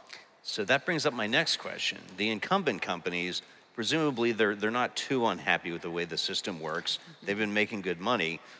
What's in it for them? So the way it happens now, there are individuals and financial institutions. This will be an add-on, an added value. The financial institutions are going to offer that as an added value and a recognition that this data is relevant. Then the users will shape the market towards something that will answer your question exactly. But if you're talking about the incumbents being the ones that are using data for free for so long, I don't really know what's in it for them, and I hope there isn't very much. I'm thinking in particular of, I mentioned credit ratings because in the US, they do collect a lot of data, and the upside for it is we get approved for credit cards, and every 5 years they breach all of our data. How many credit agencies have lost your data, Brittany? An untold number. Well, definitely Equifax. I've been a witness T-Mobile. in plenty of the cases. But one of the main interesting parts for companies taking part in a data ownership platform is that all of a sudden, the people who were your users before, who you had access to their data for free, now have an incentive to actually engage with your product or platform because you're being paid incrementally for the data that you are creating for the first time ever. And trust me, the way that incentives work in technology is that if you are incentivized, you're going to start seeing much more user activity and engagement. So companies are not just taking a portion of their profits and paying it out to you. There's actually a much bigger pie that they're working with. So it's good for companies, it's good for government departments, and it's good for the individuals that now are actually getting paid for data you are already sharing anyway. I'm definitely struck by how this seems to be based on not moving fast and breaking things, but here's an existing structure. Let's build on this, see what we can create off of that. Is that what led your interest? Like this seems like a novel thing. Well, it's been for around. our token central banker. It's been around. All central banks in this planet, I guess, are involved into what they call open banking, open finance. And this is described in the website of the Brazilian Central Bank as a data sharing exercise like this one, described by Rodrigo, through which banks deliberately open their archives to people. People have the ability to be able to share their data in banks, other banks, to a second bank, and that creates competitive tension with banks, with one another. They're not giving you anything for free, never, right? But if they compete with each other, the ones taking the credit will benefit. That's more or less what central bankers all around the world are doing. And open finance is a big, interesting project to that direction. So my understanding is that there is some legislation that may help sort of put more of a framework around this. Tell me, as the token Washingtonian here, I have to ask about these policy questions. What is the picture in Brasilia right now? What will having a law that, I guess, defines how this is going to work do for this project and others like it? So I'm not totally involved in that part, right? But legislation has been presented in Congress and is being debated. And the legislation follows much of the debate about data ownership. So it would recognize and allow that to happen and regulate many of these things that led us to a very restricted very limited experience to open up dramatically. And then these discussions that we're having here, do we keep it at the individual level, or do we aggregate it and keep it abstract, or keep it at another level? These things will then be sorted out. So we're very happy to collaborate with Congress in that sense, and we're hoping that these answers come very fast. Has President Lula given a thumbs up or thumbs down yet? No, I'm certainly not allowed to speak for President Lula. We hope he's watching. Well, what's exciting is that, there have been many other jurisdictions that have passed data ownership legislation at the local level in the US. We now have it in multiple states. We have case law at the state level, but not yet has there been anything at the national or federal level, although there's quite a few other countries, including the UAE, Saudi Arabia, and others, who have considered making data its own asset class and recognizing ownership and even intangible personal property rights. But this legislation in Brazil is the first piece of federal legislation that has been introduced to a Congress or a parliament and has majority support at the moment. A lot of people are very excited about it, and although the current pilot, where the Brazilian government is the first to do a pilot on national data ownership, that can happen under current data protection laws that already exist in Brazil. But if there is a federal law that is passed that gives everyone data ownership rights, it then means it's not just DataPrev and the rollout to different financial institutions, it's every company in this country that will give people data ownership rights. Join this program and you'll be allowed to start to earn money off the data held on you by all of your favorite brands, the apps that you like to use, where right now you're not getting much for free besides perhaps use of a free service, but you're actually going to start earning money that you can save and earn compounding interest on, spend, or even a future feature where you can use your data to invest in LLMs and AI in order to have it monetize more exponentially. So we could use a little bit more of a global perspective here, Brittany. What other projects are you seeing along these lines where they are trying to sort of build on the scaffolding of existing financial structures to give people some initial start at owning their data? There's quite a few discussions in different parts of the US, again, at the state level, not fully federal yet. Of course, the US will be publishing their next 4-year plan in a couple months' time. So I believe now that there's going to be national data, digital asset legislation, that data ownership will be a part of the federal conversation finally.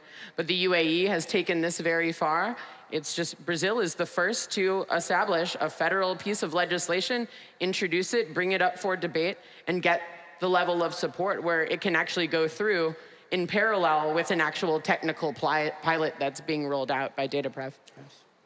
We're offering the rails to operate this. That's what is interesting about it. Once you have legislation, you need hundreds of experiments in order to calibrate and understand exactly what you're doing, because the amount of data that government has, that the private sector has, even individuals, is huge. To get this organized, you need the technological rails, which is what this partnership with Drumwave represents, but also you need the understanding of the limits, the offers, what comes first, second, third, and this is what we want to learn with this experiment. You mentioned understand the limits, and not for the first time, I believe. Is that why we haven't said the word blockchain? So we should be clear about what this is not. Blockchain might, and I believe in some cases will, be involved, but it's not a blockchain initiative. Citizens will not need to have, fancy wallet apps on their phones to use this either. No, they will be able to if they want, but this will probably be, in our case, it will be a feature on existing apps that will just allow you to authorize and then see what is happening, receive, and of course opt out for whatever is happening with your data. Easing your tech support burden seems like a good idea for a 1.0 launch. Well, we're also very innovative in that. So here we are, end of April 2025. By this time next year, I guess next year Web Summit Rio is in June, what metrics should we be looking for to determine how well this has worked or where more work needs to be done? Okay. Are there any numbers you have in Well, the Central metrics you Bank have in of mind? Brazil keeps track of open finance in terms of number of users and things like that. It's remarkable, the number of people that switch banks. It's traceable and it's pretty relevant. That's the beginning of it. You start in a regulated sector like that, building like small sandboxes here and there, and letting people create on the basis of that infrastructure. This one is a big one, and this could be a breakthrough in that process. Sure. Your numbers? I can give you numbers. So we have over 70 million contracts, 60 in the Social Security benefits, and 10 now on the active workers consigned loans. So the percentage of these people that will adopt this will authorize the adoption by the financial institutions. It's over 80 financial institutions. So the number of them that will want to operate in this way, because they also can opt in or out. So for our initiative, those two metrics would be the most important. Number of contracts, number of financial institutions participating. And for me, it would be the amount of people that are able to access this technology, actually understanding how it functions, going in and opening up their Social Security app and seeing that they can open a data savings plan and actively making use of it, checking on it every now and then to see what they're earning and starting to earn enough to make a difference. And I know here and there, earning a couple dollars a day might not seem like a lot to the technologists in this room, but to billions of people around the world, to billions of people around the world that are living on a few dollars a day, this is a huge opportunity. And for Brazil to show the thought leadership, to be the first mover in this space, is an incredible opportunity for the people of Brazil and hopefully other countries that will follow suit. All right. And the legislation, of course. Yes. This is going to be an interesting story to follow. These folks are not done answering questions. They're going to have a press conference starting in 5 minutes. They'll be walking briskly, so that'll be available to watch later on and read about later on. Thank you for answering mine. Thank you for hearing us out. Thanks, everybody. All right. Obrigado. Thank you, guys. Thank you. Thank you. Wonderful. I think we leave. Thank you. That was good.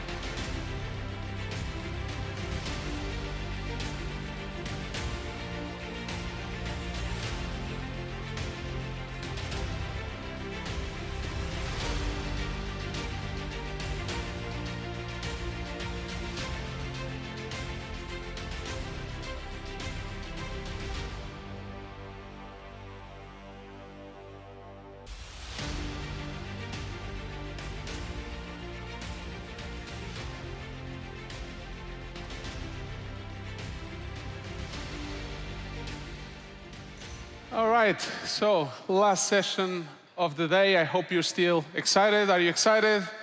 How are you doing? Yes. All right, so let's close this up. So to close out the day here on center stage, we're joined by one of Brazil's top tech minds and a global leader in AI innovation. Patricia Floresi, technology executive at Google, takes us behind the scenes of the AI revolution. From the rise of agentic AI to systems that can reason and adapt, she'll share how Google Cloud is pushing boundaries across industries, from marketing to science and beyond. Get ready for practical insights, bold ideas, and an inspiring look at how we can shape the future of AI together. This talk will be in Portuguese, so a little reminder that through your Web Summit app, you'll be able to hear the session in English if you wish so. So please give a warm Web Summit welcome to Google Cloud's Patricia Floresi.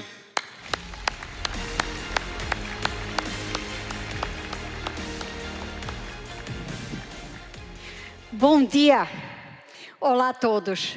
Que alegria estar aqui com vocês. Meu nome é Patrícia e eu sou uma diretora de tecnologia no Google Cloud. Eu estou aqui hoje para compartilhar com vocês o que está acontecendo na fronteira de tecnologia na Google. Mas mais do que isso, para que a gente troque junto essa jornada rumo ao futuro construído com a inteligência artificial.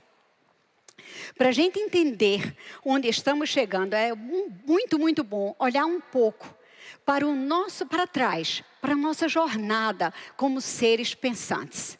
A tecnologia, de um jeito bem curioso, ela parece que espelha a nossa própria evolução cognitiva. Primeiro, a gente aprende como seres humanos a perceber o mundo, a reconhecer rostos, sons e palavras. Depois, nós desenvolvemos a capacidade de compreender e planejar, a entender o significado, a conectar ideias, a antecipar o futuro. E a gente aprende a agir, a tomar decisões e executar tarefas. É nesse ponto que vejo como a inteligência artificial tem, na realidade, trilhado um caminho muito parecido com o nosso. Começamos ensinando as máquinas a reconhecer padrões em imagens e textos. Depois nós avançamos para que elas possam compreender a linguagem natural. E agora, bom, onde é que elas estão? Elas estão começando a agir de forma inteligente no mundo.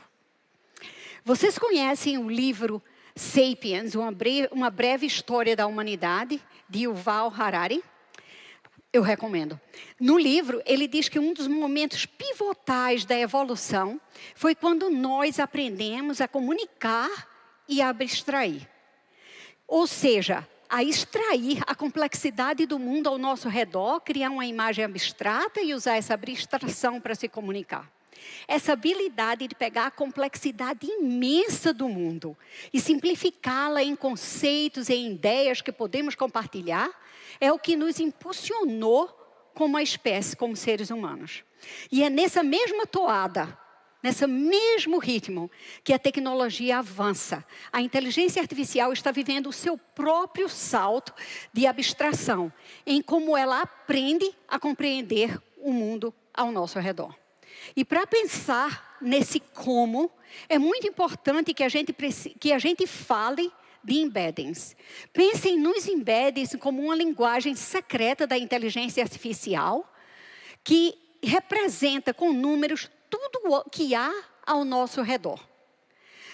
Uma analogia talvez bem simples seja os conceitos de latitude e longitude. Se você olhar, eles são apenas dois números, mas que conseguem definir a localização de qualquer ponto na superfície da Terra. Os embeddings, eles são similares à latitude e longitude da inteligência artificial. Eles materializam em números esses conceitos que são parecidos, independentes de que se esses conceitos são expressos em textos, em imagens, em códigos e em músicas. Sim, se você pensou que essa é a base da inteligência artificial generativa, essa questão do embedding, você está completamente certo. É um grande desafio, no entanto, criar esses endereços matemáticos, esses embeddings, para todo e qualquer conceito humano que já foi digitalizado. Isso exige que modelos de inteligência artificial com uma capacidade colossal sejam treinados, que sejam capazes de processar um conjunto de dados igualmente massivos, colossais, obscenos. É como tentar construir um mapa de latitude e longitude, mas com muito mais dimensões, bem detalhado, com absolutamente tudo que já foi criado pela humanidade. Uma capacidade computacional que só supercomputadores, na realidade, conseguem oferecer.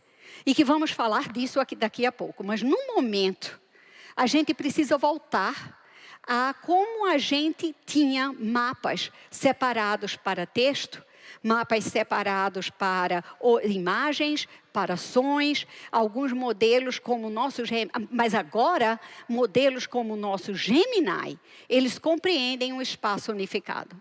Imaginem que você tem esse mapa, esse tem embedding, que ele na realidade representa a imagem, o texto, o som, a música, tudo em um conjunto só. E é por isso que nós podemos dizer que hoje nós alcançamos a multimodalidade. Nossos modelos de machine learning, eles podem ler e interpretar diferentes tipos de dados. O Gemini, por exemplo, o modelo mais avançado e capaz da Google, ele pode receber uma foto de um bolo e ele pode, ao mesmo tempo, gerar uma receita escrita como resposta e vice-versa. Então, nós estabelecemos 2 princípios. Princípio número 1, a IA moderna, ela consegue perceber, compreender o mundo de forma multimodal. E 2, que nós temos um poder computacional para fazer isso em larga escala. A inteligência artificial, ela não é, de nenhuma maneira, um conceito novo. O que mudou foi que nós saímos da inteligência artificial passiva, que apenas responde a comandos, para a inteligência artificial interativa, que absorve informações em tempo real e que tem a capacidade de planejamento. E se a gente pensar na analogia com a cognição humana, nós vamos entender que depois de perceber e compreender, vem o planejar e o agir. E com isso é que avançamos para um novo marco, o marco de 2024, quando chegamos à era agêntica, ou Agentic Era. O nome Agentic, só para que a gente saiba, ele vem de agency, da capacidade de agir por conta própria. E isso não sou eu que estou dizendo. Isso é, na realidade, a definição no dicionário. Agentes de inteligência artificial, eles são construídos a partir de modelos de fundação avançados, como o Gemini, mas para processar informação multimodais, raciocinar e perceber o ambiente digital ao redor. E é aqui que vem o pulo do gato. Esses agentes, eles não ficam só no plano das ideias. Esses agentes, além do planejamento, eles têm a capacidade de ação. Eles usam modelos mais sofisticados, contam com a memória de interação anteriores e aprendem com os próprios resultados, evoluindo com o tempo. Eu gosto de comparar com uma máquina onde os grandes modelos de linguagem natural, LLMs, ou Large Language Models, eles são um motor potente. Mas o Agentic AI, na realidade, é o sistema completo, com a capacidade de nos levar onde precisamos ir, de soluções e de solucionar os problemas mais complexos. Ou seja, o Agentic AI, na realidade, combina o aprendizado de máquina, o processamento de linguagem natural e o aprendizado por reforço para automatizar tarefas complexas e otimizar estratégias. Um exemplo do nosso dia a dia é o Notebook LM, que eu espero que vocês tenham tido a oportunidade de usar, que usa o raciocínio avançado dos modelos e automação para organizar informações de maneira super precisa. Hoje, mais de 100 mil organizações já usam o Notebook LM para analisar grandes volumes de textos, extrair informações relevantes e interagir de um jeito fácil e eficaz com o material. Seja ele de um Google Docs, num PDF, ou num vídeo, ou no YouTube. Por exemplo, eu particularmente gosto de descobrir lugares diferentes cada vez que eu viajo para algum lugar. Porém, eu gosto de descobrir lugares fora da rota do turista. Antes de vir aqui para o Rio, eu abri um notebook, eu alimentei com alguns links interessantes e alguns vídeos sobre os lugares mais bacanas do Rio, porém que tinham sido indicados pelos próprios cariocas. O Notebook LM me entregou uma lista detalhada que eu transformei em um podcast e vim escutando no meu voo para cá. E eu gostaria de convidar vocês para escutar parte do que foi criado.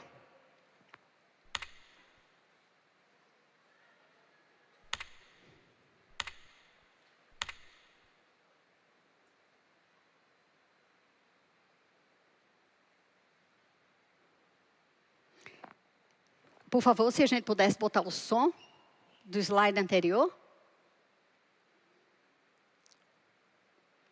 Desculpe. teve alguma falha técnica, não tem problema. A gente vai compartilhar esse vídeo com vocês e vocês podem acessar. Isso aqui, gente, essa habilidade de você poder fazer essa pesquisa, ela, na realidade, viabiliza você a ganhar muito, muito, muito tempo. É potencializar a produtividade e quem quiser, eu compartilho toda essa informação. A gente troca figurinhas depois sobre viagens de uma maneira bem compartilhada. Agora, eu queria que vocês entendessem que isso não é um papo de ficção científica. Mas tudo isso já está acontecendo assim, não está lá, não aconteceu de ontem para hoje. Eu queria que vocês entendessem que há mais de 20 anos que a Google, na realidade, ela investe continuamente no aprendizado de máquina. E só para pensar no autocomplete, por exemplo, do Gmail, que a gente hoje assume que quando a gente começa a botar uma sentença, o texto vai ser complicado. Aquilo é uma ferramenta, na realidade, fantástica, prevendo a próxima palavra com base no contexto, que a Google vem trabalhando nisso e são os fundamentos da linguagem de Large Language Models há mais de 2 décadas. Hoje, o salto qualitativo que vai acontecer é enorme. A inteligência artificial agora ela entende o contexto, ela faz inferências e ela resolve problemas de uma maneira não vistas antes. Mas a gente está numa nova era, é a era de 2025. E o ano de 2025 será um ano de avanços intensos do que a gente chama de reasoning, a capacidade de raciocinar da inteligência artificial. Eu poderia dizer que nós, na realidade, podemos até estar no pico da tecnologia, mas tem tanta coisa ainda para acontecer que seria injusto dizer que alcançamos o estado da arte hoje. O reasoning, na realidade, ele vai ser o coração dessa nova IA, que não só prevê, mas como também ela pode compreender contextos e fazer inferência. Isso nos dá mais precisão, isso nos dá mais embasamento para decisões inteligentes e personalizadas, além da IA tradicional. Como é que a IA, na realidade, ela raciocina? É importante que a gente desmistifique tudo o que está acontecendo. Nós não estamos falando de uma consciência ou de um pensamento humano que seja idêntico ao nosso. Não é isso do que estamos falando. Nós chamamos esse modelo que tem a capacidade de raciocinar de thinking, ou thinking models. E eles têm, na realidade, a habilidade de lidar com tarefas complexas, graças a ferramentas e técnicas de treinamento e prompting que a gente usa. Vocês se lembram do prompt, que é a maneira ou o comando que a gente usa para interagir uma tarefa de inteligência artificial. Então, a maneira que isso funciona é que esses modelos como o Gemini 2.5 Pro, que a Google anunciou recentemente, eles são explicitamente chamados de Thinking Models, ou modelos pensantes, porque eles são, na realidade, projetados para raciocinar internamente sobre os passos necessários antes de gerar uma resposta, um resultado com maior precisão e com maior desempenho. É como isso se conecta com a nossa própria capacidade. E como é que isso se conecta, na realidade, com a nossa própria capacidade cognitiva? A tecnologia, em sua essência, ela, na realidade, é um acelerador. Ela tem uma capacidade de pensar, de criar e de resolver problemas. E a IA agêntica, ela somada à capacidade de pensar, ela chega para turbinar a nossa inteligência individual e a nossa inteligência em coletiva. Pensem, na realidade, em descobrir novas provas matemáticas, de otimizar redes logísticas globais com base em insights profundos que, na realidade, fogem à nossa intuição, ou então personalizar a educação e a medicina em níveis inéditos. No fim do dia, it's all about science. Se vocês se lembrarem de uma coisa aqui dessa apresentação hoje, é o fato de que a IA generativa e a IA agêntica, ela vai transformar como a ciência é feita. Quando nós combinamos esses agentes com as capacidades de pensar, não apenas a gente tem e a capacidade de impulsionar a ciência, mas a gente também vai transformar como ela é feita. Já de cara, nós vemos um impacto direto e constante nos chamados 4 M's. O primeiro M é o M da meteorologia. Eu acredito que vocês tenham visto o Weather Next, que foi lançado no Google Cloud Next 2025 esse ano, que é o nosso principal evento de cloud do ano, e aconteceu no início desse mês. Nós teremos previsões muito mais precisas e insights valiosos sobre o clima. Essa aplicação para a meteorologia possibilita que empresas de setores dos mais variados, como a energia e a logística, elas possam se antecipar a eventos climáticos extremos, tornando a operação mais inteligente e muito mais resiliente. O segundo M é o M de moléculas. E aqui o impacto da IA é transformador.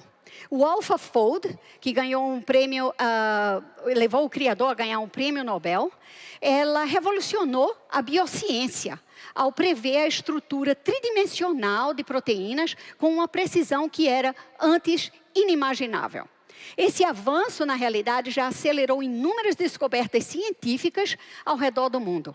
E agora nós damos um passo além com o AlphaFold 3, que também foi apresentado no Next, que vai além das proteínas e ele consegue prever com altíssima precisão as estruturas e interações de praticamente todas as moléculas da vida, como o DNA e o RNA. E o mais importante é que essa versão está disponível para uso não comercial diretamente no Vertex AI, democratizando o acesso e abrindo caminho para que pesquisadores e desenvolvedores do mundo todo possam usar.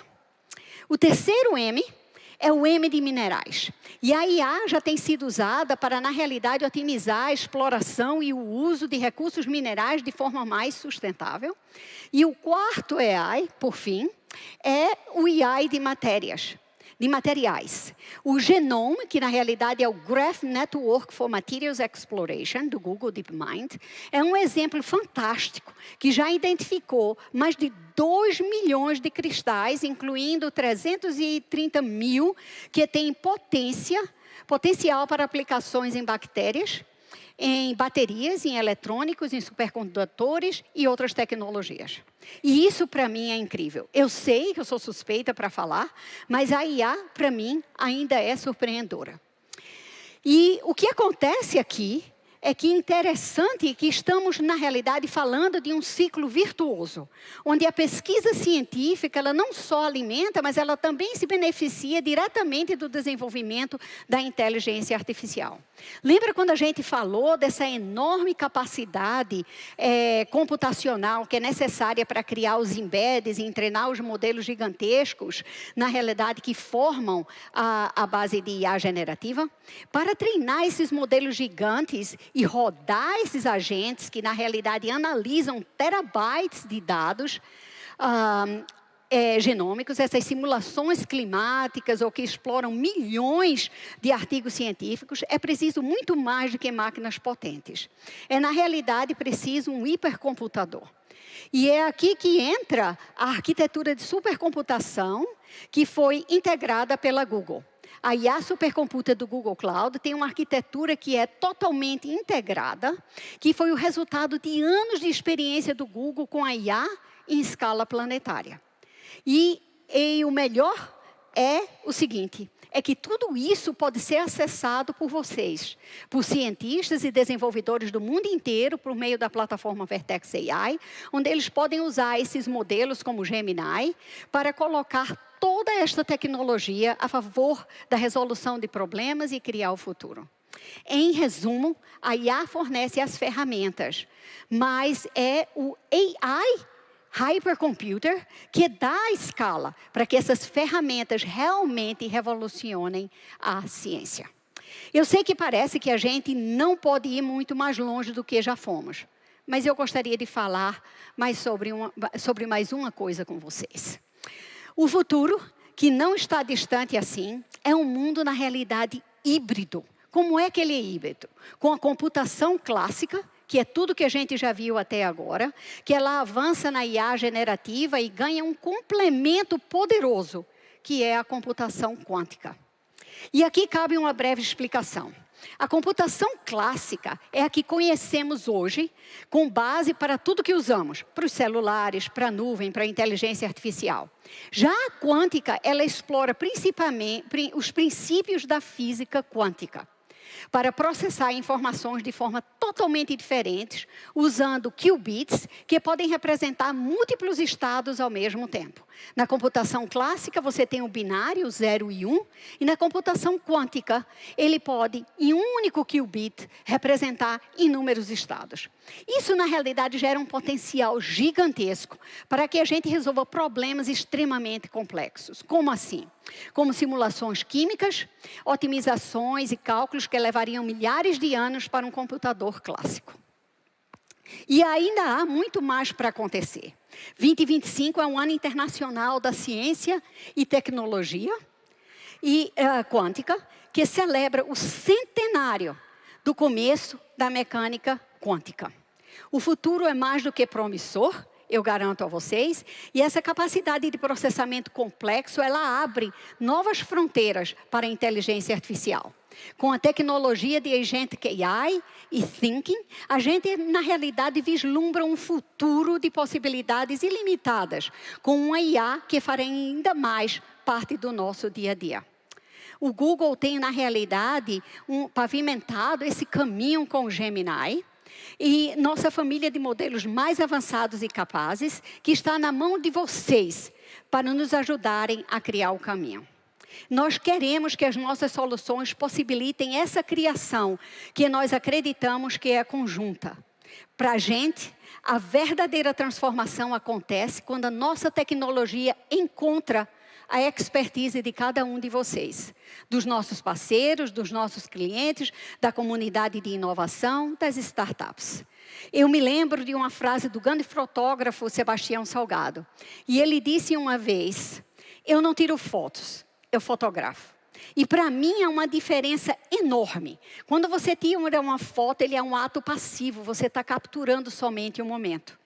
Mas quando você fotografa, que vem do grego foto, luz, e graph, desenhar, implica na realidade uma intenção, uma arte, uma captura da essência do momento. E eu gosto de pensar que o que precisamos fazer com a tecnologia é algo parecido que eu chamo de tecnografar, que foi uma palavra que eu inventei. E vem também do grego, tecnologia, graph, desenhar, que significa desenhar com a tecnologia. E nós, quando tecnografamos, nós não estamos usando a tecnologia passivamente, mas nós estamos desenhando ativamente o futuro com ela, com intenção, com propósito, com criatividade e com responsabilidade. Com tudo que compartilhamos hoje sobre essa nossa nova geração de IA, funciona o potencial e o transformador que ela coloca nas mãos de vocês. Eu tenho certeza que é possível que nós, juntos, nos tornamos tecnógrafos do nosso futuro. Somos inovadores, nós os brasileiros, a América Latina, nós somos criativos, nós seres humanos somos por natureza resilientes como poucos. Nós somos definitivamente do tipo que fazemos acontecer. Aliás, mais uma coisa, todas as imagens daqui que vocês viram hoje, elas foram feitas com a IA generativa. Elas foram desenhadas com o futuro, com a tecnologia que está disponível para vocês. E ainda mais importante, eu gostaria de aproveitar essa oportunidade para anunciar que nós hoje estamos contribuindo para que os brasileiros possam fazer parte dessa transformação. Nós queremos hoje oferecer a garantia de que mais de que 1 milhão de brasileiros sejam treinados em inteligência artificial e na tecnologia da nuvem nos próximos anos, para que a gente possa alavancar a inteligência artificial de forma eficaz. Por isso, nós fazemos esse anúncio hoje no Web Summit, o compromisso de intensificar os nossos esforços para treinar mais de 1 milhão de brasileiros em AI, em tecnologias de nuvem, nos próximos anos. Juntos, nós podemos, na realidade, tecnografar o futuro que queremos construir. Eu agradeço e até a próxima. Muito obrigada.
Hello, everyone, and welcome to the semifinal of Pitch at Web Summit Rio.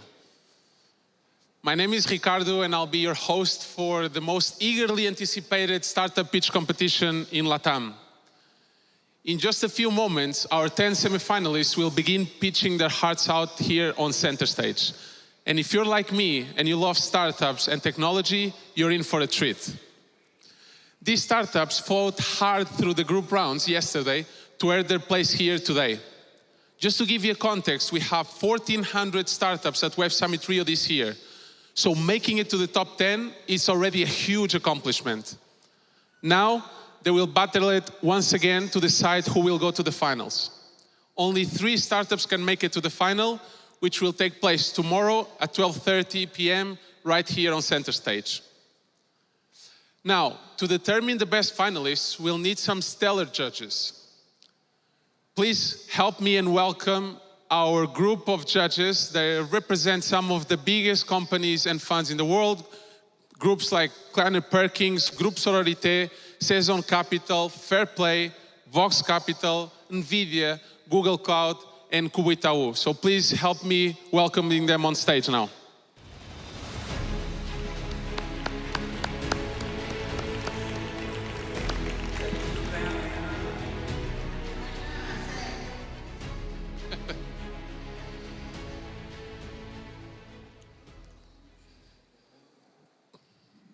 That is me practicing. Thank you for joining me here today. So, how does it gonna work today? For the semifinal, we have no Q&A. So the startups will have just 3 minutes to impress and convince our judges that they deserve one of the 3 coveted spots in the final tomorrow. But that's enough from me. I think it's time to hear some pitches. Judges, are we ready? Audience, are we ready? Yes. So, to our first startup of this semifinal, showing us how they are revolutionizing leadership training with a personalized AI coach that helps you learn by doing, please welcome 100 Minds Company.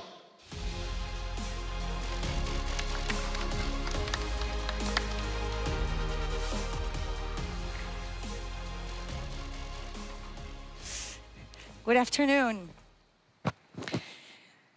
We're here to talk about leadership, but not the leadership that we see in the boardrooms.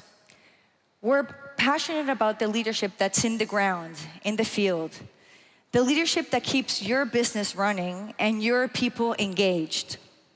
This is why we created 100 Minds, to empower those leaders that manage 80% of the workforce of any company, are closest to performance, yet are furthest away from leadership training.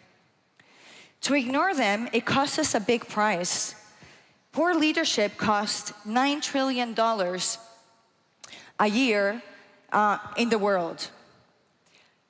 These are the leaders that have the power to lead the transformations and to lead cultural transformations. But traditional training is not working. They're outdated, expensive, and it's not built for the field. Leadership is not learned by listening or by theory. Leadership is trained by doing. And this is where we kick in. We use the 70-20-10 model. 70% learning by doing, 20% by social learning, and just 10% by theory. In the middle, we have Mindy, our skill trainer AI, which teaches through practice and role-playing. It adapts 100% to the organizational challenges and to the user's learning style. And it doesn't disrupt the operations. It's 80% more scalable and 50% cheaper. So let me introduce you to Mindy, which has been our rock star in these past few months. And this is not just a niche problem. We have a 16.5 billion market and a momentum. Just in Chile, we have a 38 million sum. And this is just getting bigger. We're just getting started. According to the World Economic Forum, the human skills are going to be the most in-demand skills by 2030, and for everybody. So this leaves us to another TAM of 92 billion market opportunity. So we're starting with the first line leaders, which is where it hurts the most. But then we're scaling to all leadership styles, all employees, and eventually B2C. The traction has been amazing. We have had a lot of interest, 3 pilots, and we're starting in the mining industry. And we're not just a team, we're executives of HR. I'm an organizational psychologist, and my colleague is an educational psychologist. So our invitation is that we want to, while everybody is talking about future of work, we are making the leaders which are making this possible training. And with your support and with your partnership, we want to bring this Mindy to all the leaderships that need these power skills into their day-to-day. Thank you.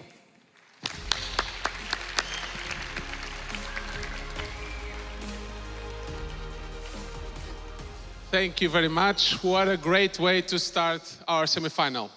So for our next startup is on a mission to replace harmful and polluting materials using microorganisms. Let's give a warm welcome to Treeless.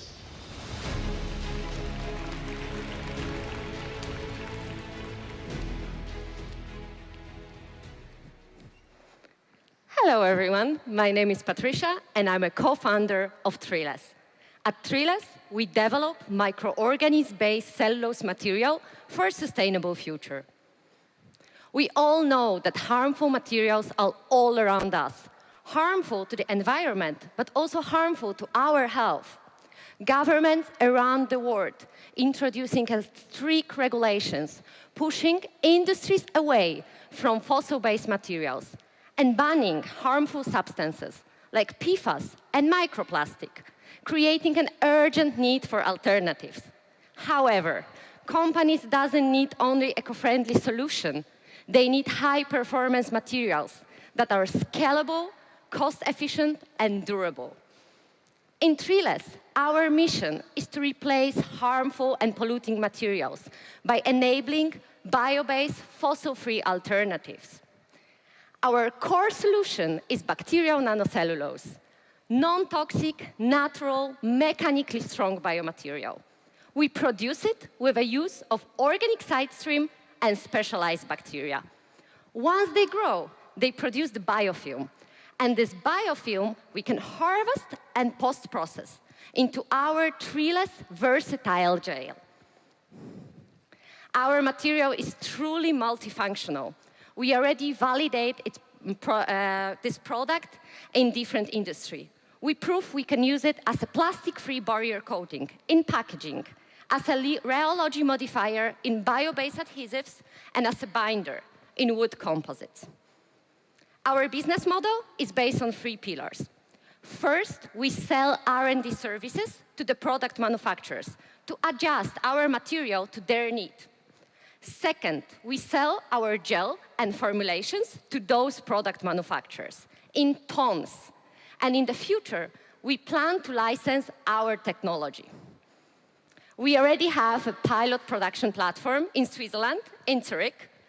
We have a patent pending, and we are proud to say that we secure over $1 million in non-dilutive funding and almost $1 million in our pre-seed round at the end of last year.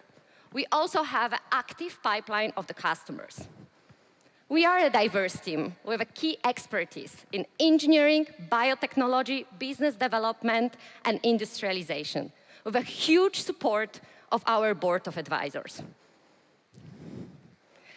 We, in 2023, at the end of the year, closing our seed round, and we're also looking for the partnerships. But we are here today because we need your support. We know challenge is huge, but the opportunity is even bigger. We want to empowering Swiss and Brazilian industries with a local, sustainable, and high-performance material. So let's make our vision real and create the material for better life together. Thank you so much for your attention. Thank you.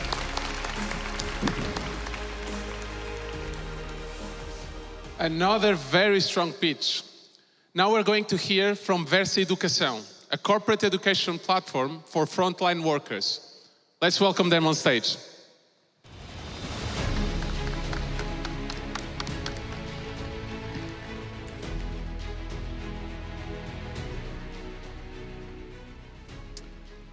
Corporate education.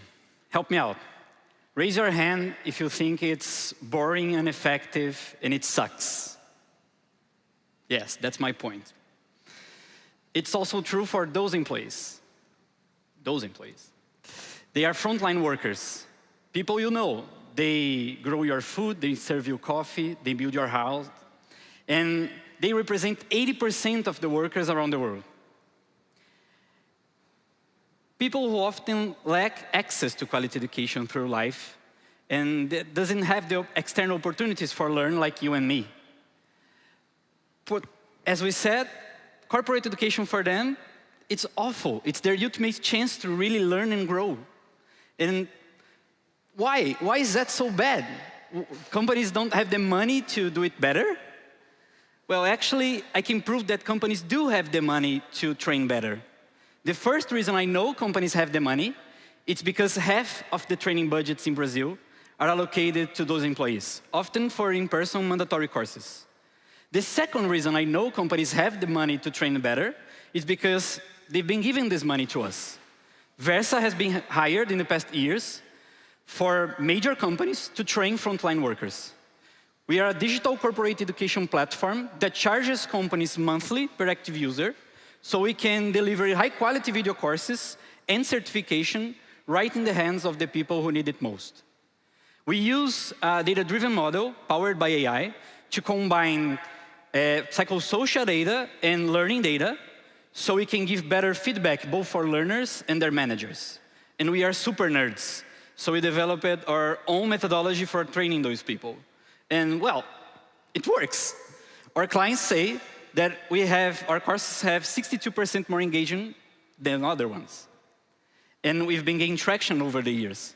Last year, Versa made 2.2 million in revenue, and this year we are looking for the same 2.2 plus 4 million in recurring contracts revenue.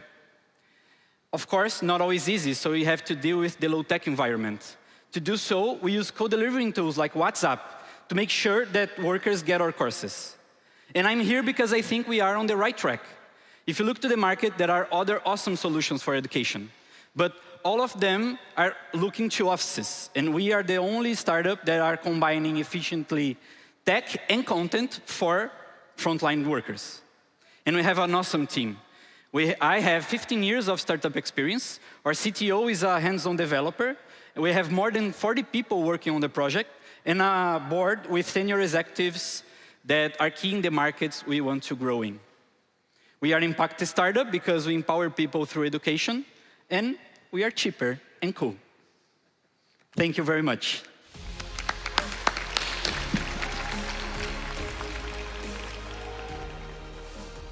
Thank you, Versa Educação. That was great. Next, we have a startup that designs microorganisms using AI to create powerful enzymes and proteins, revolutionizing health industry and sustainability. Let's hear it for BioLinker.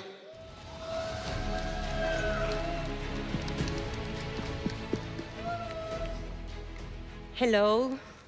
Imagine a world where life-saving proteins can be designed, manufacturing, easy, faster, tailor-made to saving millions of lives. At BioLinker, we're not imagining it, we are building it.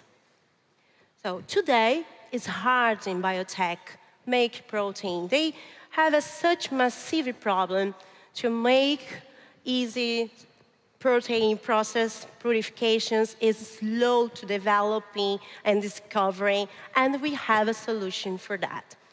By our platform, combine cell-free protein expressions and AI, we have a delivery in creating a lot of new microorganisms to deliver to the world unique proteins. For example, during the COVID-19, BioLinker have developed NanoLink 24 to treat patients for COVID disease. Or in the case of in vitro linker growth factor, we have developed to grow cells and create a completely new market for cultivate meat. There are a universe of possibility with this technology. That's why we have developed more than 200 different kinds of protein and impact more than 184 clients in Latin America, but not only. We are already working globally. It's a dream team doing that. I have a PhD in nanotechnology and biochemistry, but together with me, with more than 8% of PhD in your team, plus businessmen, we have economists and administration also together, we are creating this dream from Latin America to the world. And we are globally recognized as deep tech pioneer, and also nationally, we are top 3 best biotech from Open 100 startups. And BioLinker, in few years, is starting to have a revenue and grow year after year. So we are growing 60% per year in a huge market. It's 300 billion of market protein expressions and delivery on demand. We see here opportunity to have a unicorn in biotechnology from Latin America. And for do that, we are not alone. So we have a lot of partners, not only in Google now, but also we start in NVIDIA Inceptions, but we have Sebrae, FAPES, FINEP as supporting our technology, giving credit and capital, and growing here in Latin America to create this future. So we not only do proteins in BioLink, we are changing the future of biotechnology, and I asking you to join us in this revolution. Thanks so much.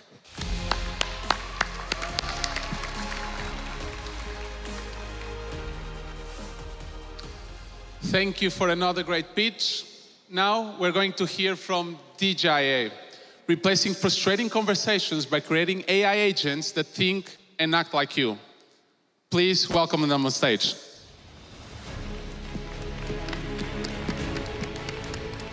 Diga aí, galera, boa tarde. Judges, how's it going? So that's an actual picture from the day Gigayu was born. You can see myself, Jose, our Columbia data scientist, and my co-founder, and also Dave, Nubank's ex-chief information security officer, who became our first angel investor. And on this day, we were at the cybersecurity happy hour, but before we had our first beer, we had the idea to come up with the AWS of conversational AI agents. So what does that mean? There's 2 risks when you invest in AI. On one end, you have ChatGPT wrappers who can become obsolete as soon as OpenAI comes out with some new feature. And on the other end, you have foundational models that take billions and billions of dollars to come up with, and as soon as DeepSeek comes out, you're screwed, basically. So we focus right in the middle, where rubber meets the road. That's where true value generation is, where people meet AI. We're business agnostic infrastructure that talks to about 15,000 people every week right now. So this is just an example. This is an AI interviewer. We call her Anna. She's interviewing a job candidate by exchanging audio messages on WhatsApp. And the company gets a ranking of basically everyone who applied for that job without having to join a single meeting and giving all applicants a fair chance. Currently, we have 85 clients, mostly enterprise. That's our focus, $50,000 of MRR. And what we found is that in Brazil, things are a little bit different. Word of mouth for Kenjiki is very important. And procurement processes are extremely complicated and bureaucratic. So it's a little bit different because you can move laterally. Listen, guys, you don't have to go to the moon with AI just to be successful. In these companies, managers are buying AI as if it was RPA 10 years ago. They just want to show positive ROI, get a promotion, and if you're already approved by procurement, that's music to their ears, you're going to move laterally. So we're a horizontal solution. Our entry points are HR and finance, but we see that more and more IT is the ultimate decision maker. This is where the true fun begins. Once our agents are working, they start learning from our network. We bet a lot on network effects.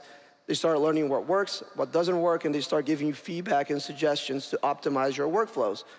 So in this case, if you are a consulting manager hiring, it's going to tell you to prompt your entire conversation history. Hey, is there anyone here who's good for a client-facing role? Maybe that's more important, right, than where you went to school. So that's the kind of power and the chance that we truly believe we're giving Brazilians. So a padaria da esquina, the small business owner, you can have Big Four class, world-class processes with a contact center in your pockets. That's what we believe in. That's going to actually lift up our country. We raised a pre-seed last year, 3 early-stage funds, Nubank's co-founder and the CISO, Uber's ex-CFO are some of our investors. That's it. Thank you, diga aí, galera. Thank you. We're halfway through the semifinal now, and it's already clear that the standards are really, really high this year. We've heard from 5 impressive startups, and we've got 5 more to go.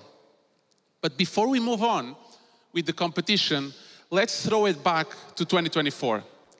Right here on center stage, at the last edition of Web Summit Rio, Guilherme Rodrigues was crowned pitch champion with his startup Deco, a Rio-based open-source front-end platform that builds high-performance digital experiences who bested 1,300 startups in the process of winning pitch.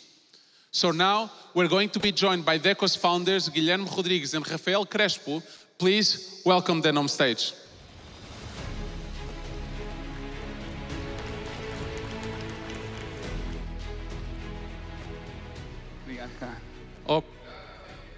Here with me today. So for those of us, or for those of them that weren't here last year, can you tell us a little bit more about Deco? Of course. Deco is a CMS that builds high-volume, high-performing websites for large enterprises such as Electrolux, Leroy Merlin, Casa Video, Farm, Osklen, and 100 others. Okay, thank you. And how did it feel to be standing in this stage last year and winning the pitch competition? Yes. To be honest, it was quite surprising and super exciting. We didn't really prepare very well. We had a different event, retail focused, and we were very focused on that. So we joined the competition last minute, and we spent the entire weekend redoing the pitch just for Web Summit. And then when we won, I mean, the consequences were very good because it raised the awareness. So a lot of people who never heard of us now suddenly, you know, saw on the newspaper, oh, you were the startup. So that helps a lot. Yeah. And how has the last year been for Deco since winning pitch? I think I can get this one. I think life is like an amusement park, and you need to find the rides that you want to go, right? And if you don't like roller coasters, you shouldn't try building a startup. So last year, from January to November, we grew by 10 times our revenue. And at the same time, we miscalculated the revenue for the following months, and we grew too much in people. And we had to, unfortunately, fire 10 people last month, which we loved. And that's the ups and downs, and you have to learn to enjoy them, because now we have a new product, Deco.chat, which is an AI agent platform, and now it's really picking up again. So you have to learn to enjoy the roller coaster. Enjoy the roller coaster. And where do you see Deco over the next 12 months? We are launching this new product, Deco.chat. It's an AI agent builder for large enterprises, open source product, focusing on the frontline work automation.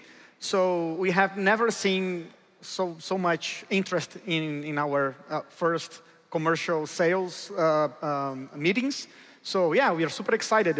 We expect to deploy thousands of AI agents for our customers and prospects. All right. Thank you so much for joining us today. Really appreciate it. Please give it up for the Deco team. Thank you, Dan. Thank you.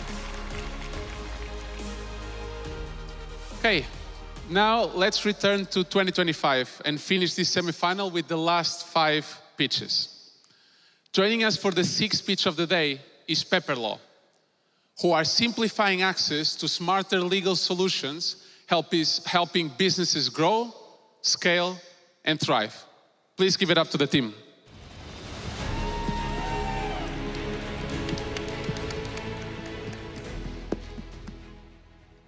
Hello. Let me start with a quick story about John. John went to a bar and closed the deal. Handshake, verbal agreement, but no contract signed. 3 days later, when his lawyer finally sent him a commitment letter, The partner from the bar was traveling, and the deal was lost. Maybe you all have been there too, ready to seal a partnership, but missing an NDA at the very last minute. That's what Pepe Law is here to show you, that legal service should be as easy as ordering anything else online. Hi, I'm Fernanda Bardi, founder and CEO of Pepe Law. I'm also the founder of 2 not-for-profit organizations in Brazil. I'm the mother of 2 beautiful boys, and music producer, and a former professional DJ as a hobby. 6 months ago, I left behind a 20-year legal career where I worked as general counsel for companies like Johnson & Johnson and Walmart to build Pepe Law. Why? Because the time to transform the legal industry is now. Our current legal model is outdated, expensive, and slow, and definitely not built for today's generation. In Brazil, there are 21 million companies. 99% of them are small and medium business, many operating without proper legal guidance. Why? Because they cannot afford hourly billing. They need fast clarity and affordability. In the US, platforms like LegalZoom have already validated the legal digital service model. It's a $10 billion market. But in Latin America, no one is doing this right.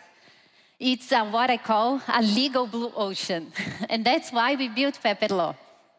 It's a platform where users can create a company, register trademark, analyze contracts, create contracts, all 100% digital with the support of our AI agents that were all trained with real cases, real legal cases.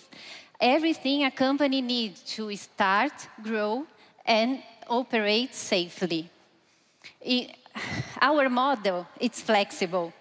We have do-it-yourself tools or human support. We also have monthly plans or pay-as-you-go, a perfect scalable combination of software as a service and legal as a service. As we know, and we are already doing great. After bootstrapping, I have already reached break-even. We are making 100,000 reais per month, aiming to triple that by December. As we know, by 2030, Gen Z will be over half of the workforce. They want fast, digital legal solutions, not lawyers in suit. And our next step, we are bringing Pepe Law to WhatsApp, legal tools where users already are. We are building the future of legal because we truly believe the future is legal. Thank you.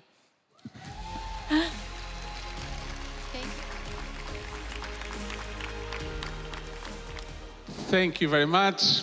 Now, let's welcome Migo Marketing. They've developed an app that creates and publishes content to help small biz owners attract more clients and visibility with little time, skills, or budget. Let's welcome them on stage now.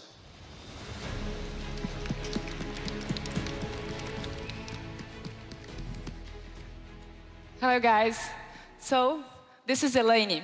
And before becoming our customer, Elaine was struggling with big problems. Like, she needed new customers, but she didn't know how to promote her business online, and she didn't have the time or the skills to do this on social media. And she's not the only one. These are the 3 main pain points of marketing for small businesses. So that's why we were born. We were born to take out of the invisibility the small businesses in Brazil and the world. And we won't do this by affording expensive fees like agencies and consultancies. We believe that affordable solution is something that's more suited for small businesses. And affordable doesn't mean amateur. It means for us professional and constant solution. And also, they are tired of doing marketing themselves. We believe this doesn't save them time, and it's too fragmented. So we came up with a solution that's one-stop shop. It's more convenient. Our solution is a digital marketing app that creates strategies and social media content that are personalized and automated. Your only job is to tell us about your business, then you receive daily suggestions of strategies and social media content ready to post. Our MVP is a chatbot on WhatsApp, and you tell us about your brand, then you start receiving daily ready-to-post content for your social media, Instagram and LinkedIn. And Elaine's business is thriving with our solution. She has gained visibility, engagement, followers, and customers while she's saving time and money. And she's not the only one. 90% of our customers are gaining followers organically with our solution, saving time, money, and our NPS is in an excellent score. We have validated our product market fit with more than 5,000 designs and content that were generated and posted by us. And our business model starts at 7-day free trial, then a subscription monthly that starts at 249 reais a month. And we aim to conquer more than 3,000 users in the next 3 years. This is just 0.06% of the potential of this market. And we base our scalability on automation, network effect, and also AI. And we have the team to make this happen. We have joined experts of marketing for small businesses, of MarTechs and AI to make this mission happen.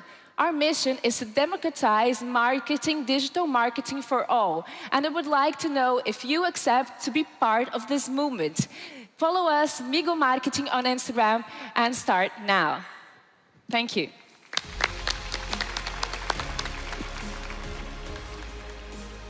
Another really, really strong pitch, which leads me to ask myself, have we seen the pitch winner yet, or are they still to come? Maybe it's one of our last 4 pitching startups.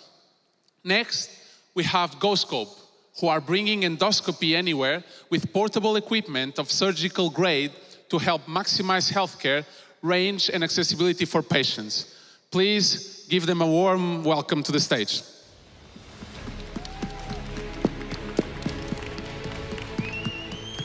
Hello, Web Summit. I'm Dr. Vinicius Níquel, an otorhinolaryngologist. I graduated in the State University of Rio de Janeiro, and it really bothered me that I had to wait in line to perform an endoscopy examination in my own patients. So I developed my own endoscopy camera. Endoscopy is a complementary examination of any body cavities that doctors often need to refer their patients for. Even in a high complexity hospital, it's complicated. The equipment needs to be housed in a rack as tall as me with multiple cables connecting separate units for imaging, recording, lighting, and it's all permanently fixed inside the hospital. That's until I invented GoScope, a portable endoscopy camera that can do all of it. It's easy to carry, easier to assemble. It makes me ready to examine any of you here right now. In practice, what changes? It creates the possibility to easily perform endoscopic examinations and procedures anywhere, even in your house if you'd like. Compared to standard options, GoScope is the only true portable that works without any cables. And with the best cost efficiency, we can integrate endoscopy as part of the first clinical examination, when necessary, eliminating the need for a referral. Providing reliable and accessible equipment, we can reach developing countries to increase healthcare opportunities. The endoscopy devices market is already over $50 billion. And with Brazil's share of 2.5%, we can reach over 200,000 potential customers from ENT, head and neck surgeons, gynecologists, urologists, and expand it to veterinarians. We are in-house manufacturing, patent pending, and in a viability study conducted in my hospital, we identified over 4,000 patients waiting for a video laryngoscopy, an average of 600 days. And we managed to increase the spots for this examination by 245%. We expanded to app connectivity. We can organize patients' records and share it straight to them. We are currently overseas in Dominican Republic, Angola, and in Dubai with a veterinarian. with over 5,000 subscribers on YouTube with our examination records. We want to become a reference company in the endoscopy fields. Partner up with other health institutions to operate in vulnerable areas. I have sold over 170 cameras while focused in my medical residency. And I'm here now not only asking for a first round of investments, but also for some clever minds to help the next generation of endoscopy cameras to reach the global markets, eliminating those lines and saving lives with GoScope.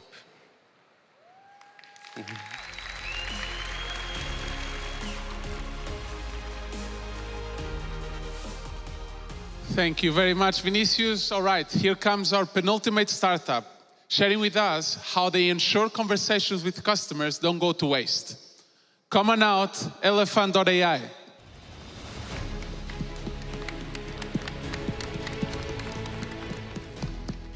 Thank you.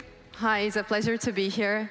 So I'm Thais. I'm the co-founder and CEO of Elephant AI, and we are the smartest way to make conversations transformed into revenue growth. So growing in B2B is increasingly challenging. I lived to spend all my career. I really am experiencing B2B marketing and growth. So the problem is that sales teams don't really use their time selling. A lot of operational processes. And on the other hand, prospects don't really feel that their business's needs are met during the sales calls. So companies spend up to $10,000 a year per person only in tech for go-to-market. This is a lot of money, and besides, you have to spend a lot of money implementing those tools. And managers don't really think that the CRMs deliver results 50 to 70% of the time. And I felt that my whole career. So what is the opportunity here? When we understand what our clients are talking to us and telling us during all the revenue journey from the time that they met us and until the time that they are already clients and expanding, they give us a lot of information, a lot of unstructured data that if we can get this data processed, it can really help us leverage all the growth funnel from acquisition to referral to revenue. So CRMs don't really help us getting all this data because they're designed to build processes and not relationships. And that's where Elephant AI comes.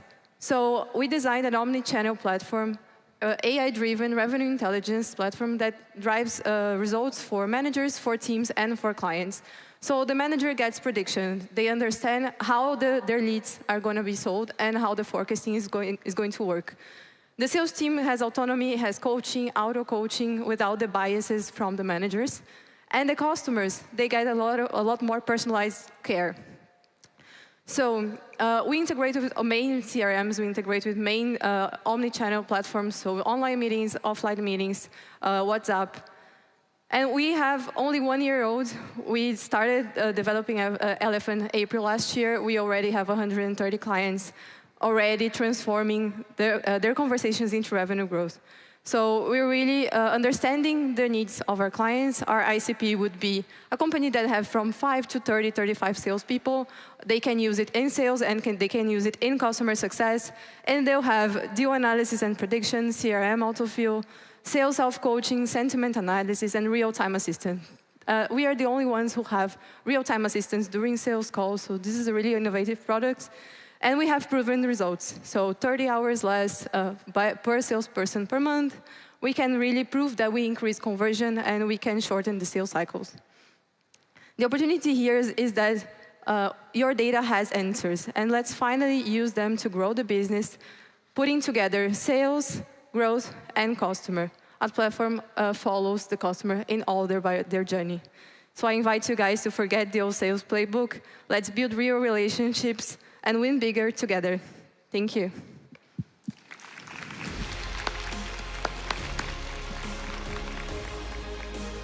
Thank you very much, Thais. Last, but definitely not least, let's welcome our final semifinalist of the day, Dateable. They transform data into actionable insights using AI-driven analytics, empowering businesses to make smarter, faster decisions. Please help me welcome them on stage.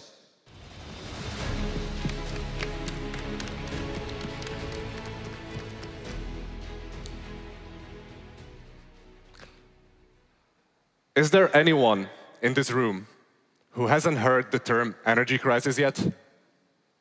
Okay, you probably did, but did you also know that it brought serious financial problems to every fourth European business?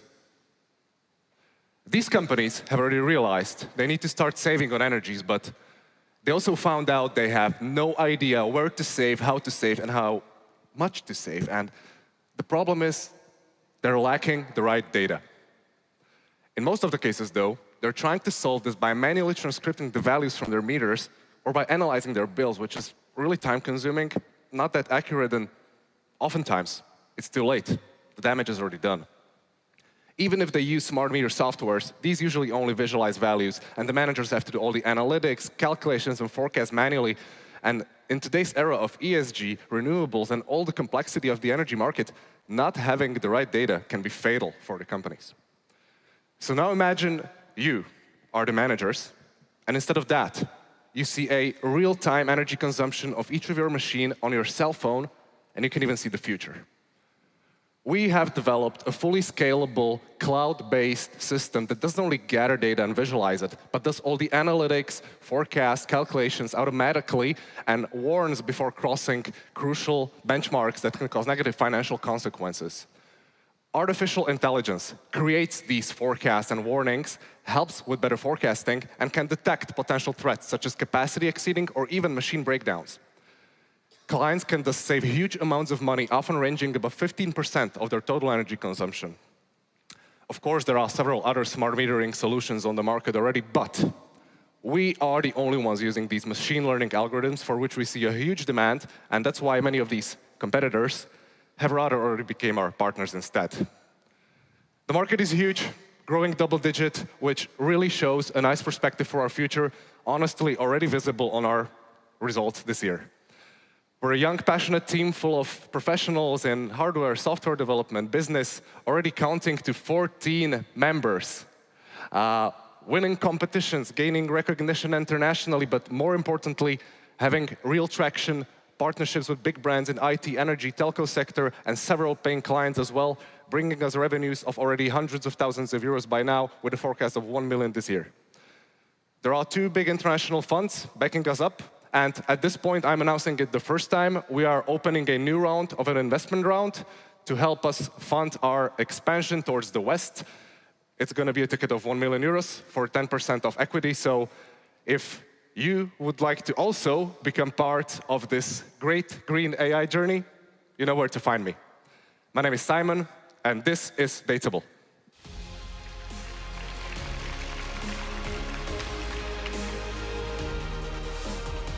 Thank you, Simon. Center stage audience, please give a massive round of applause to all the startups that have pitched here today. It is not easy at all being here, and they've done incredible, so thank you so much. Judges, it's now time to submit your score. So we'll have the judges making the decision about who are the 3 startups that will make it to the pitch final tomorrow, which we will be announcing in just a few minutes.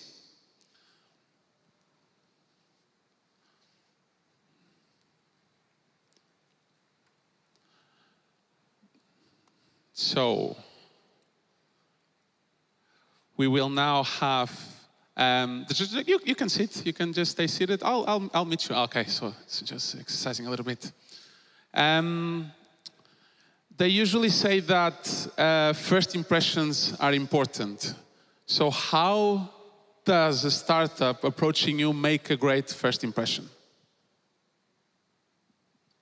I think, first of all, they're trying to solve real-world problems that make society or the planet better. We saw that more than half of the startups today are impact startups. They're choosing big problems that are relevant, that make a difference in people's lives, that make society more fair, that make the world a better place or help us regenerate the world. So if I can see that passion in their life stories, if they can transmit why that's important for them, connecting to the problem they're solving, they make a great first impression. Thank you, that's great. And what about an advice for a startup that would, say, approach Grupo Sororité trying to get investment? Are there things that you've seen in startups that you invested in that you would recommend others to replicate? In addition to what has already been said about making a good impression and demonstrating like a good understanding of the problem and product market fit, founder market fit. Being well prepared, knowing like your data, your numbers, why you're doing it, being able to transmit your story briefly, like in a very easy to understand way. Oftentimes the problem might be complex, but I'm not necessarily able to understand it, so speak in an easy way to me so that I can understand it and follow the story. Thank you. In terms of the startups that we've seen here today, would you have any favorite? Great question. I really like the movement focus on AI agents. I think this really will gonna change the enterprise scenario. And then my favorite ones was that the startups working on this. But of course, biotech startups doing that, and the other international startups that have interest in Latin America region, it's really impressive to see startups all over the world that have interest to expand here. Thank you very much. We usually see startups pitching on stage. We rarely see investors pitching on stage. We have an audience of a lot of startup founders. So I'll give you three the opportunity to present who you are, what your fund does, and what are you looking for in terms of startups. That's a surprise, but I'm glad to. We are from Vox Capital. We are an impact investor here from Brazil. We invest in early stage startups, in seed and Series A stage mainly, that are trying to solve social or environmental issues.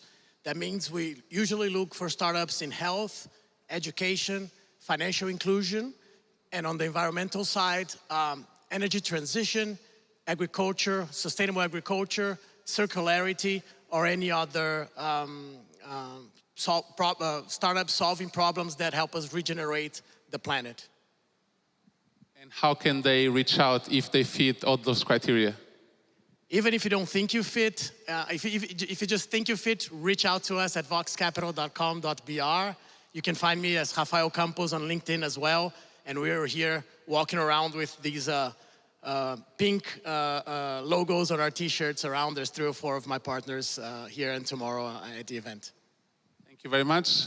Would you be able to do the same? Do you want to do the same? Yep. Thank you very much for the opportunity. So a pleasure to be here. I'm Jana from Sorority Ventures. We're an early stage startup and we're investing in, early stage startup investor.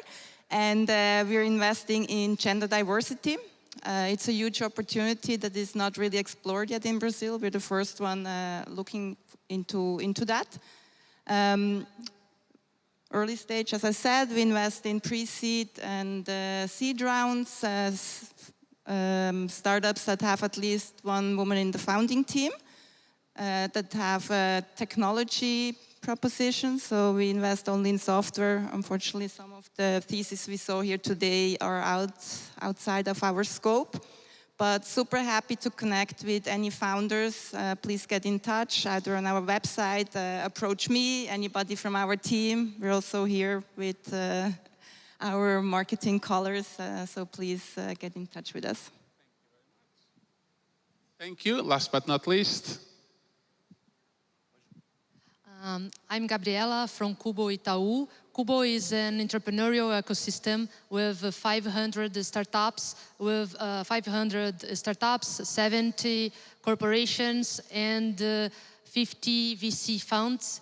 And our business is to get to know each other, making business, and doing great deals here. So to be part of Cubo, you have to apply in our application processes to be part of our curation processes. So this is it.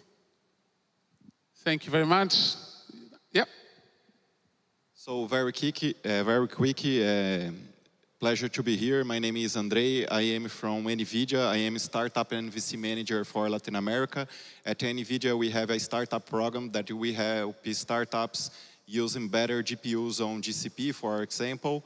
And after this journey with the startups, when we try to help them to use AI, we have a fund, a growth stage fund that invests in AI. It's more, it's focused on Series B and international theses, startups that are revolutionizing healthy manufacturing, industry, robots. And then it will be a pleasure to meet you after the panel here. All right, thank you very much. The scores are in.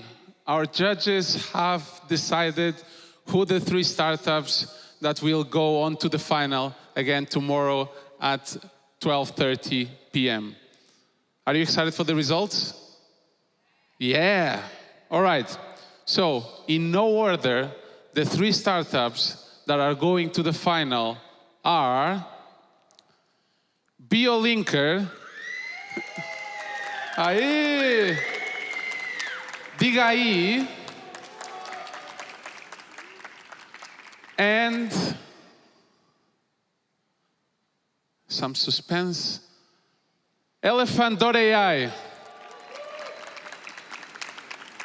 Thank you very much to the judges, first and foremost. Thank you for being here with us. Thank you for helping us. Thank you for staying until this time today, and we really hope to see you here tomorrow. Don't forget tonight, Night Summit. It's going to be great, so hope to see you there. Thank you so much, and até amanhã.